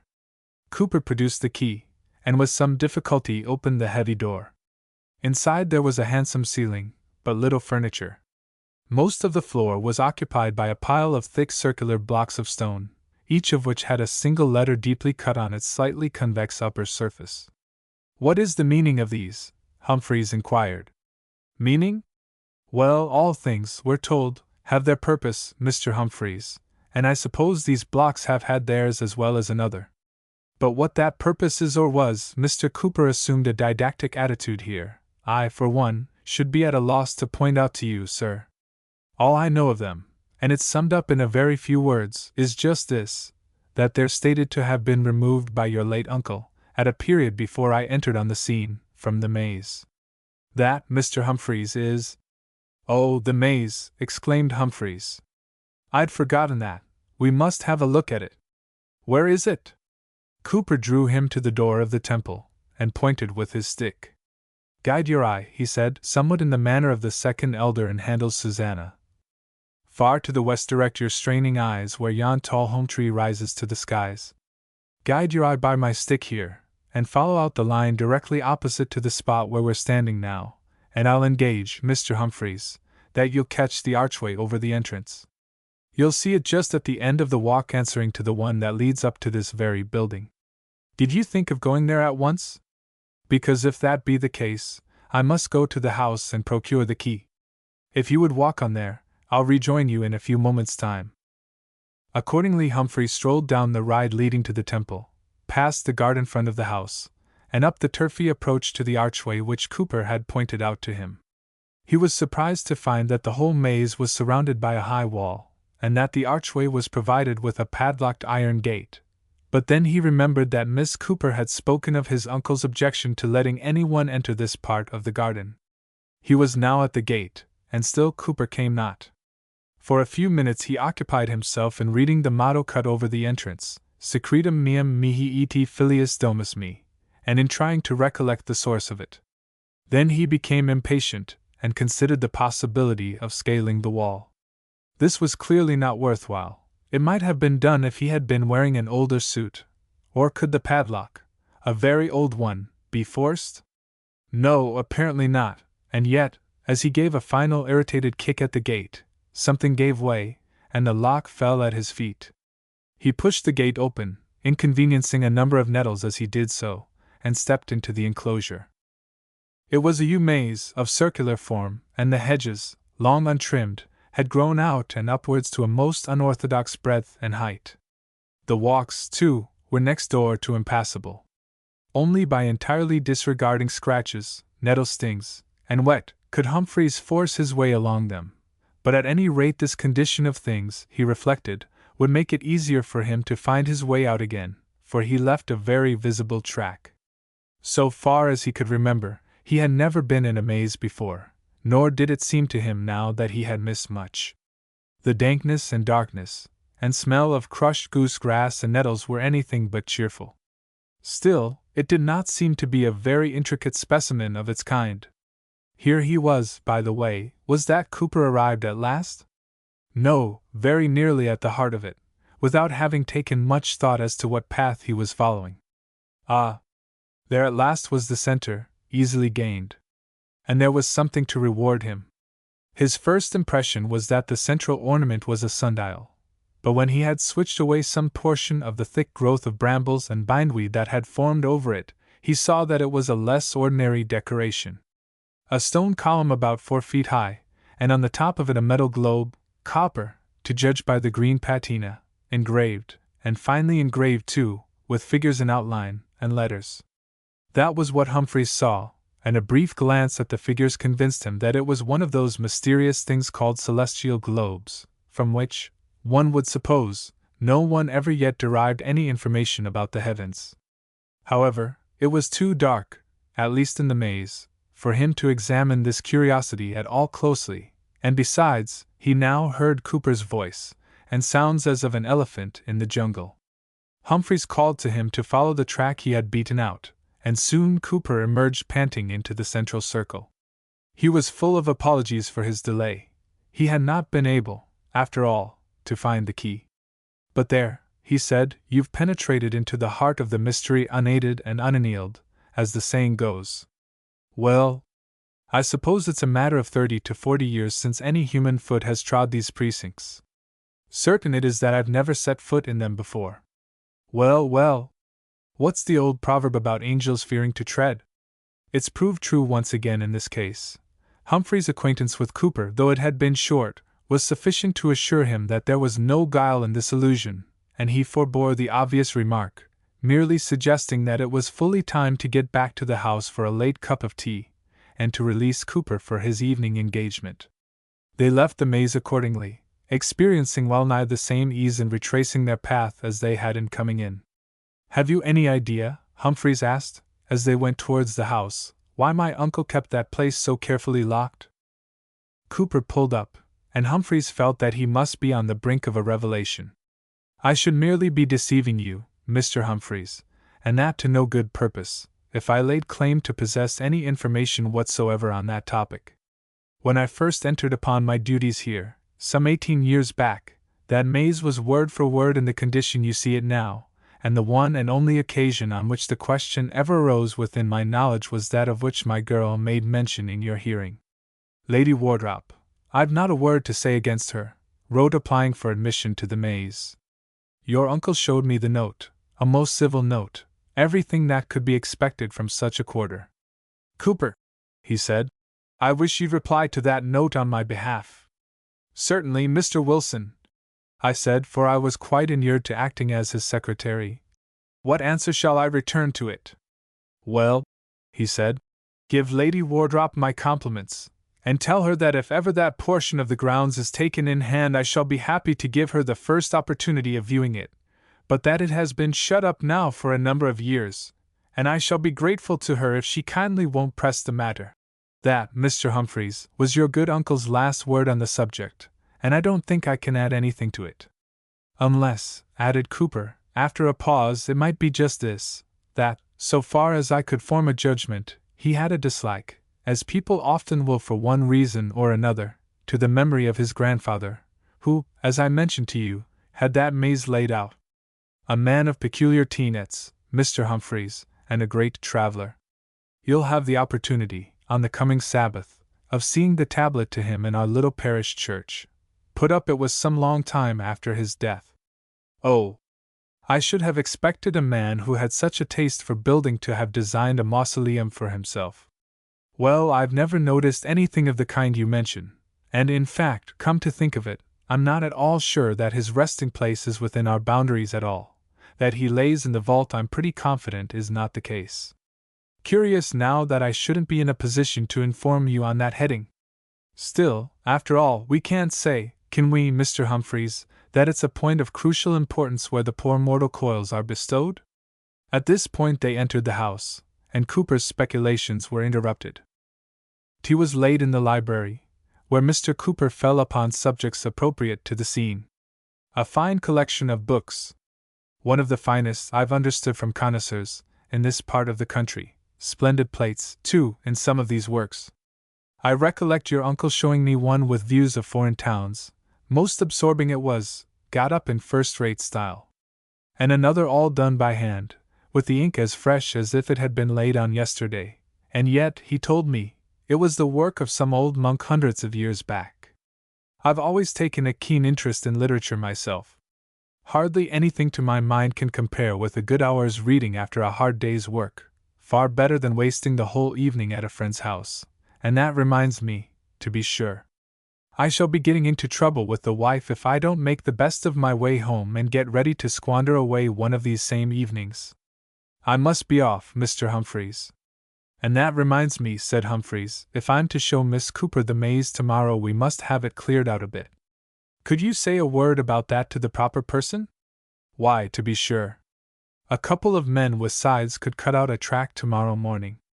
I'll leave word as I pass the lodge, and I'll tell them, what'll save you the trouble, perhaps, Mr. Humphreys, of having to go up and extract them yourself, that they'd better have some sticks or a tape to mark out their way with as they go on. A very good idea. Yes, do that, and I'll expect Mrs. and Miss Cooper in the afternoon, and yourself about 10:30 in the morning. It'll be a pleasure, I'm sure, both to them and to myself, Mr. Humphreys. Good night. Humphreys dined at 8. But for the fact that it was his first evening, and that Calton was evidently inclined for occasional conversation, he would have finished the novel he had bought for his journey. As it was, he had to listen and reply to some of Calton's impressions of the neighborhood and the season. The latter, it appeared, was seasonable, and the former had changed considerably, and not altogether for the worse, since Calton's boyhood, which had been spent there. The village shop in particular had greatly improved since the year 1870. It was now possible to procure there pretty much anything you liked in reason, which was a conveniency, because suppose anything was required of a sudden, and he had known such things before now, he, Calton, could step down there, supposing the shop to be still open, and order it in, without he boarded of the rectory, whereas in earlier days it would have been useless to pursue such a course in respect of anything but candles, or soap, or treacle, or perhaps a penny child's picture book. And 9 times out of 10 it'd be something more in the nature of a bottle of whiskey you'd be requiring. Leastways, on the whole Humphreys thought he would be prepared with a book in future. The library was the obvious place for the after-dinner hours. Candle in hand and pipe in mouth, he moved round the room for some time, taking stock of the titles of the books. He had all the predisposition to take interest in an old library, and there was every opportunity for him here to make systematic acquaintance with one, for he had learned from Cooper that there was no catalogue save the very superficial one made for purposes of probate. The drawing up of a catalogue raisonné would be a delicious occupation for winter. There were probably treasures to be found, too, even manuscripts, if Cooper might be trusted. As he pursued his round, the sense came upon him, as it does upon most of us in similar places, of the extreme unreadableness of a great portion of the collection. Editions of classics and fathers, and Picard's religious ceremonies, and the Harleian miscellany, I suppose are all very well, but who is ever going to read Tostatus Abulensis, or Pineda on Job, or a book like this? He picked out a small quarto, loose in the binding, and from which the lettered label had fallen off, and observing that coffee was waiting for him, retired to a chair. Eventually he opened the book. It will be observed that his condemnation of it rested wholly on external grounds. For all he knew it might have been a collection of unique plays, but undeniably the outside was blank and forbidding. As a matter of fact, it was a collection of sermons or meditations, and mutilated at that, for the first sheet was gone. It seemed to belong to the latter end of the 17th century. He turned over the pages till his eye was caught by a marginal note, a parable of this unhappy condition, and he thought he would see what aptitudes the author might have for imaginative composition.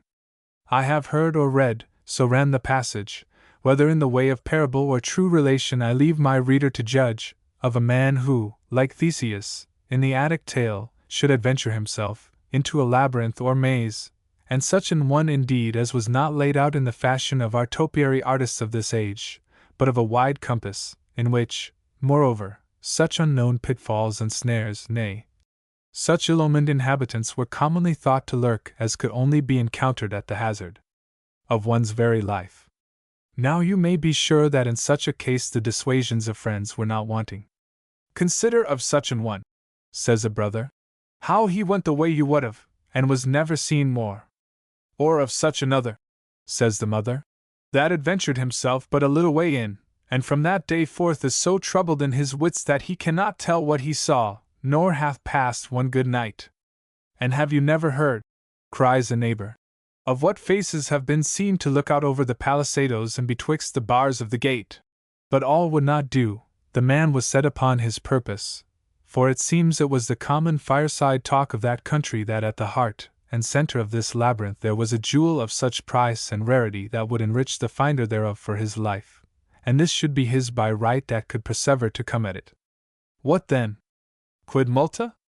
The adventurer passed the gates, and for a whole day's space his friends without had no news of him, except it might be by some indistinct cries heard afar off in the night, such as made them turn in their restless beds and sweat for very fear, not doubting but that their son and brother had put one more to the catalogue of those unfortunates that had suffered shipwreck on that voyage.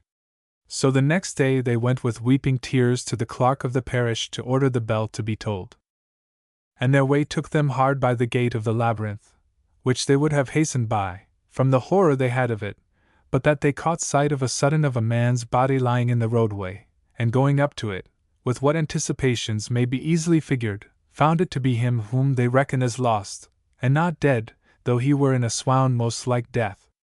They then, who had gone forth as mourners, came back rejoicing, and set to by all means to revive their prodigal, who, being come to himself, and hearing of their anxieties and their errand of that morning, says he, "You may as well finish what you were about, for all I have brought back the jewel, which he shewed them, and 'twas indeed a rare piece. I have brought back that with it that will leave me either rest at night nor pleasure by day." Whereupon they were instant with him to learn his meaning, and where his company should be that went so sore against his stomach. "Oh," says he, "'tis here in my breast, I cannot flee from it, do what I may." So it needed no wizard to help them to a guess that it was the recollection of what he had seen that troubled him so wonderfully. But they could get no more of him for a long time but by fits and starts. However, at last they made shift to collect somewhat of this kind, that at first, while the sun was bright, he went merrily on, and without any difficulty reached the heart of the labyrinth and got the jewel, and so set out on his way back rejoicing.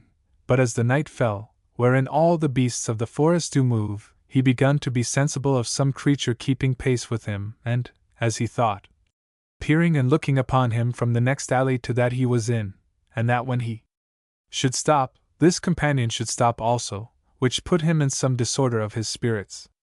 And, indeed, as the darkness increased, it seemed to him that there was more than one, and it might be, even a whole band of such followers, at least so he judged by the rustling and cracking that they kept among the thickets. Besides that there would be at a time a sound of whispering, which seemed to import a conference among them. But in regard of who they were or what form they were of, he would not be persuaded to say what he thought. Upon his hearers asking him what the cries were which they heard in the night, as was observed above, he gave them this account, that about midnight, so far as he could judge, he heard his name called from a long way off, and he would have been sworn it was his brother that so called him. So he stood still and hallooed at the pitch of his voice, and he suppository that the echo, or the noise of his shouting, disquised for the moment any lesser sound, because, when there fell a stillness again, he distinguished a trampling, not loud, of running feet coming very close behind him, wherewith he was so daunted that himself set off to run, and that he continued till the dawn broke. Sometimes when his breath failed him, he would cast himself flat on his face, and hope that his pursuers might overrun him in the darkness. But at such a time they would regularly make a pause, and he could hear them pant and snuff as it had been a hound at fault, which wrought in him so extreme an horror of mind, that he would be forced to betake himself again to turning and doubling, if by any means he might throw them off the scent. And, as if this exertion was in itself not terrible enough, he had before him the constant fear of falling into some pit or trap, of which he had heard, and indeed seen with his own eyes that there were several, some at the sides and other in the midst of the alleys. So that in fine, he said, a more dreadful night was never spent by mortal creature than that he had endured in that labyrinth, and not that jewel which he had in his wallet, nor the richest that was ever brought out of the Indies, could be a sufficient recompense to him for the pains he had suffered. I will spare to set down the further recital of this man's troubles, inasmuch as I am confident my reader's intelligence will hit the parallel I desire to draw. For is not this jewel a just emblem of the satisfaction which a man may bring back with him from a course of this world's pleasures? And will not the labyrinth serve for an image of the world itself wherein such a treasure, if we may believe the common voice, is stored up? At about this point Humphreys thought that a little patience would be an agreeable change, and that the writer's improvement of his parable might be left to itself. So he put the book back in its former place, wondering as he did so whether his uncle had ever stumbled across that passage, and if so, whether it had worked on his fancy so much as to make him dislike the idea of a maze, and determined to shut up the one in the garden. Not long afterwards he went to bed. The next day brought a morning's hard work with Mr. Cooper, who, if exuberant in language, had the business of the estate at his fingers' ends.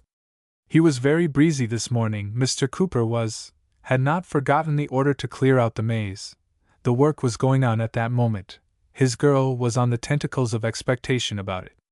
He also hoped that Humphreys had slept the sleep of the just, and that we should be favored with a continuance of this congenial weather. At luncheon he enlarged on the pictures in the dining room, and pointed out the portrait of the constructor of the temple and the maze.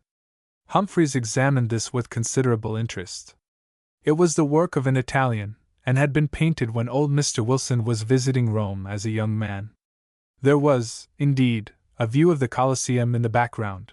A pale thin face and large eyes were the characteristic features.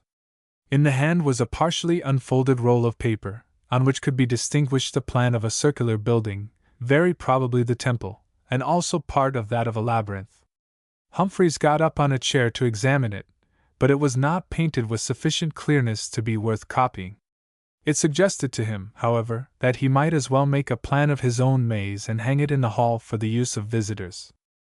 This determination of his was confirmed that same afternoon, for when Mrs. and Miss Cooper arrived, eager to be inducted into the maze, he found that he was wholly unable to lead them to the center. The gardeners had removed the guide marks they had been using, and even Clutterham, when summoned to assist, was as helpless as the rest. The point is, you see, Mr. Wilson, I should say Humphreys, these mazes is purposely constructed so much alike, with a view to mislead. Still, if you'll follow me, I think I can put you right. I'll just put my it down air as a starting point. He stumped off, and after 5 minutes brought the party safe to the hat again. Now that's a very peculiar thing, he said, with a sheepish laugh. I made sure I'd left that just over against a bramble bush, and you can see for yourself there ain't no bramble bush not in this walk at all. If you'll allow me, Mr. Humphreys, that's the name, ain't it, sir? I'll just call one of the men in to mark the place like. William Crack arrived, in answer to repeated shouts. He had some difficulty in making his way to the party. First he was seen or heard in an inside alley, then, almost at the same moment, in an outer one. However, he joined them at last, and was first consulted without effect and then stationed by the hat, which Clutterham still considered it necessary to leave on the ground. In spite of this strategy, they spent the best part of 3/4 of an hour in quite fruitless wanderings, and Humphreys was obliged at last, seeing how tired Mrs. Cooper was becoming, to suggest a retreat to tea, with profuse apologies to Miss Cooper. At any rate you've won your bet with Miss Foster, he said. You have been inside the maze, and I promise you the first thing I do shall be to make a proper plan of it with the lines marked out for you to go by. That's what's wanted, sir, said Clutterham, someone to draw out a plan and keep it by them. It might be very awkward, you see, anyone getting into that place and a shower of rain come on, and them not able to find their way out again. It might be hours before they could be got out, without you'd permit of me making a short cut to the middle. What my meaning is, talking down a couple of trees in each edge in a straight line so as you could get a clear view right through. Of course that'd do away with it as a maze, but I don't know as you'd approve of that. No, I won't have that done yet. I'll make a plan first, and let you have a copy. Later on, if we find occasion, I'll think of what you say. Humphreys was vexed and ashamed at the fiasco of the afternoon, and could not be satisfied without making another effort that evening to reach the center of the maze. His irritation was increased by finding it without a single false step. He had thoughts of beginning his plan at once, but the light was fading, and he felt that by the time he had got the necessary materials together, work would be impossible. Next morning, accordingly, carrying a drawing board, pencils, compasses, cartridge paper, and so forth, some of which had been borrowed from the Coopers and some found in the library cupboards, he went to the middle of the maze, again without any hesitation, and set out his materials. He was, however, delayed in making a start. The brambles and weeds that had obscured the column and globe were now all cleared away, and it was for the first time possible to see clearly what these were like. The column was featureless, resembling those on which sundials are usually placed. Not so the globe. I have said that it was finely engraved with figures and inscriptions, and that on a first glance Humphreys had taken it for a celestial globe, but he soon found that it did not answer to his recollection of such things. One feature seemed familiar: a winged serpent, Draco, encircled it about the place which, on a terrestrial globe, is occupied by the equator, but on the other hand, a good part of the upper hemisphere was covered by the outspread wings of a large figure whose head was concealed by a ring at the pole or summit of the whole. Around the place of the head the words Princeps Tenebrarum could be deciphered. In the lower hemisphere there was a space hatched all over with cross lines and marked as Umbra Mortis. Near it was a range of mountains, and among them a valley with flames rising from it. This was lettered, will you be surprised to learn it? Vallis Filiorum Hinum. Above and below Draco were outlined various figures not unlike the pictures of the ordinary constellations, but not the same. Thus, a nude man with a raised club was described, not as Hercules but as Cain. Another, plunged up to his middle in earth and stretching out despairing arms, was Chor, not Ophiuchus, and a third, hung by his hair to a snaky tree, was Absalon. Near the last, a man in long robes and high cap, standing in a circle and addressing two shaggy demons who hovered outside, was described as Hostanes Magus, a character unfamiliar to Humphreys. The scheme of the whole, indeed, seemed to be an assemblage of the patriarchs of evil, perhaps not uninfluenced by a study of Dante. Humphreys thought it an unusual exhibition of his great-grandfather's taste, but reflected that he had probably picked it up in Italy and had never taken the trouble to examine it closely. Certainly, had he set much store by it, he would not have exposed it to wind and weather. He tapped the metal; it seemed hollow and not very thick, and turning from it, addressed himself to his plan. After half an hour's work he found it was impossible to get on without using a clue, so he procured a roll of twine from Clutterham, and laid it out along the alleys from the entrance to the center, tying the end to the ring at the top of the globe. This expedient helped him to set out a rough plan before luncheon, and in the afternoon he was able to draw it in more neatly. Towards tea-time Mr. Cooper joined him, and was much interested in his progress.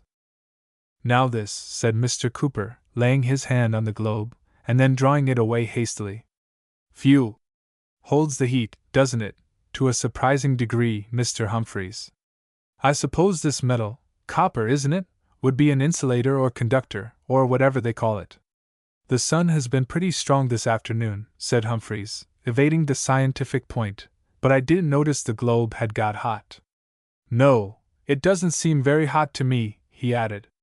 "Odd," said Mr. Cooper. "Now I can hardly bear my hand on it. Something in the difference of temperament between us, I suppose. I dare say you're a chilly subject, Mr. Humphreys. I'm not, and there's where the distinction lies. All this summer I've slept, if you'll believe me, practically in statu quo, and had my morning tub as cold as I could get it. Day out and day in. Let me assist you with that string. It's all right, thanks. But if you'll collect some of these pencils and things that are lying about I shall be much obliged. Now I think we've got everything, and we might get back to the house." They left the maze, Humphreys rolling up the clue as they went. The night was rainy. Most unfortunately it turned out that, whether by Cooper's fault or not, the plan had been the one thing forgotten the evening before. As was to be expected, it was ruined by the wet. There was nothing for it but to begin again. The job would not be a long one this time. The clue therefore was put in place once more and a fresh start made. But Humphreys had not done much before an interruption came in the shape of Carlton with a telegram. His late chief in London wanted to consult him. Only a brief interview was wanted, but the summons was urgent. This was annoying, yet it was not really upsetting. There was a train available in half an hour, and unless things went very cross, he could be back, possibly by 5 o'clock, certainly by 8. He gave the plan to Carlton to take to the house, but it was not worth while to remove the clue. All went as he had hoped. He spent a rather exciting evening in the library, for he lighted tonight upon a cupboard where some of the rarer books were kept. When he went up to bed he was glad to find that the servant had remembered to leave his curtains undrawn and his windows open. He put down his light, and went to the window which commanded a view of the garden and the park. It was a brilliant moonlight night. In a few weeks' time the sonorous winds of autumn would break up all this calm. But now the distant woods were in a deep stillness, the slopes of the lawns were shining with dew, the colors of some of the flowers could almost be guessed. The light of the moon just caught the cornice of the temple and the curve of its leaden dome, and Humphreys had to own that, so seen, these conceits of a past age have a real beauty. In short, the light, the perfume of the woods, and the absolute quiet called up such kind old associations in his mind that he went on ruminating them for a long, long time. As he turned from the window he felt he had never seen anything more complete of its sort. The one feature that struck him with a sense of incongruity was a small Irish yew, thin and black, which stood out like an outpost of the shrubbery, through which the maze was approached. That, he thought, might as well be a way. The wonder was that anyone should have thought it would look well in that position. However, next morning, in the press of answering letters and going over books with Mr. Cooper, the Irish yew was forgotten. One letter, by the way, arrived this day which has to be mentioned. It was from that Lady Wardrop whom Miss Cooper had mentioned, and it renewed the application which she had addressed to Mr. Wilson. She pleaded, in the first place, that she was about to publish a book of mazes, and earnestly desired to include the plan of the Woolsthorpe maze, and also that it would be a great kindness if Mr. Humphreys could let her see it, if at all, at an early date, since she would soon have to go abroad for the winter months. Her house at Bentley was not far distant, so Humphreys was able to send a note by hand to her suggesting the very next day or the day after for her visit. It may be said at once that the messenger brought back a most grateful answer, to the effect that the morrow would suit her admirably. The only other event of the day was that the plan of the maze was successfully finished. This night again was fair and brilliant and calm, and Humphreys lingered almost as long at his window. The Irish yew came to his mind again as he was on the point of drawing his curtains, but either he had been misled by a shadow the night before, or else the shrub was not really so obtrusive as he had fancied. Anyhow, he saw no reason for interfering with it. What he would do away with, however, was a clump of dark growth which had usurped a place against the house wall, and was threatening to obscure one of the lower range of windows. It did not look as if it could possibly be worth keeping. He fancied it dank and unhealthy, little as he could see of it. Next day, it was a Friday, he had arrived at Woolsthorpe on a Monday. Lady Wardrop came over in her car soon after luncheon. She was a stout elderly person, very full of talk of all sorts and particularly inclined to make herself agreeable to Humphreys, who had gratified her very much by his ready granting of her request. They made a thorough exploration of the place together, and Lady Wardrop's opinion of her host obviously rose sky-high when she found that he really knew something of gardening. She entered enthusiastically into all his plans for improvement, but agreed that it would be a vandalism to interfere with the characteristic laying out of the ground near the house. With the temple she was particularly delighted, and said she, "Do you know, Mr. Humphreys, I think your bailiff must be right about those lettered blocks of stone. One of my mazes, I'm sorry to say the stupid people have destroyed it now, it was at a place in Hampshire, had the track marked out in that way. There were tiles there, but lettered just like yours, and the letters, taken in the right order, formed an inscription. What it was I forget, something about Theseus and Ariadne. I have a copy of it, as well as the plan of the maze where it was. How people can do such things! I shall never forgive you if you injure your maze. Do you know, they're becoming very uncommon? Almost every year I hear of one being grubbed up. Now, do let's get straight to it, or if you're too busy, I know my way there perfectly, and I'm not afraid of getting lost in it. I know too much about mazes for that. Though I remember missing my lunch, not so very long ago either, through getting entangled in the one at Busbury. Well, of course, if you can manage to come with me, that will be all the nicer." After this confident prelude, justice would seem to require that Lady Wardrop should have been hopelessly muddled by the Woolsthorpe maze. Nothing of that kind happened, yet it is to be doubted whether she got all the enjoyment from her new specimen that she expected. She was interested, keenly interested, to be sure, and pointed out to Humphreys a series of little depressions in the ground which, she thought, marked the places of the lettered blocks. She told him, too, what other mazes resembled his most closely in arrangement, and explained how it was usually possible to date a maze to within 20 years by means of its plan. This one, she already knew, must be about as old as 1780, and its features were just what might be expected. The globe, furthermore, completely absorbed her. It was unique in her experience, and she pored over it for long. "I should like a rubbing of that," she said, "if it could possibly be made." "Yes, I am sure you would be most kind about it, Mr. Humphreys, but I trust you won't attempt it on my account. I do indeed. I shouldn't like to take any liberties here. I have the feeling that it might be resented.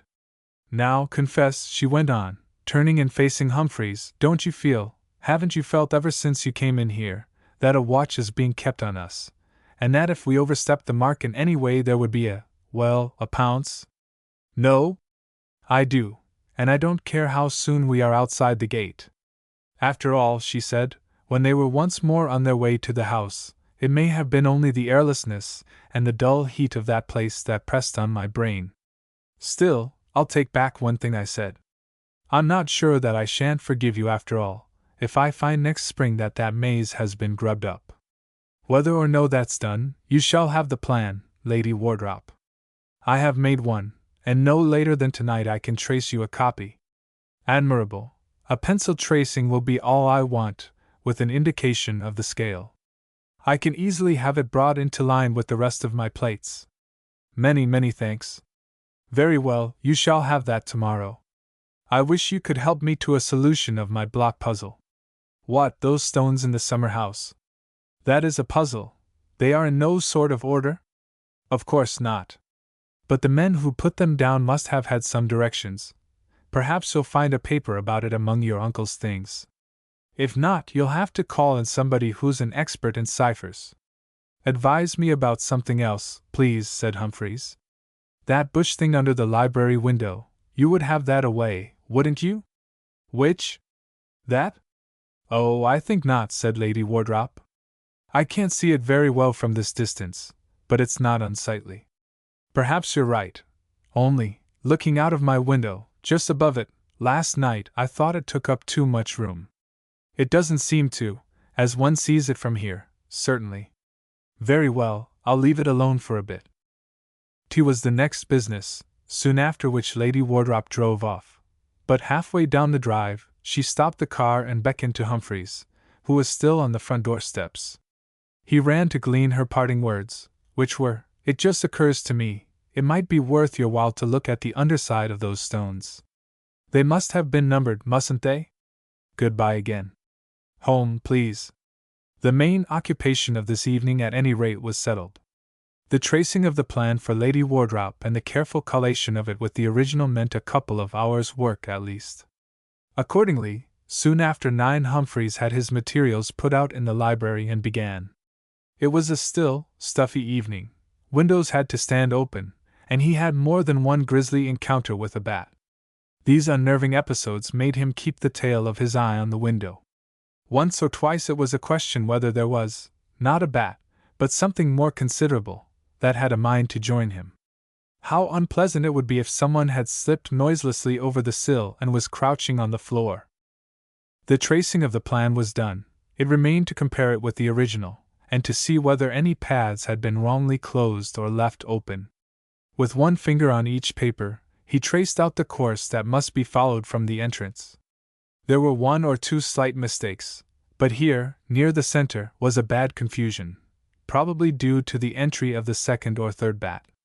Before correcting the copy, he followed out carefully the last turnings of the path on the original. These, at least, were right. They led without a hitch to the middle space. Here was a feature which need not be repeated on the copy, an ugly black spot about the size of a shilling. Ink? No. It resembled a hole, but how should a hole be there? He stared at it with tired eyes. The work of tracing had been very laborious, and he was drowsy and oppressed, but surely this was a very odd hole. It seemed to go not only through the paper, but through the table on which it lay. Yes, and through the floor below that, down, and still down, even into infinite depths. He craned over it, utterly bewildered. Just as, when you were a child, you may have pored over a square inch of counterpane until it became a landscape with wooded hills, and perhaps even churches and houses, and you lost all thought of the true size of yourself and it, so this hole seemed to Humphreys for the moment the only thing in the world.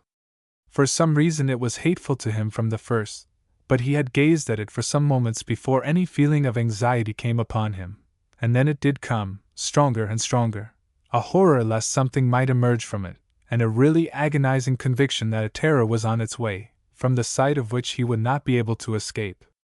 Oh yes, far, far down there was a movement, and the movement was upwards, towards the surface.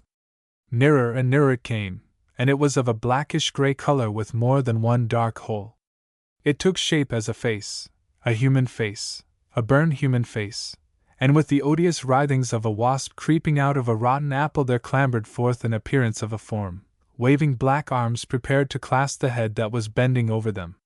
With a convulsion of despair Humphreys threw himself back, struck his head against a hanging lamp, and fell.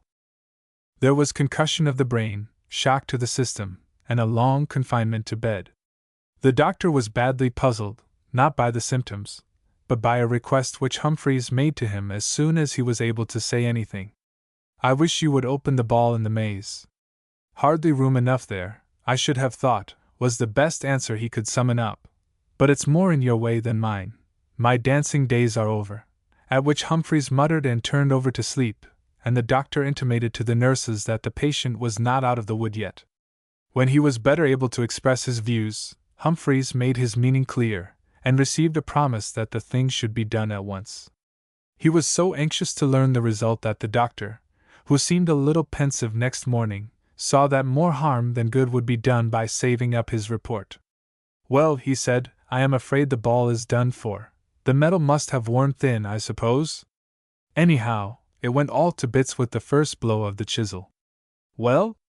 Go on, do," said Humphreys impatiently. "Oh, you want to know what we found in it, of course. Well, it was half full of stuff like ashes." "Ashes? What did you make of them?" "I haven't thoroughly examined them yet. There's hardly been time. But Cooper's made up his mind, I dare say from something I said, that it's a case of cremation.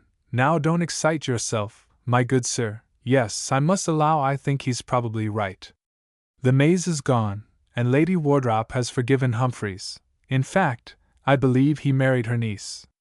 She was right, too, in her conjecture that the stones in the temple were numbered. There had been a numeral painted on the bottom of each. Some few of these had rubbed off, but enough remained to enable Humphreys to reconstruct the inscription. It ran thus: Penetrans ad interiora mortis. Grateful as Humphreys was to the memory of his uncle, he could not quite forgive him for having burnt the journals and letters of the James Wilson who had gifted Wilsthorpe with the maze and the temple. As to the circumstances of that ancestor's death and burial no tradition survived, but his will, which was almost the only record of him accessible, assigned an unusually generous legacy to a servant who bore an Italian name. Mr. Cooper's view is that, humanly speaking, all these many solemn events have a meaning for us, if our limited intelligence permitted of our disintegrating it, while Mr. Calton has been reminded of an aunt now gone from us, who about the year 1866 had been lost for upwards of an hour and a half in the maze at Covent Gardens, or it might be Hampton Court. One of the oddest things in the whole series of transactions is that the book which contained the parable has entirely disappeared. Humphreys has never been able to find it since he copied out the passage to send to Lady Wardrop.